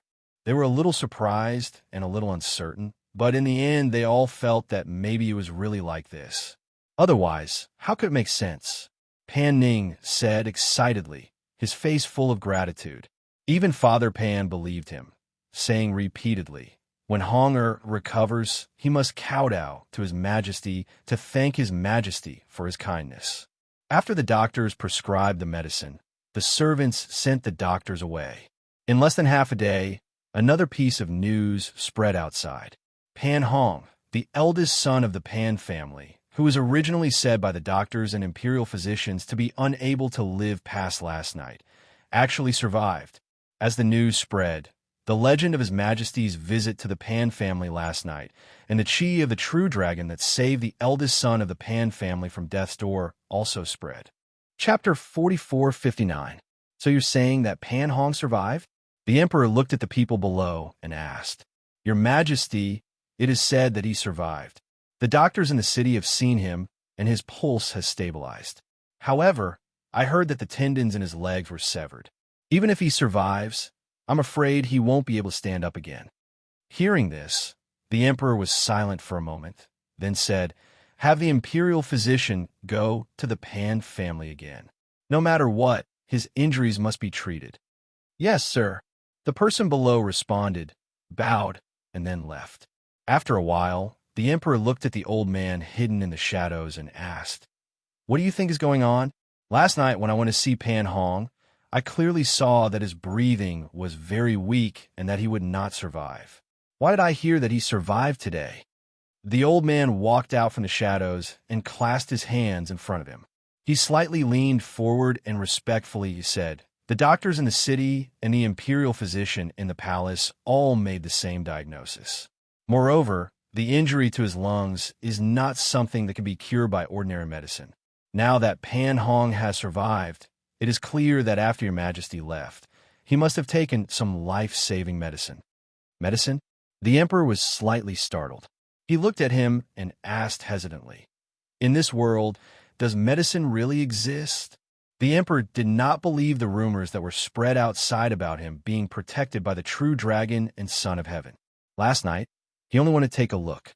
Even if there was a true dragon and son of heaven protecting him, it could not have reached Pan Hong. The old man's eyes moved slightly, as if he remembered something. He slowly said, "In this world, there are immortals, so naturally they're medicine. However, if not for a great opportunity, Even if an immortal appeared in front of us, we would not be able to recognize their true form. Oh, hearing this, the emperor was immediately interested and asked, "Could it be that you have seen it before? Are those immortals as powerful as the legends say? Can they fly in the sky, burrow into the ground, move mountains, and overturn seas?" The old man smiled and said, "I don't dare to hide it from your majesty. When I was 4 or 5 years old, I once saw a white-robed immortal flying on a sword. That immortal's grace is still vivid in my mind. There really are immortals in this world?" His Majesty's eyes widened, unable to hide his excitement. "Where did you meet them? Why have I never heard you mention it?" No one knew how excited and expectant the emperor was on this day. It was the first time he had heard about immortals, and the people he trusted had personally confirmed the existence of immortals in this world. His heart couldn't help but jump. Immortals! That was an existence that even the emperor couldn't compare to. Even though he was the emperor and was in charge of a dynasty, his lifespan was only 100 years. In fact, he might not even be able to live to 100 years old.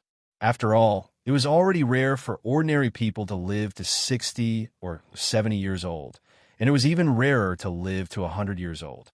He was in a high position and held power in his hands. Naturally, he hoped that his lifespan would be endless and he would live as long as the heavens. If he had the help of an immortal, or if they gave him a pill that could increase his lifespan, then, thinking of this, his heart suddenly became excited, and a thought faintly formed in his heart, meanwhile, at the Pan residence. Since Pan Hong's condition had stabilized, the Pan family heaved a sigh of relief. No matter what, to them, Pan Hong's survival was more important than anything else. Chapter 4460. He knew that his elder brother could survive this time because of how those 3 children were not ordinary children. Even if they did not say anything, he could guess. After all, a person who had been sentenced to death by the doctor and the imperial physician, who said that he could not be saved, survived overnight. Moreover, his internal injuries were almost healed. Others did not know what was going on, but he knew. He just did not expect that the 3 children were so capable, and even more, did not expect that they would be willing to risk being discovered to save his elder brother. He was grateful, but at this time, he was conflicted. Should he go and thank the 3 children? If he did not go, he would always feel that he owed them a big thank you. If he went, he remembered that Howard did not tell him. It was obvious that he did not want him to know. If he went, wouldn't he?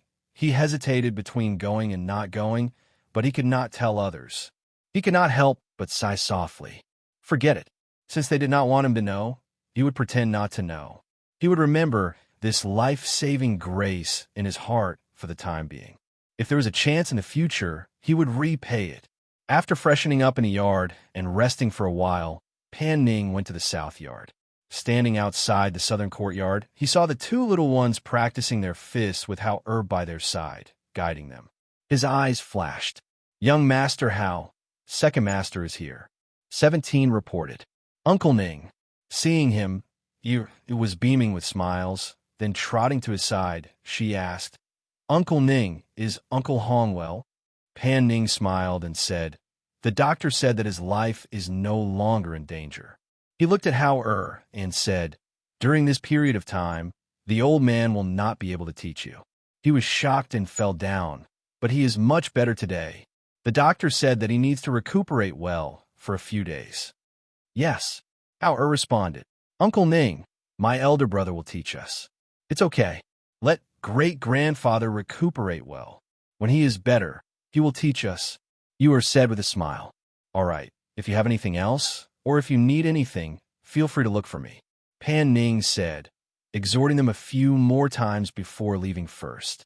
After he left, 17 also retreated to stand guard outside the courtyard.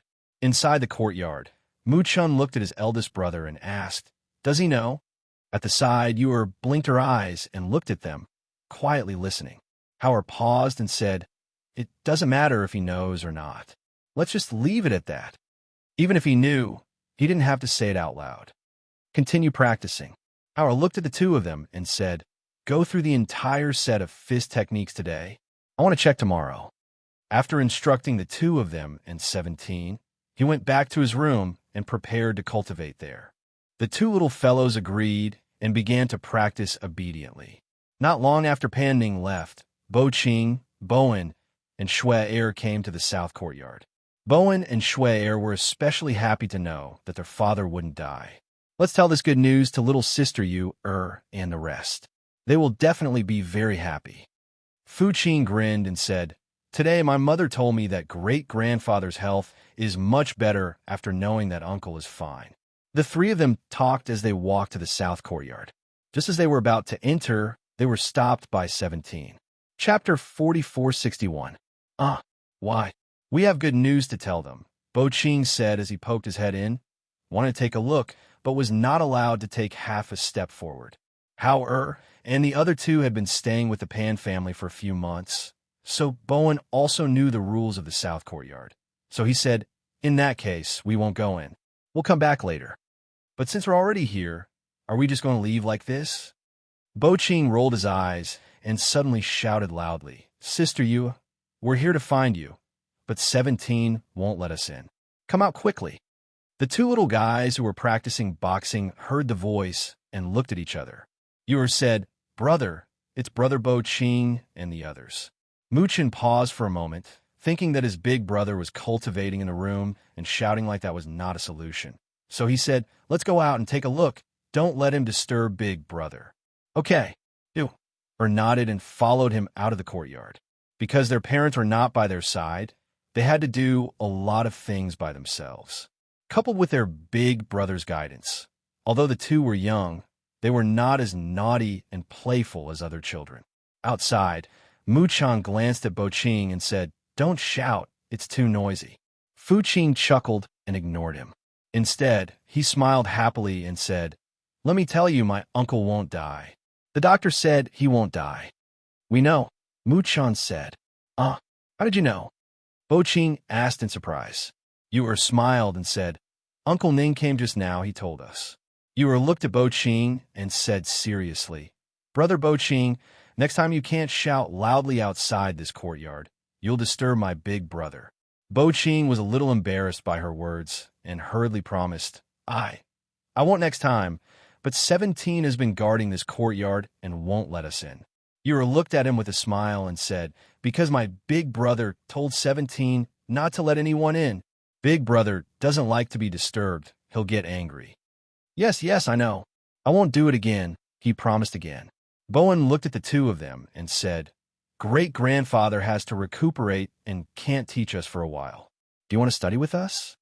"No need. We'll just study in the south courtyard," Muchan said.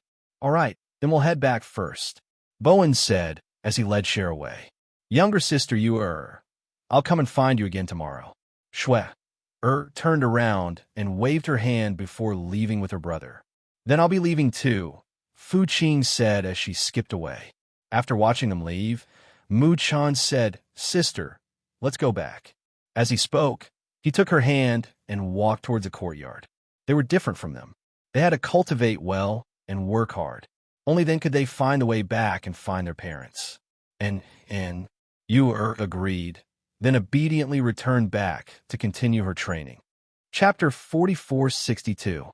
Their days in the Pan family passed day by day. During these days, Hauer and the other two still cultivated on their own.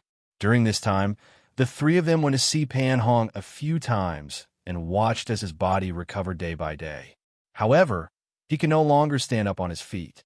On this day, Pan Ning came back from outside and went directly to the southern courtyard to find Hauer and the other two. "Today, I learned that the emperor issued an imperial edict to search for the traces of immortals. Now the imperial edict has been sent to various cities and towns. I heard that it was because an old man beside the emperor saw an immortal flying on a sword when he was young, so he had the idea of searching for immortals." As Pan Ning spoke, he looked at the calm faces of the three children. He paused for a moment and said, "There is one more thing. The emperor summoned me today and specifically asked if my brother had been given any immortal medicine. When he saw the three children looking at him, he hurriedly said, I told him that no immortal medicine was used. However, I feel that he is a little suspicious. He thinks that there must be some inside story for my brother to survive such a serious injury. However, Howard didn't say anything about this. He only asked, he issued an imperial edict to search for immortals. Can it match the traces of cultivators? Pan Ning shook his head and said, this is hard to say. After all, if immortals don't display immortal techniques, they look no different from ordinary people. People like us can't tell whether they are immortals or not. Yes, are you sure you can't tell? Howard nodded and agreed. After all, if they weren't immortal cultivators, they naturally couldn't sense the spiritual aura of immortal cultivators. But don't worry. If there is news, I will inform you immediately. Pan Ning looked at the three of them and said, thank you, Uncle Ning. You thanked him with a smile. Pan Ning smiled. You're welcome. He didn't disturb them and left after delivering the news. Once the news of the Emperor's search for immortals spread, it could be said that the whole country was shocked. Many people were discussing whether immortals really existed in this world. What did immortals look like? In that remote village, the old village chief's man, who had heard the news, sat at the door and smoked a hookah. The two of them looked at each other and couldn't help but think of the scene from a few months ago. They thought of the three children. His Majesty's search for immortals said that anyone who discovered the whereabouts of immortals would be greatly rewarded. However, even if they heard that there would be a great reward, the two of them did not dare to reveal anything about what happened that day. That was an immortal, and an immortal who had saved them. Even though the three of them were still so young, they didn't dare to casually mention that matter. They were fortunate enough to meet an immortal in this lifetime, so this matter could only rot in their stomachs, never to be spoken of. As the days passed, some people became greedy and said that they had seen traces of immortals in the deep mountains and old forests. However, the Emperor sent people to find traces of immortals. After finding out that there were people who were greedy, he immediately ordered them to be killed. For a time, those people who wanted to gamble with greed all stopped thinking about it. In the blink of an eye, a year passed. In another world, Xianyuan Mose and Fengjiu, who were looking for the three children, went to many places in this year's time, but they still couldn't find the whereabouts of the three children. Chapter 4463. Hearing her murmur, Xianyuan Mose followed her gaze. When his deep gaze fell on the little girl, there was a trace of absent-mindedness in his expression. It had been more than a year, and the two children were almost 4 years old. He gathered his thoughts and hugged Fengjiu beside him, saying, we've searched many regions and towns in this year and 4 months. Perhaps the children aren't far from us. The two little ones are almost 4 years old, and Howard is almost 10 years old. I just don't know how they've changed these days. How much taller have they grown? Has their cultivation improved? Have they thought of us? Fengjiu said softly. There was an indescribable sense of loss in her heart. Let's find an inn to rest first. I'll go around the city and ask around to see if there's any news about them here. Xianyuan Mose said as he held her hand and walked towards the inn in front of them. Arriving at the inn, the two people who had booked a room were about to go upstairs when a surprised voice suddenly sounded. Fengjiu? Hearing the voice, Xianyuan Mose and Fengjiu both stopped and looked back. With this look, their eyes couldn't help but flicker slightly. Morong Yishuan, why are you here? Fengjiu asked as she looked at the man who was sitting at the table in the corner drinking wine. That man was her former fiancé, Morong Yishuan, whom she hadn't seen for a long time and had even almost forgotten in her memory. Morong Yishuan was wearing a cyan-colored robe, and his hair was loosely draped over his shoulders, covering half of his outstanding appearance. He had a beard on his chin, which made him look less like an elegant immortal and more like a casual and unrestrained person. Compared to a few years ago, he had changed a lot. If he hadn't called out to Fengjiu, they probably wouldn't have noticed him in the corner. Morong Yishuan walked over. After his gaze swept past Xianyuan Mose, it landed on Fengjiu. Looking at that face that still hadn't changed, his eyes flashed and he smiled. I didn't expect to meet you here. Why don't we sit down and have a drink? Fengjiu looked at Xianyuan Mose. Xianyuan Mose nodded and sat down with her at a table in the corner. After Morong Yishuan saw the two of them sit down, he also sat down and poured a cup of wine for each of them. Only then did he say, I came here because I was traveling around. After all, people like me don't have a fixed residence. It's not bad to wander around and see more of the local customs." He smiled and took a sip of wine. He looked at the two of them and asked, "What about you two? Why would you come to such a place?" Xinyuan Mose raised his glass and drank without saying a word. Feng Jiu paused for a moment and said, "We came out to look for the child." "Look for the child?" Murong Yixian, who was drinking, was slightly startled. He looked at her and asked, "What do you mean? Our child is missing, so we came out to look for him," Feng Jiu said slowly. Before he asked, she said, "When we were fighting with the Devil Master used the blood curse ancient array to send them away. We don't know where they are, so we came out to look for them and see if we can find them." Murong Yixian paused for a moment and said, "I've been wandering outside for too long and haven't been back for a long time. I don't know what happened over there. Why don't you tell me? How is the Devil Master now? Has the ancient Black Lotus been destroyed?" There wasn't anything that couldn't be said, so Feng Jiu told him everything. Chapter 4464. Seeing that the matter had been explained and the wine had been drunk, Xinyuan Mo stood up and said, "Jiu, go and rest for a while." "All right." Feng Jiu stood up and said to Murong Yixian, "We'll go and rest first." Murong Yixian also stood up and responded. After watching them go upstairs, he continued to sit down and drink. He didn't expect to meet Xinyuan Mose and Feng Jiu here. He also didn't expect that so many things would happen after he left that familiar place to travel. Was the child missing? As he drank, he thought about it. He had been traveling around for the past few years. He couldn't go to some of the other powerful heaven realms with his strength, but he could come and go as he pleased in some of the smaller heaven realms. A thought arose in his mind. He finished the wine in his cup, paid the bill, and got up to leave. In the room on the second floor, Feng Jiu took off his coat and rubbed his neck. He walked to the table and sat down, saying, "This Murong Yixian has changed a lot in the past few years. If I didn't see it with my own eyes, I wouldn't have dared to connect him with that person in the past." Xinyuan Mose poured a cup of water for him and said, "Don't pay too much attention to irrelevant people. You should rest first. I've asked the waiter to prepare hot water. Take a hot bath and then go to sleep." "You still want to go out?" Feng Jiu looked at him and asked. "I'm going to walk around the city. I'll also take a trip to the city lord's residence."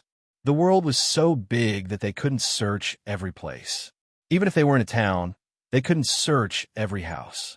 So, every time they arrived at a place, they would walk around and greet the local city lord or other forces, asking them to pay more attention. "It's getting late. Why don't you rest for a while? We'll go out tomorrow," Feng Jiu said. He didn't want him to be too tired. There was no one else by his side. He did a lot of things by himself. However, this way, he would be more tired physically and mentally. "It's okay. You rest first. I'll be back soon. It won't be long," Xinyuan Mo said. Then, he heard the sound of the waiter knocking on the door. "Guest, here's the water. Come in," Xinyuan Mo said. The waiter came in with the water and placed the bath water in the corner of the washroom.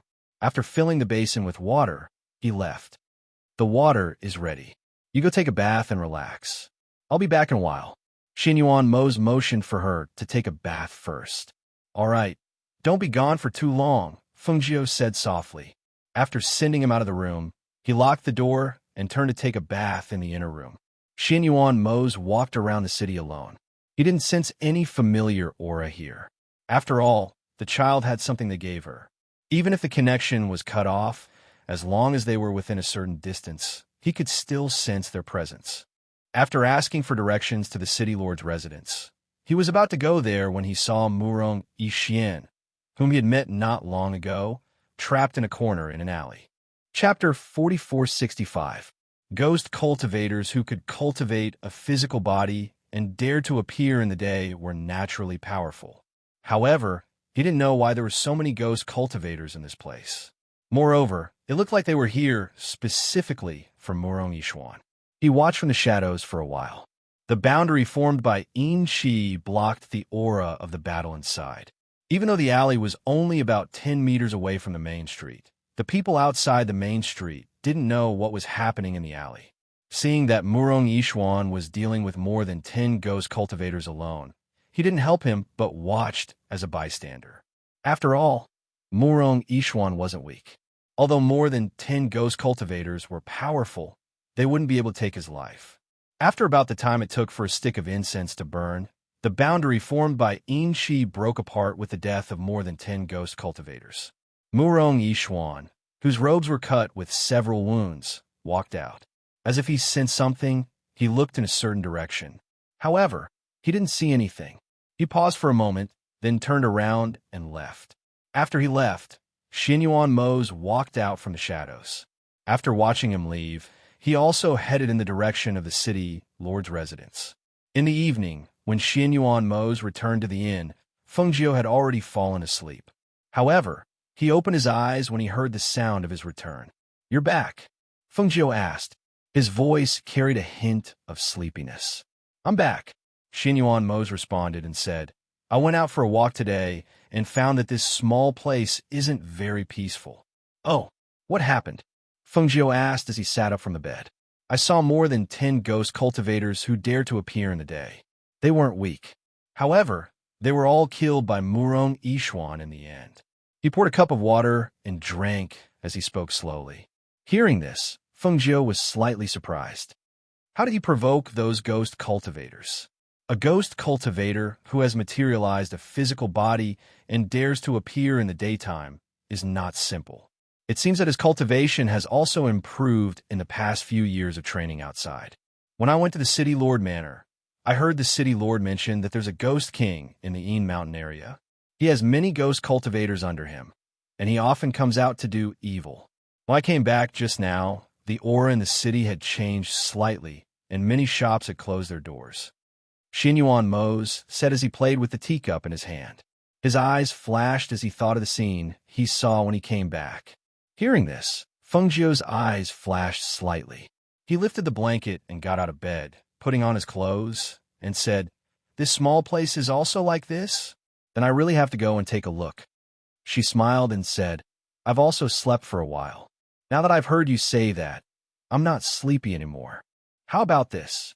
I'll go out and take a look. You rest first. You want to deal with the Ghost King?" Xinyuan Mose raised his eyebrows and looked at her. "Since we've encountered it, how can we leave it alone?" Fengjiu said slowly, taking light steps to his side, and said, "We have the strength, so we can naturally take care of it. If we don't, wouldn't we be allowing the Ghost King to harm the people?" Actually, she was thinking that whether it was the Ghost Cultivators or the Ghost King, leaving them alive would be a great disaster. If she didn't eliminate this threat, if one day her children came to this place with their innate spiritual bodies, wouldn't they be targeted by the Ghost King and the Ghost Cultivators? Chapter 4466. I'll go with you. As Xinyuan Mo spoke, he smirked and said, "I knew it. If you knew, you would definitely go." Even if she didn't say it, he could vaguely guess what she was thinking. Seeing this, Fengjiu smiled and didn't say anything more. He just replied softly, "Okay." When night fell, the two were ready to leave the inn.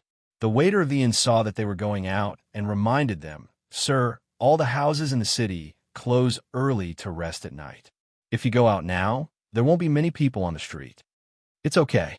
Fengjiu smiled, "but it's not safe at night." Before the waiter could finish his words, the two had already left the inn and walked towards the street.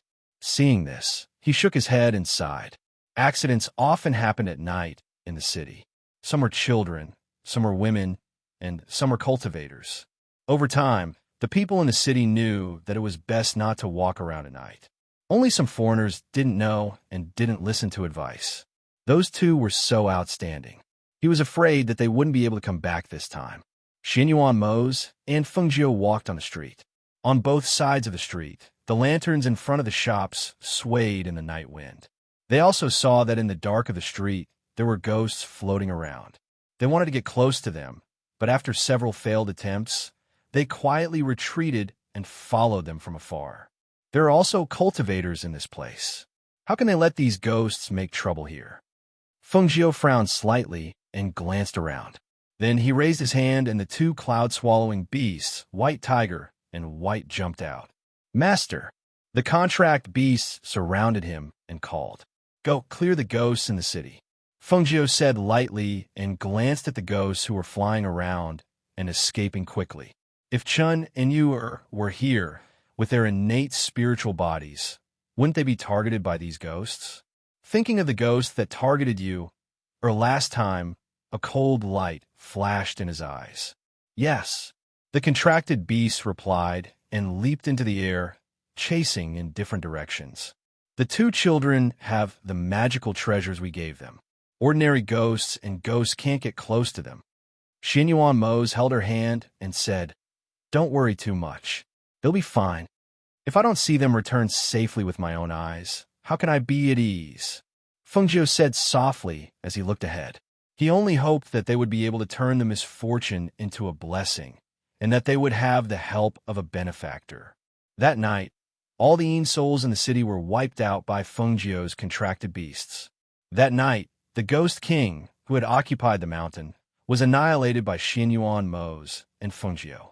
Almost none of the ghost cultivators under them who were in Yin Mountain survived. After wiping out the Ghost King and the ghost cultivators in Yin Mountain, Fengjiu burned Yin Mountain for 3 full days with heaven fire. After completely removing the Yin Qi in the mountain, they quietly left the area. As for the people in the city, they only knew that an inexplicable fire had burned Yin Mountain for a total of 3 days. They had no idea what had happened there. Only the city lord of the city had rushed over to take a look when he heard the news, and then he bowed respectfully to the heavens 3 times. Chapter 4467. 17, who was standing guard outside the courtyard, looked at the small figure sitting cross-legged on the roof. He paced back and forth nervously, looking at the roof from time to time. Faintly, he seemed to feel that there was something different in the air. This was the same aura as when he saw young Master How killing people with his sword in the dilapidated courtyard. Due to the location of the south courtyard and Pan Ning's instructions, the secret guards in the residence did not come over to check even though they noticed the commotion. After all, they knew that 17 was guarding the south courtyard. In the room of the southern courtyard, Mu Chun and Mu Yu were sleeping soundly. However, when they sensed the fluctuation of the spiritual aura, the two quickly got out of bed and opened the door to go outside. Looking up, they saw their big brother sitting cross-legged on the roof, bathed in the moonlight. "Young Master Chun, miss you. Why didn't you put on your outer clothes?" 17 saw them and quickly went into the room to help them put on their outer clothes. "It's okay, it's not cold." Ewer smiled and looked up at the roof. "Brother, is elder brother about to break through?" "I'm not sure." Muchin shook his head and looked up nervously. On the roof, Howard only felt a crack coming from a certain part of his body, as if something had split open. In an instant, the sealed spiritual aura gushed out and went to his dantian. Sweat seeped out his forehead. In his mind, scenes appeared as his body broke through. The past that he could not remember, the blurry things, finally became clear at this moment. Just as his spiritual aura surged, a ray of light flashed from his body and leaped into the air. A wolf howl soared into the sky. The sound echoed in the night and spread throughout the imperial city. Hiss. "Wolf, wolf." 17 was shocked, and her eyes widened. She did not expect that a huge snow-white silver wolf would jump out of young Master Hao's body. How did he do it? How could there be a wolf living in his body? The moment the wolf howled, Hao suddenly opened his eyes. Light flashed in his eyes, and he regained his usual vigor and vigor. At this moment, his spiritual energy and aura had returned to normal. The aura that radiated from this little boy who was not even 10 years old was very intimidating. Mu Chun and Mu Yu looked at their eldest brother in surprise, as well as the majestic silver wolf that jumped into the air and landed steadily on the roof. Their eyes were full of surprise. "How?" raised his hand and stroked the silver wolf beside him. A faint smile appeared on his cold little face. "You're finally out, Master." Silver Wolf called out and lowered its head slightly to look at Mu Chun and Mu Yu below. When it saw the two of them, Wolf Yin's gaze softened a little. They were the two children of the master it had once wanted to follow. Ever since the battle with the Devil Master, it had fallen into a deep slumber. Now that it had woken up and saw them together, it was relieved. How Air gently jumped down from the roof. The silver wolf followed suit and landed steadily beside him. Chapter 4468. Young Master How, don't worry. I understand. He quickly bowed and said, You may leave. How? Or said, reaching out to lead Mu Chun and Mu Yu back to the room, followed by the silver wolf. After watching them enter the room, 17 couldn't help but wipe away the cold sweat on his forehead. He took a deep breath and turned to leave. After a while, 2 shadow guards came in. 17. Is there anything strange here? The 2 shadow guards asked, looking around. 17's eyes flashed and asked, What's strange?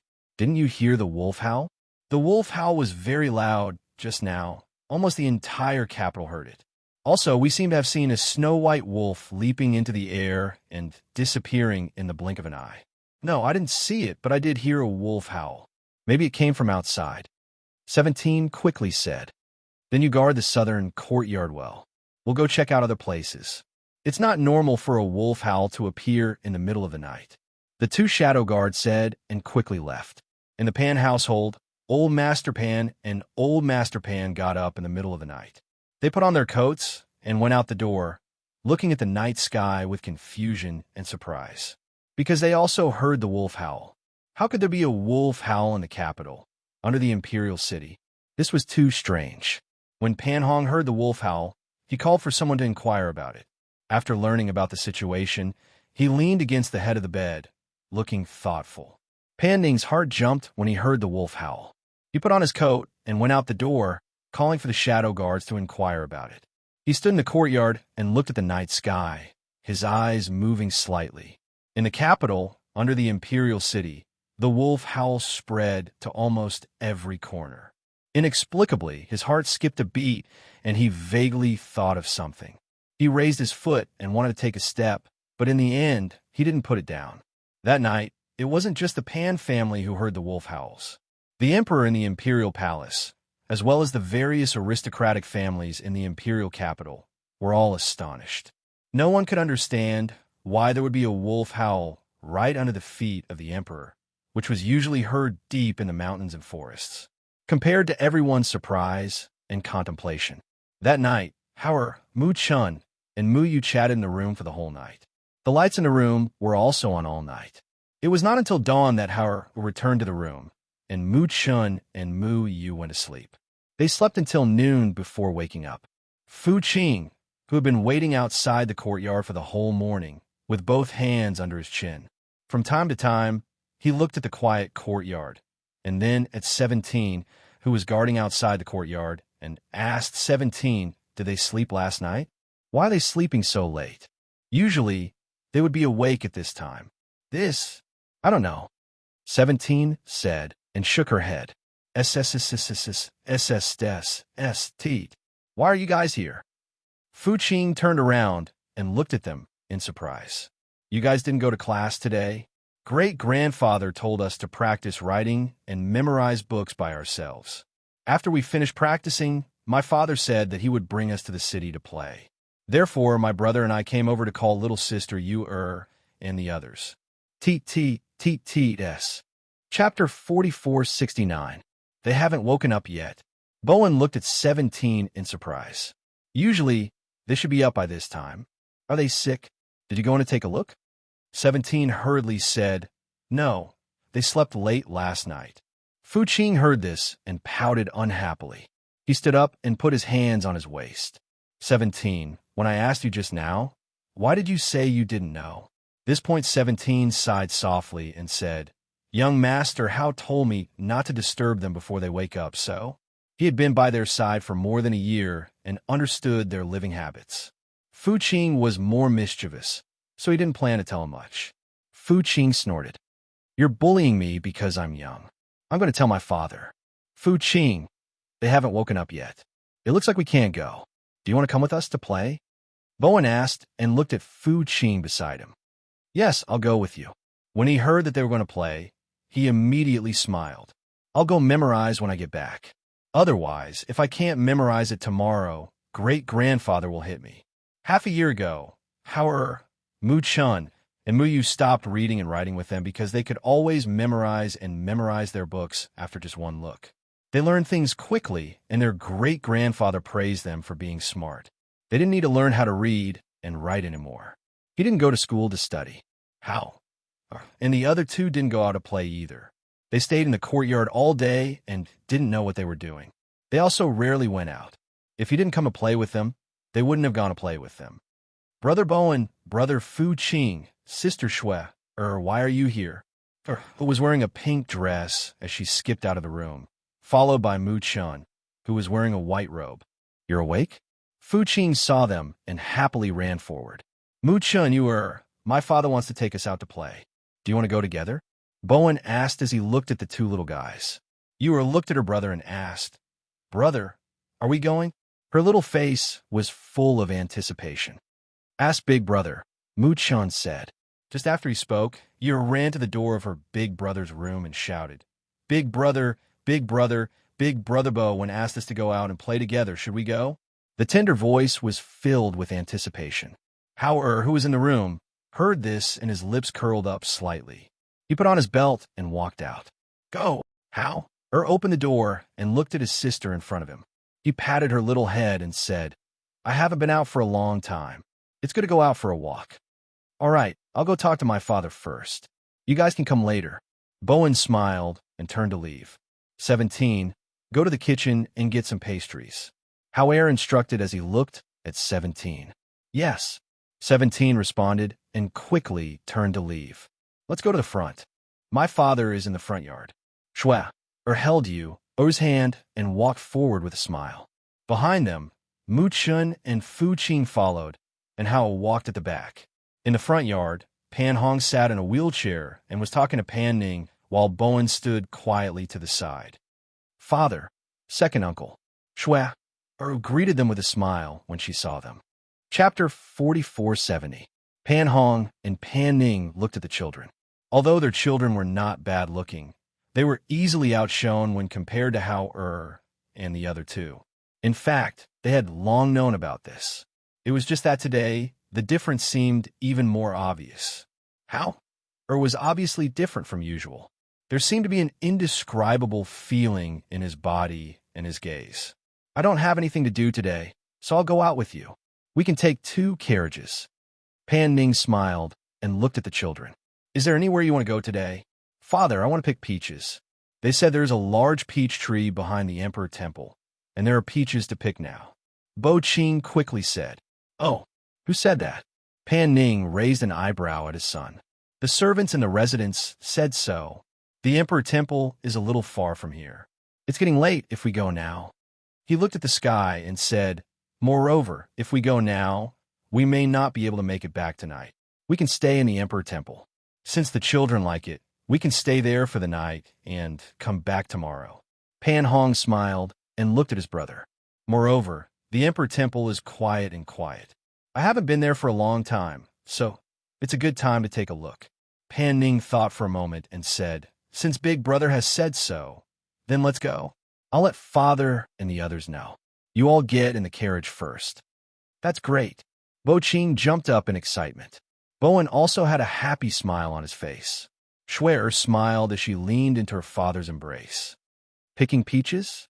Yu blinked and looked at Hao. Big Brother, I seem to remember picking peaches before.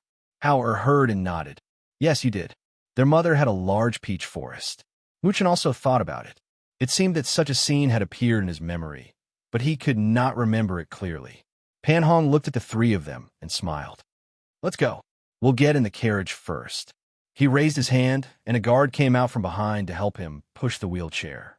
There were some things that he might not understand, but he could vaguely guess.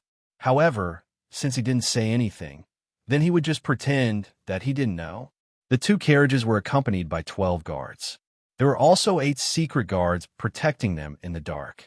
The carriages passed through the city and headed towards the Emperor Temple. In the carriage behind them, Fu Qing, Bowen, Shui and Pan Hong were in the same carriage. At this moment, Fu Qing was pouting with an unhappy expression. Uncle, why didn't my father let me ride in the same carriage as him? He looked at Pan Hong, who was drinking tea, and asked. Pan Hong took a sip of tea and asked, Don't you like sitting in the same carriage as eldest uncle? Or do you dislike Bowen and Schwer? Hearing this, the two people beside him looked at him. Seeing this, Bo Ching hurriedly waved his hand. No, I don't dislike Uncle, nor do I dislike Brother Bowen and Schwer. Since that's the case, you can sit with us. After all, if you go over, it'll be too crowded over there. It won't be comfortable sitting there, Pan Hong said unhurriedly. Is that so? Fu Qing scratched his head. In the end, he could only give up. Chapter 4471. Hearing this, Mu Chun and Mu Yu, who were eating, paused and looked at Pan Ning. Hao paused for a moment before asking, "Is the news reliable? How can you be sure that the other party is a cultivator?" He had recovered his memory. Even though he was still young, he had become more cautious in handling matters. This place belonged to the mortal world. In this mortal world, whether it was power or money, neither were things that cultivators sought. Even if a cultivator really came to this place, he should not have shown himself in front of others. Therefore, when he heard that he had traces of an immortal and even invited him back to the imperial capital, he only had doubts in his heart. I haven't seen him yet. I guess we will only know in a few days. Pan Ning said and looked at Hao asking, "Do you suspect that person is not an immortal?" Hao shook his head and said, "This place belongs to the mortal world. Generally, cultivators will not come here, unless they are traveling. But if that is the case, they will not appear in front of others and let everyone know." "I understand. I will pay more attention to this matter. I will tell you after I find out more." Pan Ning nodded and said. The carriage moved slowly. Along the way, there was constant laughter in the carriage. The children sitting in the carriage lifted the curtain from time to time and looked at the scenery along the road. They continued until they arrived at the gate of the Emperor Temple. "Come down quickly. We are here." Pan Ning got off the carriage first. After carrying Yu down, he saw Mu Chun lightly jump off the carriage, followed by Hao. "Daddy!" Fu Qing jumped down from behind like a little monkey and came to his side in a few steps. "Daddy, are we staying here tonight?" He grabbed his father's hand with one hand and looked at the majestic Buddhist place with curiosity in his eyes. "When we go in later, we will first pay a visit to the abbot of the temple and then take you around," Pan Ning said with a smile and patted his head. "We will stay here tonight. We'll go back tomorrow afternoon." On the other side, after the guards helped Pan Hong off the carriage, they pushed the wheelchair towards the gate. Pan Hong shouted at them, "Let's go." "Qing Mu Chun, don't run around, follow me closely."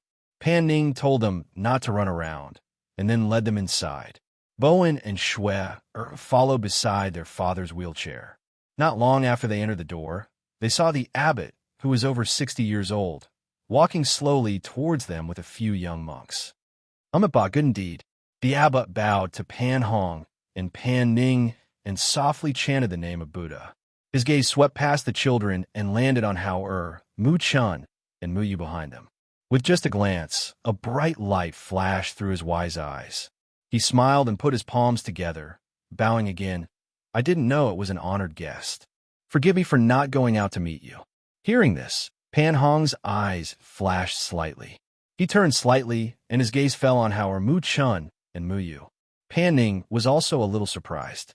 It was said that the abbot of the Emperor Temple had a discerning eye. He didn't expect that he could see that Hao and the other two were not ordinary at a glance. He smiled and bowed, putting his palms together and saying that they were honored guests. His gaze swept past them and landed on Hao, Mu Chun, and Mu Yu. It was so obvious that they naturally could see it. Chapter 4472. He had been intelligent since he was a child and was personally taught by his great-grandfather. His temperament was naturally different. However, he was still young, and there were many things he could not understand. Hao stood there quietly, neither arrogant nor humble. He looked at the abbot calmly and did not speak. As for Mu Chun, he pursed his lips and glanced at the old monk. His gaze fell on his bald head, and no one knew what he was thinking. Yu, on the other hand, was all smiles. Her pair of beautiful eyes curved into crescents, and her face had a pure and innocent smile. "Great Master Huijin, it has been many years since we last met. You are still as energetic as ever." Pan Hong broke the silence with a smile. "Ha ha ha, young master, This old servant is looking forward to playing a few more games with you." He revealed a kind smile, and his gaze turned from the three children to Pan Hong. "Of course I am looking forward to playing chess with you." He smiled and said, "Great master, this is my second brother, Pan Ning. Today, he brought a few children to disturb you." "Greetings, great master abbot." Pan Ning quickly bowed. The abbot looked at Pan Ning and smiled. "Second master, you are indeed a man of great fortune. Since the Emperor Temple has welcomed you today, I dare not neglect you." As he spoke, he ordered the little monk beside him, "Clean up the east wing for our guests." "Yes," the little monk replied and gestured for them to enter. "Then I will bring the children over first," Pan Ning said. After bowing to the abbot, he left with the children. After they left, the abbot said to Pan Hong, "Eldest master, this way, please." Then he walked slowly. The guards pushed Pan Hong beside him. The two were like old friends who had known each other for many years. They chatted as they walked until they arrived at a quiet courtyard. The little monk left, and so did the guards. Only the abbot and Pan Hong were left in the large courtyard. On the stone table, there was a chessboard and a pot of tea. It was elegant and quiet. Pan Hong sighed. "Today, when we meet again, great master is still the same. But I'm sitting in this wheelchair and will never be able to stand up again. In less than 2 years, I have experienced the ups and downs of this world." The host poured 2 cups of tea and said with a smile, "Everything is predestined. Young master, there's no need to sigh."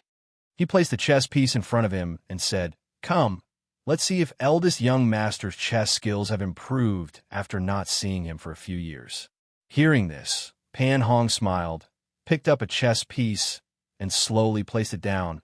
On the other side, Pan Ning took the children and followed the little monk to the eastern courtyard. After resting for a while, he took the children to the peach forest behind the mountain. At the same time, in the hall of great strength, a beautiful woman in luxurious clothes was kneeling and praying. She was praying in her heart. After a while, she slowly stood up. The maidservant at the side hurriedly came forward to help her. She personally went forward to add incense. When the monk at the side saw this, he said, "If you're feeling depressed, why don't you take a walk in the peach forest at the back of the mountain?" "Peach forest?" The beautiful woman was stunned. After thinking for a while, she said, "Okay." She gently bowed and turned to leave the hall. She went to the peach forest at the back of the mountain. At this time, in the peach forest, there were pink and tender peaches on the peach trees. They looked very pleasing. After Pan Ning took the children into the peach forest, the children laughed and played on their own like caged birds. Chapter 4473. This was a Buddhist land, so naturally there would not be any danger. There were not many people in the peach forest, so it was very quiet, so they let the children play on their own. "Sister Yuer, Schwerer, Brother Bowen, let's play hide and seek," Bo Ching suggested excitedly. "Okay, but I'm not playing, I want to hide." Yuer smiled and pulled Mooch in beside her. "Brother, come play too." After saying that, she looked around and saw that her brother was not far away. She shouted, "Big brother, do you want to play?" "Not playing, you guys play. Just don't run too far." Ow, I did not forget to remind them. "Okay."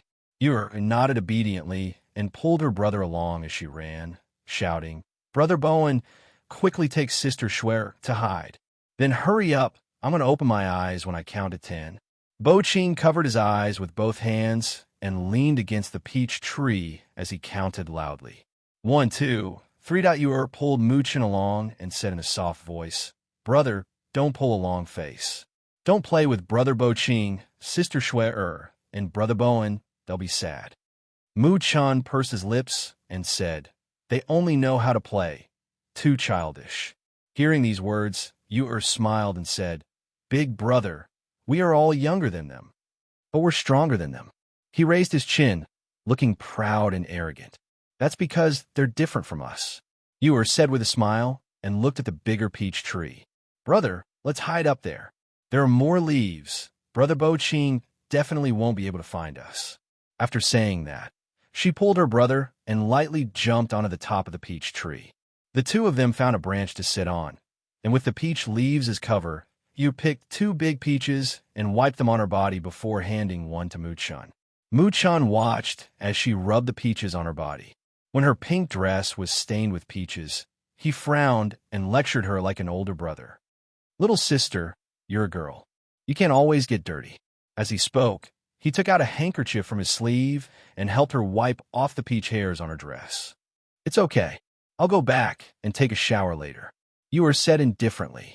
She took a bite of the peach and carefully looked around to see if Bo Qing had come looking for her. Unexpectedly, he didn't see Bo Qing. Instead, he saw a beautiful woman wiping her tears under a peach tree not far away. Yu blinked her eyes, then pulling her brother's sleeve, she said, "Big brother, there's an ant crying over there." Muchan glanced at her and said, "Let her cry. It's none of our business."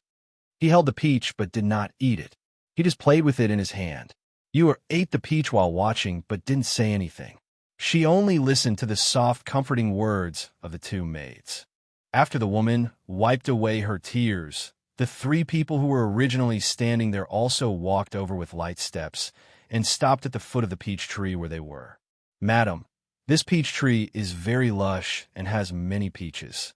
Why don't we pick some and bring them back for good luck?" A maidservant said softly with a bamboo basket in her hand. Chapter 4474. They had been married for many years, but had not had a child all along. Even though the love between husband and wife was deep, it could not withstand the weight of time. Today, she had come here to make a wish, so she naturally hoped to have a good omen. She gathered her thoughts, and her gaze swept past those pink and tender peaches, and finally landed on a comparatively bigger peach. She reached out her hand and tiptoed, wanting to pluck it, but her fingertips faintly touched it, and she was unable to pluck it. After trying a few times, just when she was about to withdraw her hand, suddenly a pink and tender little hand stretched out from those lush leaves and plucked that peach and handed it over. "For you." Yu half lied down, and with a smile on her face, she looked at that beautiful woman who was blankly looking at her. Seeing that she did not speak, and also did not take it, as if she was startled, she again reached out her little hand and handed it over a few more times and shouted, "For you, Peach." That madam came back to her senses and let out a low cry. She couldn't help but take a step back, but as if she had thought of something, she raised her head and looked, and just happened to see that smiling and delicate little face between the peach leaves. That pink and tender little face was exquisite and pure, and a pair of beautiful big eyes were looking at her with a smile. That pair of white and chubby little hands were holding a big peach and handing it over. At first glance, it was as if she had seen a peach fairy, causing her heart to involuntarily skip a beat. "Peach fairy has appeared," that madam muttered, and unexpectedly directly knelt down, and her eyes were filled with pleasant surprise. "Greetings, Peach Fairy." The 2 maids were also startled by this scene. They only saw that on top of that peach tree, there was a pink and delicate little girl who was looking at them with a smile on her face, and her hand was also holding a big peach. Immediately, seeing their madam kneeling down, they also promptly knelt down and did not dare to raise their head. There was no other reason, only because this peach tree was big and tall, and its leaves were lush, and peaches were piled up. It was basically not a tree that a child could climb up. And also, that pink and tender little face with a smile on her face was so delicate that it did not seem to belong to this world. And moreover, it was also inside this Buddhist peach forest, so it was as if Peach Fairy had descended. However, compared to them, Yu couldn't help blinking her eyes at this moment. She was somewhat surprised and also somewhat at a loss. She saw that this beautiful Annie couldn't pick the peaches, so she helped her pick them and handed them to her. Why did she kneel down and worship her? Mu Chun, who was sitting on the other side of the branch, glanced down and was a little speechless. Obviously, he did not expect these people to misunderstand. Although they were also immortals, they were not peach immortals. "I'm not a peach immortal," Yu said with a beaming smile. Looking at them, she softly said with a smile, "Don't worship me. I won't grow up." When Madame heard this, she was startled for a moment. She carefully raised her head and saw that the little girl had already sat down, her feet dangling in the air. She was still holding the big peach in her hand, and beside her, the leaves were pushed aside. She also saw a boy in a white dress, and that boy also had an exquisite little face that was exactly the same as the little girl's. "We are playing hide-and-seek," Ewer said with a smile. Then she could faintly hear Bo Ching's voice shouting in the peach forest. Chapter 4475. Before she could finish her words, she saw the little girl stretched out her little hand and handed over the peach. "For you." She looked at her in a daze, only to see a pure smile on the little girl's delicate face. Her pair of beautiful eyes were very lively. Wearing a pink little dress, she looked very cute in a small ball, which made her heart soften involuntarily. At the same time, she stretched out her hand to take the peach and said, "Come down. I'll carry you down." "No, no. I'm playing hide-and-seek with brother." "You?" Shook her head and retracted her hand. She was about to stand up and hide again when her foot slipped and her little body suddenly fell down. "Little sister," Mu-chan exclaimed and hurriedly stretched out his hand to catch her. But he didn't catch her. The madam, who was standing under the tree, saw the little girl fall and exclaimed in a low voice. She hurriedly reached out to catch her. However, the impact of falling from the tree was too great. Even though the madam caught her, she couldn't stand still. Her whole body fell down, but her hands tightly held the little girl in her arms. "Hiss, madam," the two maids exclaimed and hurriedly came forward. Ewer blinked her eyes and looked at the madam who fell on the ground. She quickly got down from her and somewhat worriedly asked, "Aunt, how are you? Are you injured?" Mu-chan jumped down from the tree and stood beside Ewer, looking at the madam. That madam smiled and said, "I'm fine." She rubbed her waist and felt some pain in her arm. Looking at her arm, she saw that the stone had cut her skin and a trace of blood was oozing out. "I'm bleeding."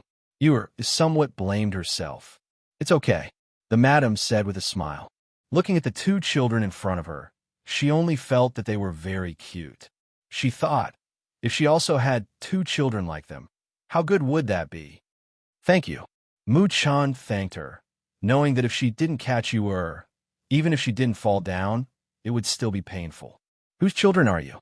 the madam asked the two children while sitting on the ground and letting the two maids tear a strip of cloth to help her bandage her wound. Ewer tilted her head and thought for a while, then said, "My father and mother's children, ah? However, we couldn't find our parents, so we stayed at Uncle Ning's house." Hearing this, the madam was slightly startled. "Why can't we find father and mother?" Mu-chan tugged at Ewer, motioning her not to say too much. "We have to go now." Saying that, he held Ewer's hand and walked towards the road they came from. However, when they had walked more than 10 meters away, they suddenly heard a cry of surprise behind them, as well as the sound of sword chi. Mu-chan and Mu-yu immediately stopped and looked back. They saw several men in black coming out of nowhere and attacking the madam with swords. The two maidservants screamed for help, but one of them was killed by the men in black. The other one was protecting the madam and fleeing while shouting for help. "Ewer!" Mu-chan exclaimed in shock because his sister, who was holding his hand, had broken free from his grasp and ran away. Almost without any hesitation, Ewer rushed towards that madam. Her small figure moved lightly, and her speed was extremely fast.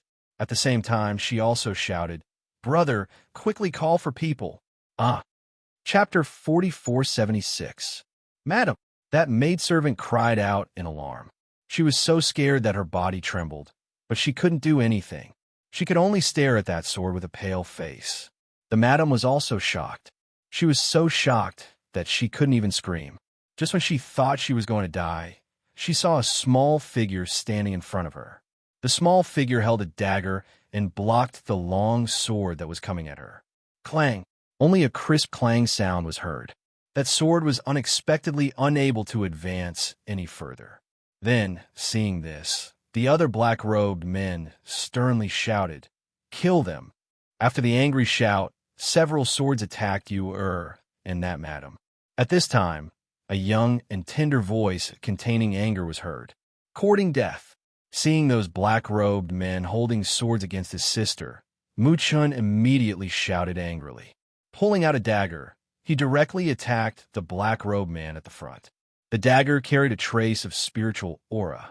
With a whoosh, it streaked across the air, and like a sharp arrow, it pierced the neck of a black-robed man. And that black-robed man who had raised his sword and was about to slash down groaned. His body stiffened in an instant, and the sword in his hand didn't fall for a long time. His eyes were wide open in horror, and he stared straight ahead as if he didn't dare to believe that the dagger that killed him actually flew out from the hands of a 3- or 4-year-old child and accurately hit his vital point. Seeing this, those black-robed men were startled and looked in that direction. But when they saw that it was only a 3- or 4-year-old boy, they couldn't help but get angry and shouted, "Kill them! End this quickly!" "How?" came over after hearing the voice. His figure flitted through the peach trees. Before he reached and Mu Chen's side, he saw those black-robed men making killing moves. After glancing at those black-robed men, his heart slightly moved. 2 streams of chi shot out from his hand, knocking that madam and maidservant unconscious. "Big brother." Yu turned her head and saw her big brother coming over. "Chen Yu, these people are for you to practice." As Hauer spoke, his indifferent gaze swept past the men in black. He did not make a move and chose to let Mu Chun and Mu Yu deal with them. After cultivating for so long, they had yet to experience actual combat. It was just a few black-robed men, so they could use them to practice their skills and courage. The 2 of them were startled for a moment, but they immediately understood what he meant, so they responded. Yu held the dagger and circulated the spiritual power within her body, and the next moment, she stepped forward. Mu Chen also rushed forward and removed the dagger from the black-clothed man's chest. Spirit force surged in his palm, and killing intent overflowed from his eyes. The 2 of them had been cultivating for a long time and were very proficient in both their movement techniques and martial skills. However, they had very few opportunities to fight. This time, after hearing their big brother's words, the aura of the 2 small figures changed a moment. Their spiritual energy aura surged. Unlike their usual appearances, at this moment, both their bodies and their eyes were filled with killing intent. Their attacks were swift and fierce, without the slightest bit of hesitation. In their hearts, they always remembered that there was no need to show mercy to those who wanted to take their lives. Chapter 4477. When he was young, his parents taught him personally, telling him that they could not always be by his side to protect him. Only when he became stronger and had the ability to protect himself could they be at ease. And now, he and his younger brother and sister were stranded here. He had also been personally teaching them to cultivate so that they could have the ability to protect themselves, just like how his parents taught him in the past. After a few breaths of time, the forest returned to calm again. On the ground, several corpses were lying there, and the 2 little people, standing in the middle of the corpses, were seriously wiping the blood-stained daggers in their hands. Pan Ning had rushed over after hearing the commotion. However, he did not expect to see such a scene when he arrived. "Hiss, what happened? Are you all right?" Pan Ning's face changed and quickly stepped forward. He saw her standing on the side, and the 2 little ones standing beside the woman who had fallen on the ground. "Uncle Ning, we are fine," Yu said, looking at the corpses on the ground and slightly lowering her head. Mu Chun looked at the corpses with a taut face. His eyes were calm, as if those people were not killed by him. Pan Ning stepped forward to check. His brows furrowed slightly, and his face was solemn. He said, "Did the Death Warriors sneak into a peaceful place of Buddhism?" Looking at the dead Death Warriors, he looked at the children with a complicated expression. Apart from them, there was no one else here. Therefore, he knew very well who killed these men of sacrifice. They wanted to kill this ant, and then wanted to kill us, so we killed them. Yu whispered, somewhat uneasily grabbing the corner of her clothes. Pan Ning sighed softly and said, "Don't be afraid, it's all right." He patted Yu's little head, but when he spoke, he felt strange. These children even dared to kill Death Warriors. Why would they be afraid? I tell you, if someone asks later, you can say that these people were killed by me. As for the rest, don't say a word. Pan Ning instructed, knowing that this matter was not so simple. In. The three responded and looked at him. How? Take them to Bowen and the others first, and then take them back to the courtyard to rest. Pan Ning said, glancing at 17 from the corner of his eye. All right. Replied before leading his younger siblings away. Young Master Hao, young Master Chun, Monsieur. When 17 saw them, she quickly bowed. Seeing that they had left, she quickly went to Pan Ning's side. Second young master, what happened? He looked at the woman and the corpses on the ground in astonishment. We'll talk about it later. Now, you go to the front and find the master abbot and ask him to come over. Pan Ning instructed. Yes. 17 replied and quickly left. Pan Ning stepped forward and saw that the woman and her maidservant had only fainted. He first pinched the woman's Renjong acupoint, and the woman slowly regained consciousness. Greetings, Madam Ho. Pan Ning bowed and took 3 steps back. The madam rubbed her forehead and opened her eyes. When she saw the corpse in front of her, she thought of what had happened and her face paled. She then seemed to have thought of something and looked around, but the 2 children were gone. Where are the 2 children? She asked anxiously. They're fine. Madam, you don't have to worry. Pan Ning said. Chapter 4478. Yes, Pan Ning replied. He looked at her and said, Madam, what happened here just now? On the other side, the abbot and Pan Hong were playing chess when they saw a young monk rushing in with 17. Abbot, it's not good. This benefactor said that there was an assassin in the back of the mountain and someone died. The young monk hurriedly said, Eldest young master, Master Abbot.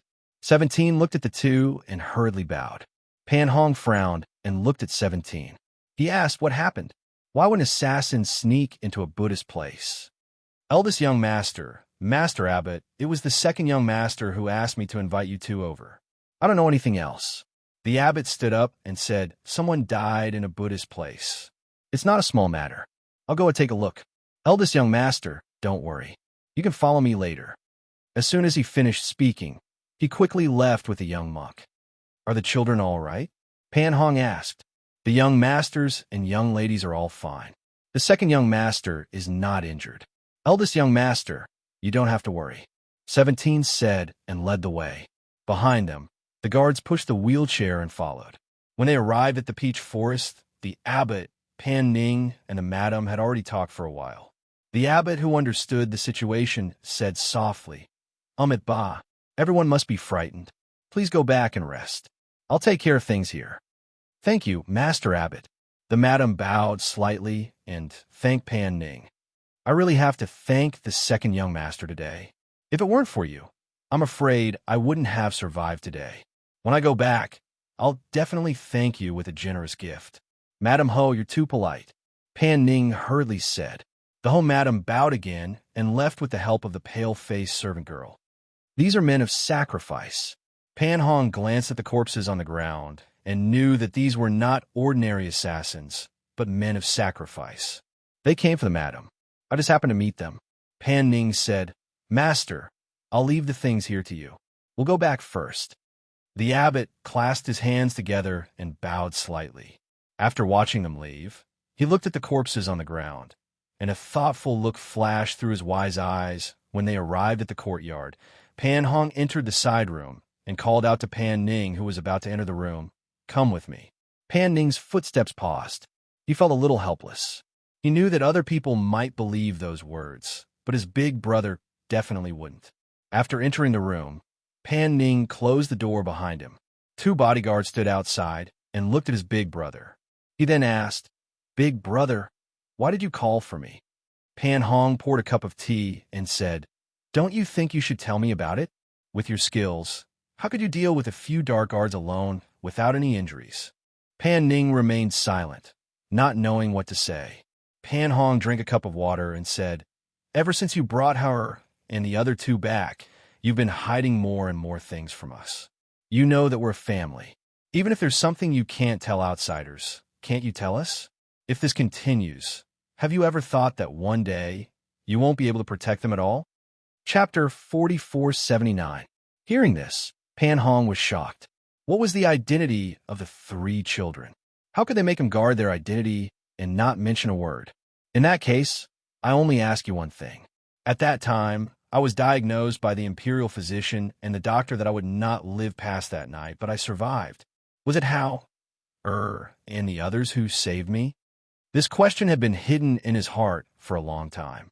He did not believe those words that were said to the outside world, but he knew that since Pan Ning said those words, it must be to cover up some truth. Therefore, he guessed that his survival had something to do with Hao and the others. However, even if he guessed in his heart, even he was not willing to believe it. After all, the three of them were only children. Pan Ning looked at him for a long time, then took a deep breath and replied, "Yes." Pan Hong's eyes narrowed. Even if he had guessed it, his heart was still shocked when he heard him admit it. He took a deep breath and slowly exhaled, saying, "I know. You could go back. After encountering such a scene today, I guess they were frightened. Go and see them." Hearing this, Pan Ning secretly breathed a sigh of relief in his heart. Even if his elder brother guessed that his survival had something to do with Hao and the others, he would never have thought that the three children were already people who dared to kill. How could they be easily frightened? Just as he was about to go out, he heard his elder brother's voice behind him. "Wait a moment." Pan Hong seemed to have just reacted. He glanced at him and asked hesitantly, "Those black-robed men couldn't have been killed by Hao, right?" "Ha, how could it be?" "Elder brother, I'll go first to see the children." Pan Ning turned back and smiled embarrassedly. Without waiting for him to say anything else, he quickly left. Seeing him like this, how could Pan Hong ask more? He just felt that it was inconceivable. In the room on the other side, the 6 children were all sitting in the room. Compared with Bowen, who had a more introverted personality, Bo Ching was like a little monkey walking around the room, looking at this and playing with that, and asking all kinds of questions. Yu obediently sat at the side of the table with her hands supporting her chin, blinking her beautiful and pure eyes. She had an innocent appearance. No one would have thought that such a well-behaved, pure, and harmless child would actually kill 3 specially trained death soldiers just a moment ago. Mu Chun sat by the side and didn't say anything. He just pursed his lips and listened to Bo Ching talk nonstop. From time to time, Shui would turn her head to look outside the room. Bowen sat there quietly, occasionally looking at Hao, who was sitting in the corner. No one knew what he was thinking.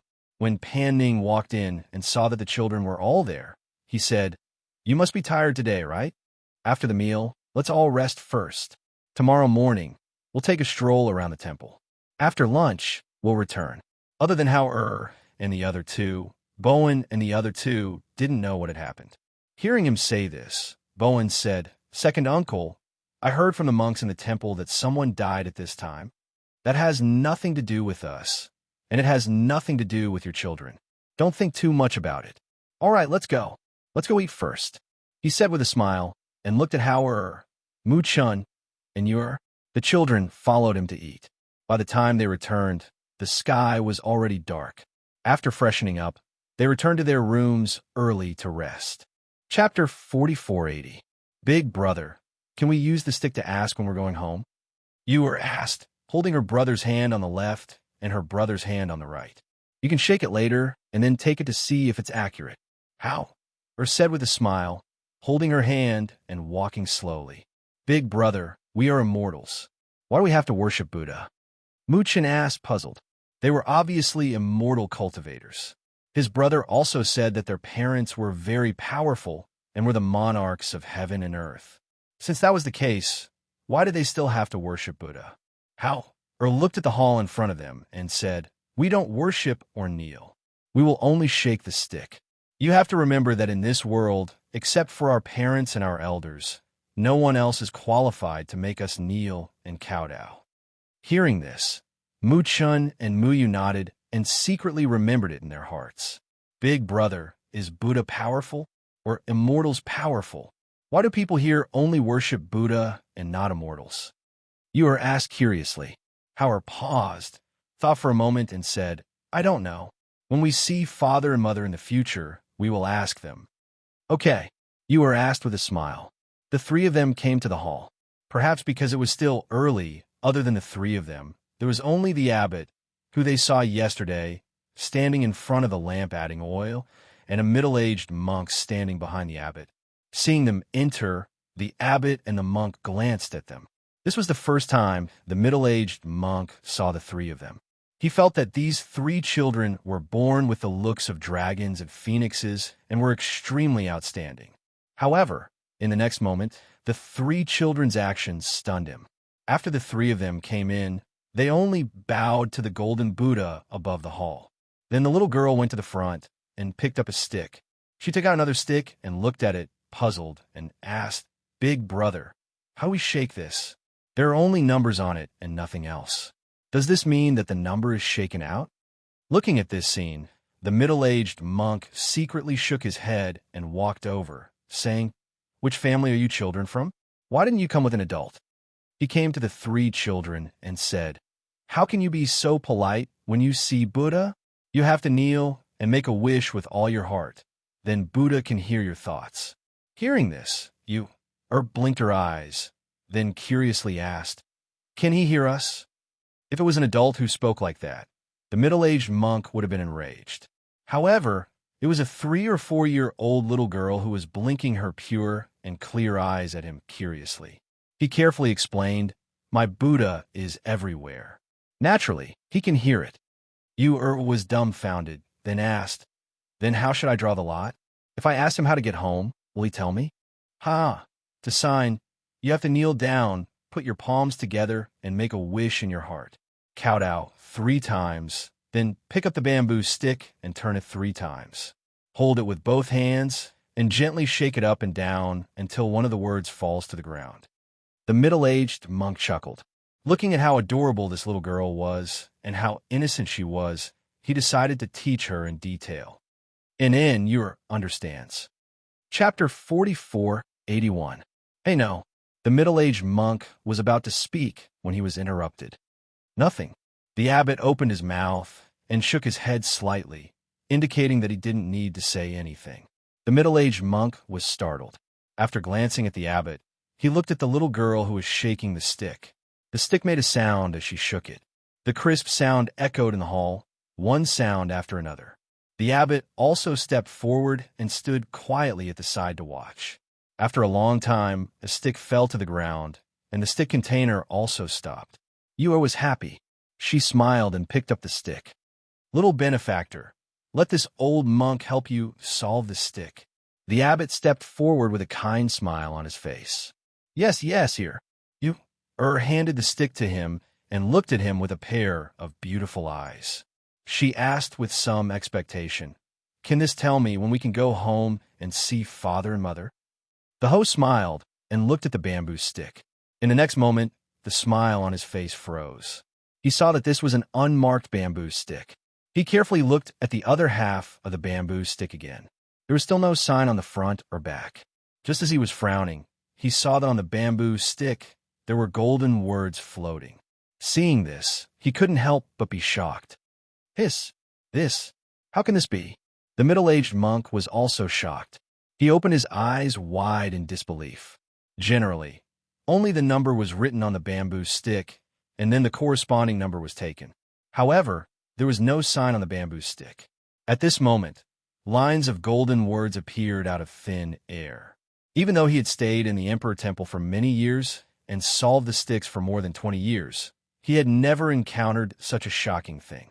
Since they saw it, Howard naturally saw it too. Looking at this scene, Howard didn't say anything. He just glanced at it and then looked at the golden Buddha statue in the hall. He was also a little surprised. Immortal fetus is pregnant with a dragon and a phoenix is born. However, there is no fated star in the heavenly palace. It is difficult to survive. Let nature take its course and don't force it. The abbot softly read these words, but the hand holding the stick trembled slightly. Immortal fetus? No fated star? As Howard listened to the host reading the lot, he raised his eyebrows and his cold little face turned frosty. He took a step forward and took the bamboo stick from the abbot's hand to read it again.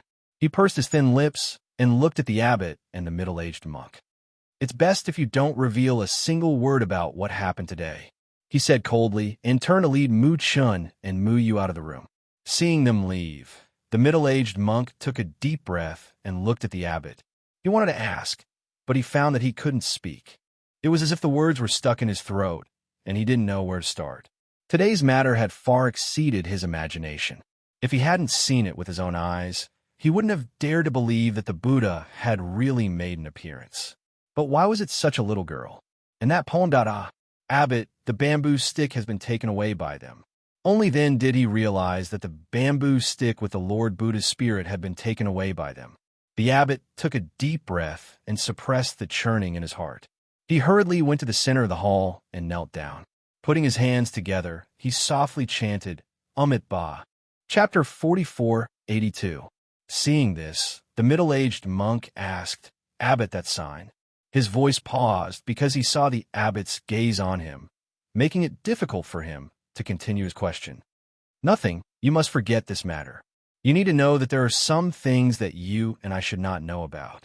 He said slowly, but if we spread the news of the Buddha's manifestation, the incense in the Emperor Temple will be even more prosperous.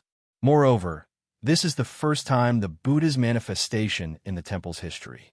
Are we going to suppress this matter just like that? He said anxiously. He did not understand what the abbot was thinking. Don't talk about this anymore, he said with a frown. He glanced at him and said, Remember, don't tell anyone about this. As soon as he finished speaking, he walked out. Seeing the abbot leave, the middle-aged man opened his mouth, but in the end he just sighed softly and shook his head. He walked to the corner and sat down beside the sign. No matter how he thought about it, he could not understand why Buddha would manifest to a little girl. On the other side, Mu Chun and Mu Yu looked at their big brother who was holding their hands as he strode forward. Seeing the cold aura on his body and his face colder than usual, they couldn't help but look at each other. Big brother, you are called out. How? Stopped and looked at you, then at Mu Chun. Don't worry, I will protect you. I won't let anything happen to you.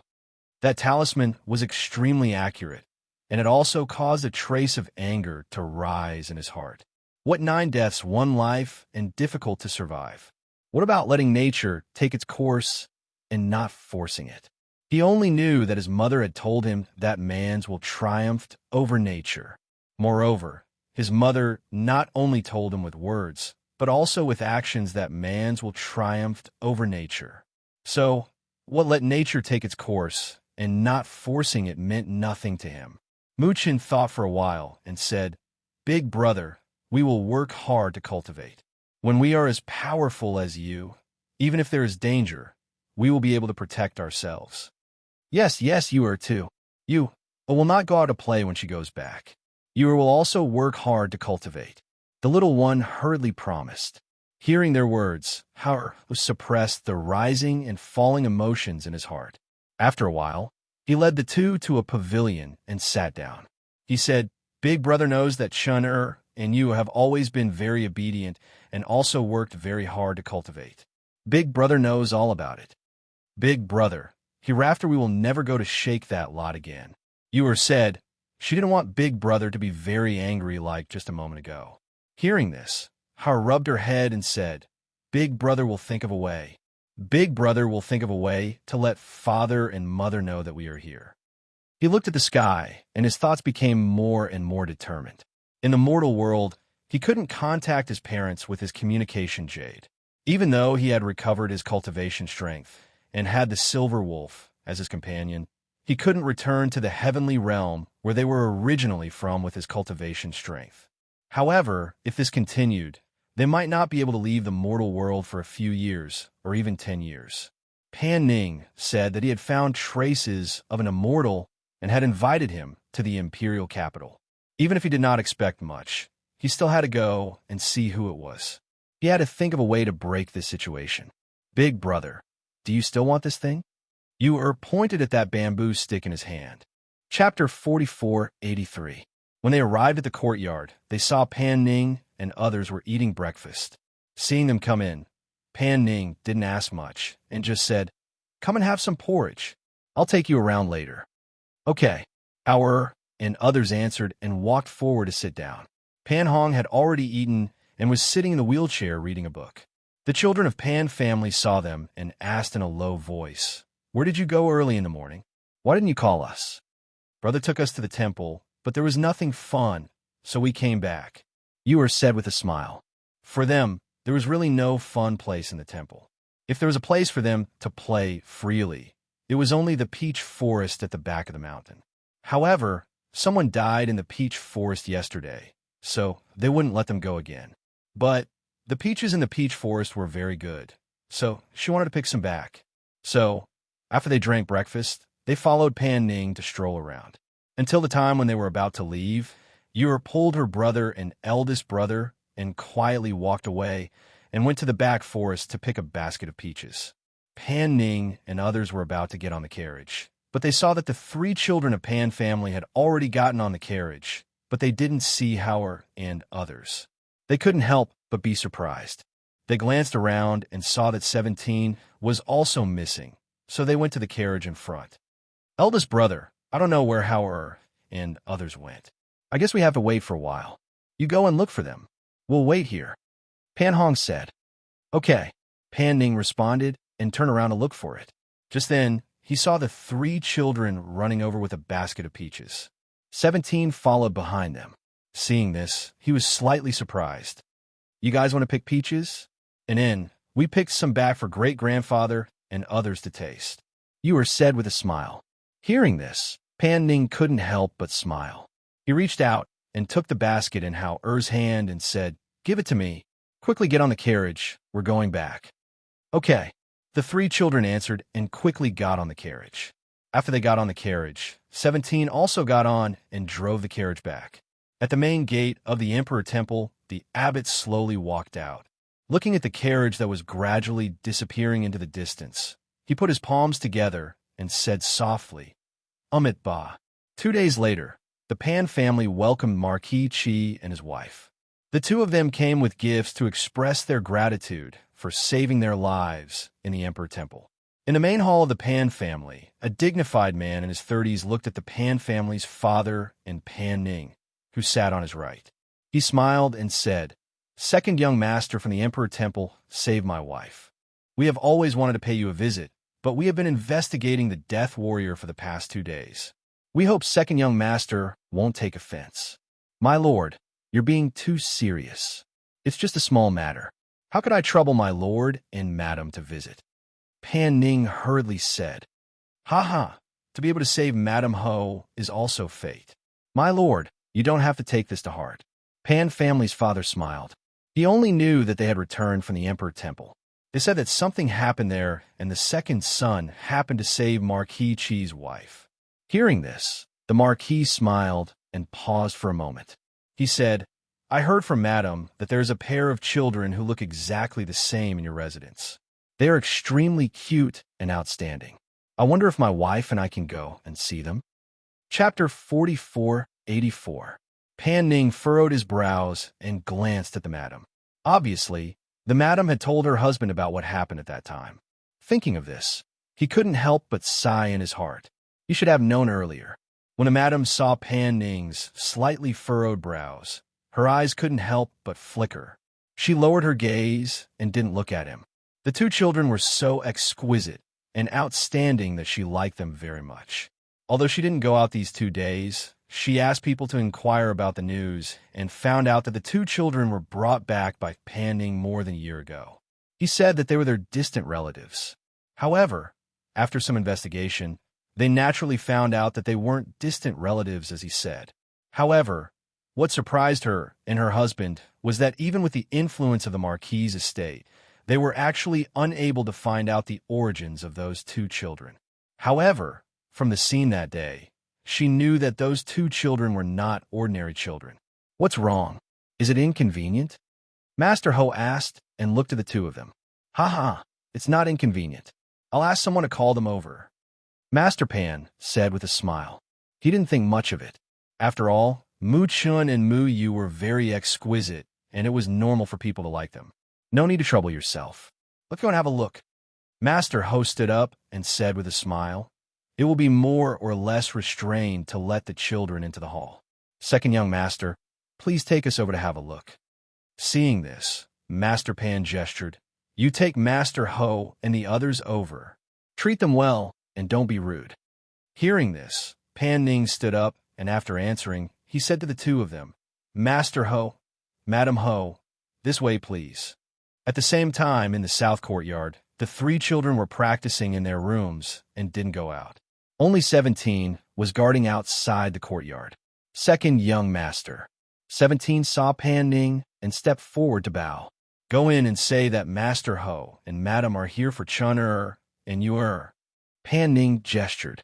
Yes. 17 responded and turned to go in.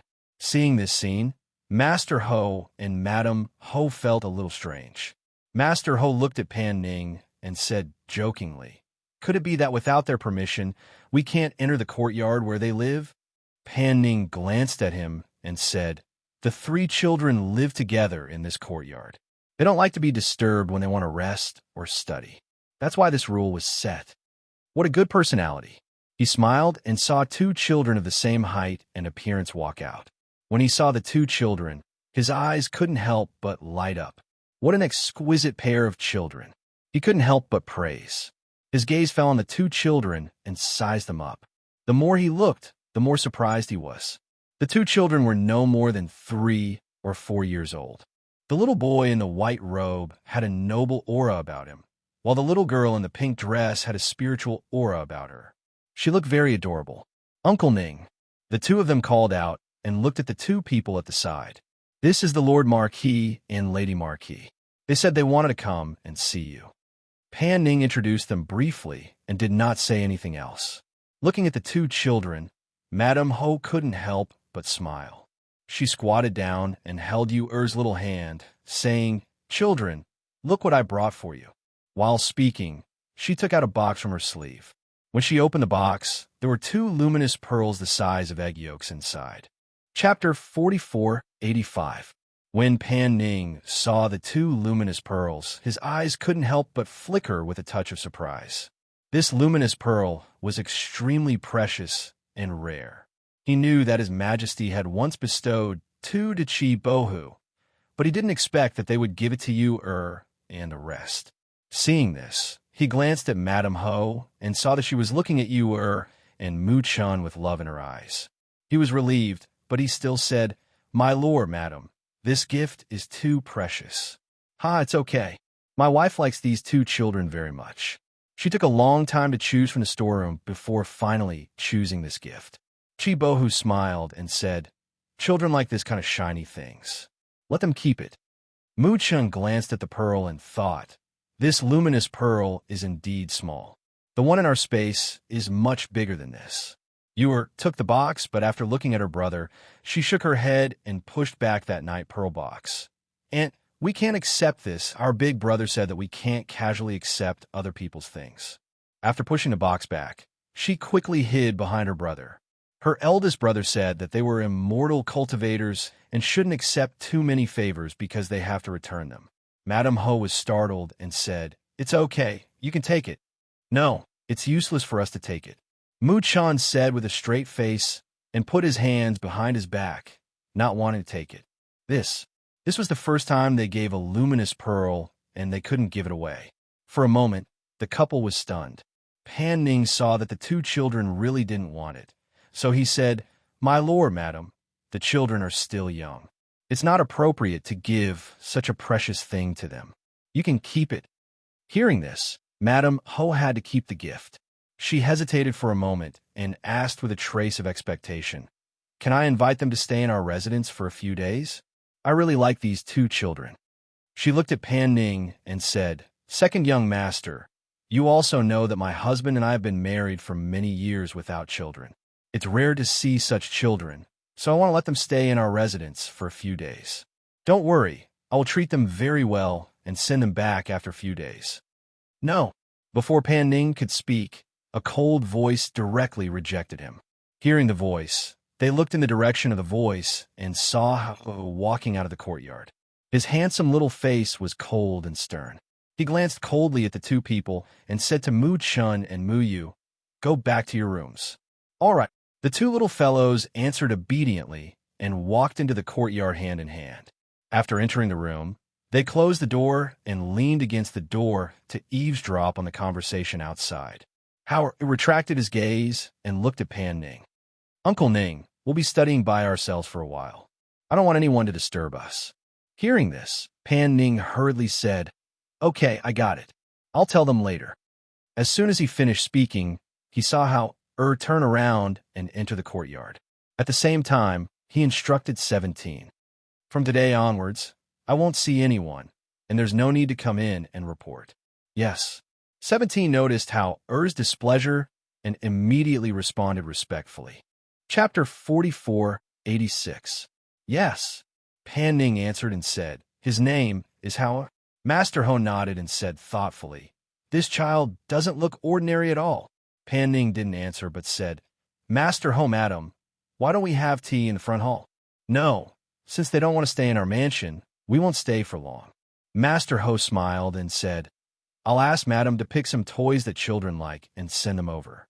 We'll take our leave. Seeing this, Pan Ning sent them out. When he was about to go back, he saw his elder brother waiting for him in the front yard. They came for you, Pan Hong asked and looked at him. I guess Madam Ho said something to Master Ho. They said they liked the two children very much and wanted to take them to stay in the mansion for a while, but Hao directly refused. Pan Ning said. He paused and said, But in my opinion, they don't have any other intentions. They just like the two children. Pan Hong nodded and said, Marquis Qi and his wife have a good reputation in the capital. Even if they find something strange, they won't hold on to the children. But even so, we have to be careful. I know. How? Just said not to disturb them during this period. I guess they won't go out for a while. The two brothers chatted for a while in the front yard. Then Pan Ning told people not to disturb them in the south yard. At the same time, he told the three children in the mansion not to look for Hao and the other two children during this period. In the next few days, Hao and the other two children practiced in the yard. Even the people in the mansion didn't know what they were busy with all day. They only knew that they almost didn't leave the room except for meals. Until one day, a piece of news came out from the Emperor Temple and caused a huge sensation in the capital. Have you heard? News came out from the Emperor Temple. A few days ago, Buddha showed himself and gave a spiritual stick. And it is said that the one who got the spiritual stick is a little girl of 3 or 4 years old. What? Spiritual stick? What kind of spiritual stick? Why is it a 3 or 4-year-old girl who begged for it? I heard that it was a white stick, but when the abbot held it in his hand, specks of golden light appeared on the white stick, and a few lines of words appeared. Furthermore, it was said that the little girl didn't even kneel and kowtow. She just stood there and begged for the spirit stick. However, this matter was suppressed by the abbot and only recently spread. Why did the abbot suppress it? How could it be leaked if it was suppressed? What was written on the paper? Who was that little girl? How can I get the Buddha, Lord, to show up? I heard that it was because the great Master Wu spoke in his sleep during the interpretation of the divination stick. Also, I heard that the little girl is not a mortal, but a divine fetus. It was said that the divination stick was written by Buddha. On the street, groups of 3 to 5 people were discussing in low voices. As the news spread, several versions of the same matter were spread. Some were true, and some were false. It was very suspicious. When the members of the Pan family heard the news, the father and son of the Pan family gathered in the main hall, looking at Pan Ning with serious expressions. Pan Ning's father asked, What's going on? Why did such a rumor come out when you went to the Emperor Temple? Now it has spread outside, and the more it spreads, the more outrageous it becomes. His Majesty already knows about it, and sent people to the Emperor Temple to invite the abbot and great Master Wu to the palace. Pan Hong frowned and thought deeply. Chapter 44:87. I'll go with you to the south courtyard and ask Hao what's going on. Then we can make preparations as soon as possible. Pan Hong pushed the wheelchair to Pan Ning. Okay. Pan Ning pushed him out and said to his father, Father, we'll go and ask. Don't worry. Pan Ning's father watched them leave and shook his head with a sigh. He also got up and walked out. When Pan Ning and the others arrived at the south courtyard, they saw that it was very quiet. They didn't see the 3 children come out, so they asked 17 to go in and inform them. First young master, second young master, Hao told us not to disturb them these days. This, 17 was a little embarrassed. You go and call Hao. I'll take responsibility if anything happens. Pan Ning gestured. If this wasn't an important matter, they wouldn't disturb them. Seeing this, 17 responded and walked inside.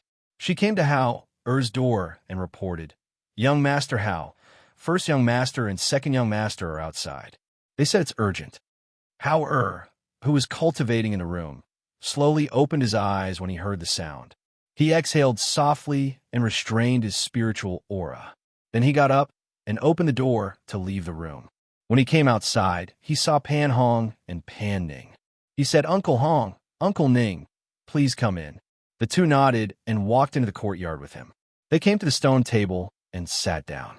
Before he spoke, Pan Ning told him, "We came to find you because we have something to ask. That day when we went to the Emperor Temple, did you ask for some kind of sign?" Hearing this, Hao Er glanced at them and asked instead of answering, "What's wrong?"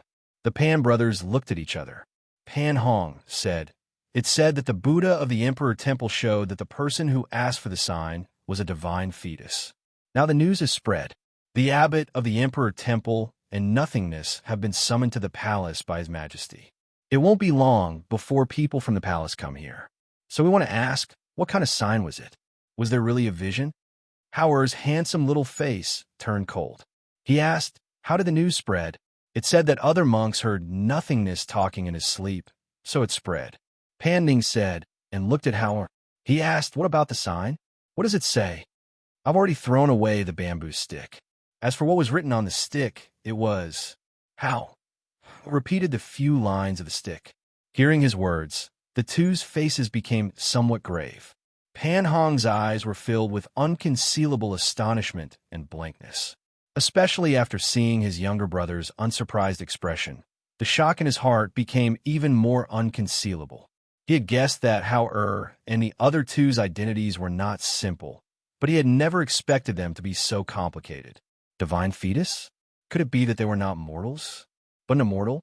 Could it be that the three of you are not mortals, but immortals? Pan Hong asked, unable to conceal his shock.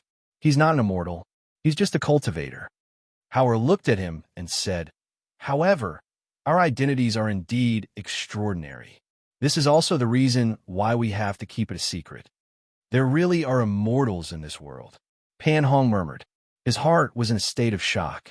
Chapter 4488. Hearing this, Pan Hong calmed himself down. He took a deep breath and slowly exhaled. After his mood gradually calmed down, he pondered for a while and said, "Since His Majesty has summoned the Emperor Temple's abbot and Jiao Wu, I'm afraid we can't hide the matter of the sign." He glanced at the two of them and slowly said, "His Majesty has been searching for immortality for some time now. He won't let go of this opportunity, especially since Hao Er and the other two are still in our home. I'm afraid that once this matter is known, in addition to the fact that I was judged by the highly skilled doctor and the city's physician that I wouldn't live past that night, he will undoubtedly believe that you are immortals. Then what should we do?" Pan Ning couldn't help but ask anxiously. In terms of scheming and thinking, he was far inferior to his brother. Now that his brother also knew about this matter, he would at least feel more at ease with him coming up with ideas and solutions. Pan Hong pondered for a while and said, "If His Majesty asks, we have to say we don't know. Otherwise, if he blames us for deceiving the Emperor, we will be in big trouble. As for Hao Er and the other two, if His Majesty asks, you also have to say you don't know. After all, you're still young and can say you don't know about the sign. As for the immortal fetus, it's just what the sign said. There is no other evidence. Even if His Majesty guesses, he can't be sure. Also, you have to explain this matter to Mu Chun and Yu Er. If you go to the palace, we will accompany you and act according to the circumstances." Pan Hong looked at Hao Er and said, I understand." Hao Er responded and said, "I'll go tell them first." As he spoke, he walked to the room where Mu Chun and Mu Yu were. At the same time, the palace sent people. At this time, they entered the residence and were led by Pan Ning's father to the southern courtyard. In the southern courtyard, Pan Hong and Pan Ning saw the people from the palace and looked at each other. Before they could speak, they heard their father say, "These people are from the palace.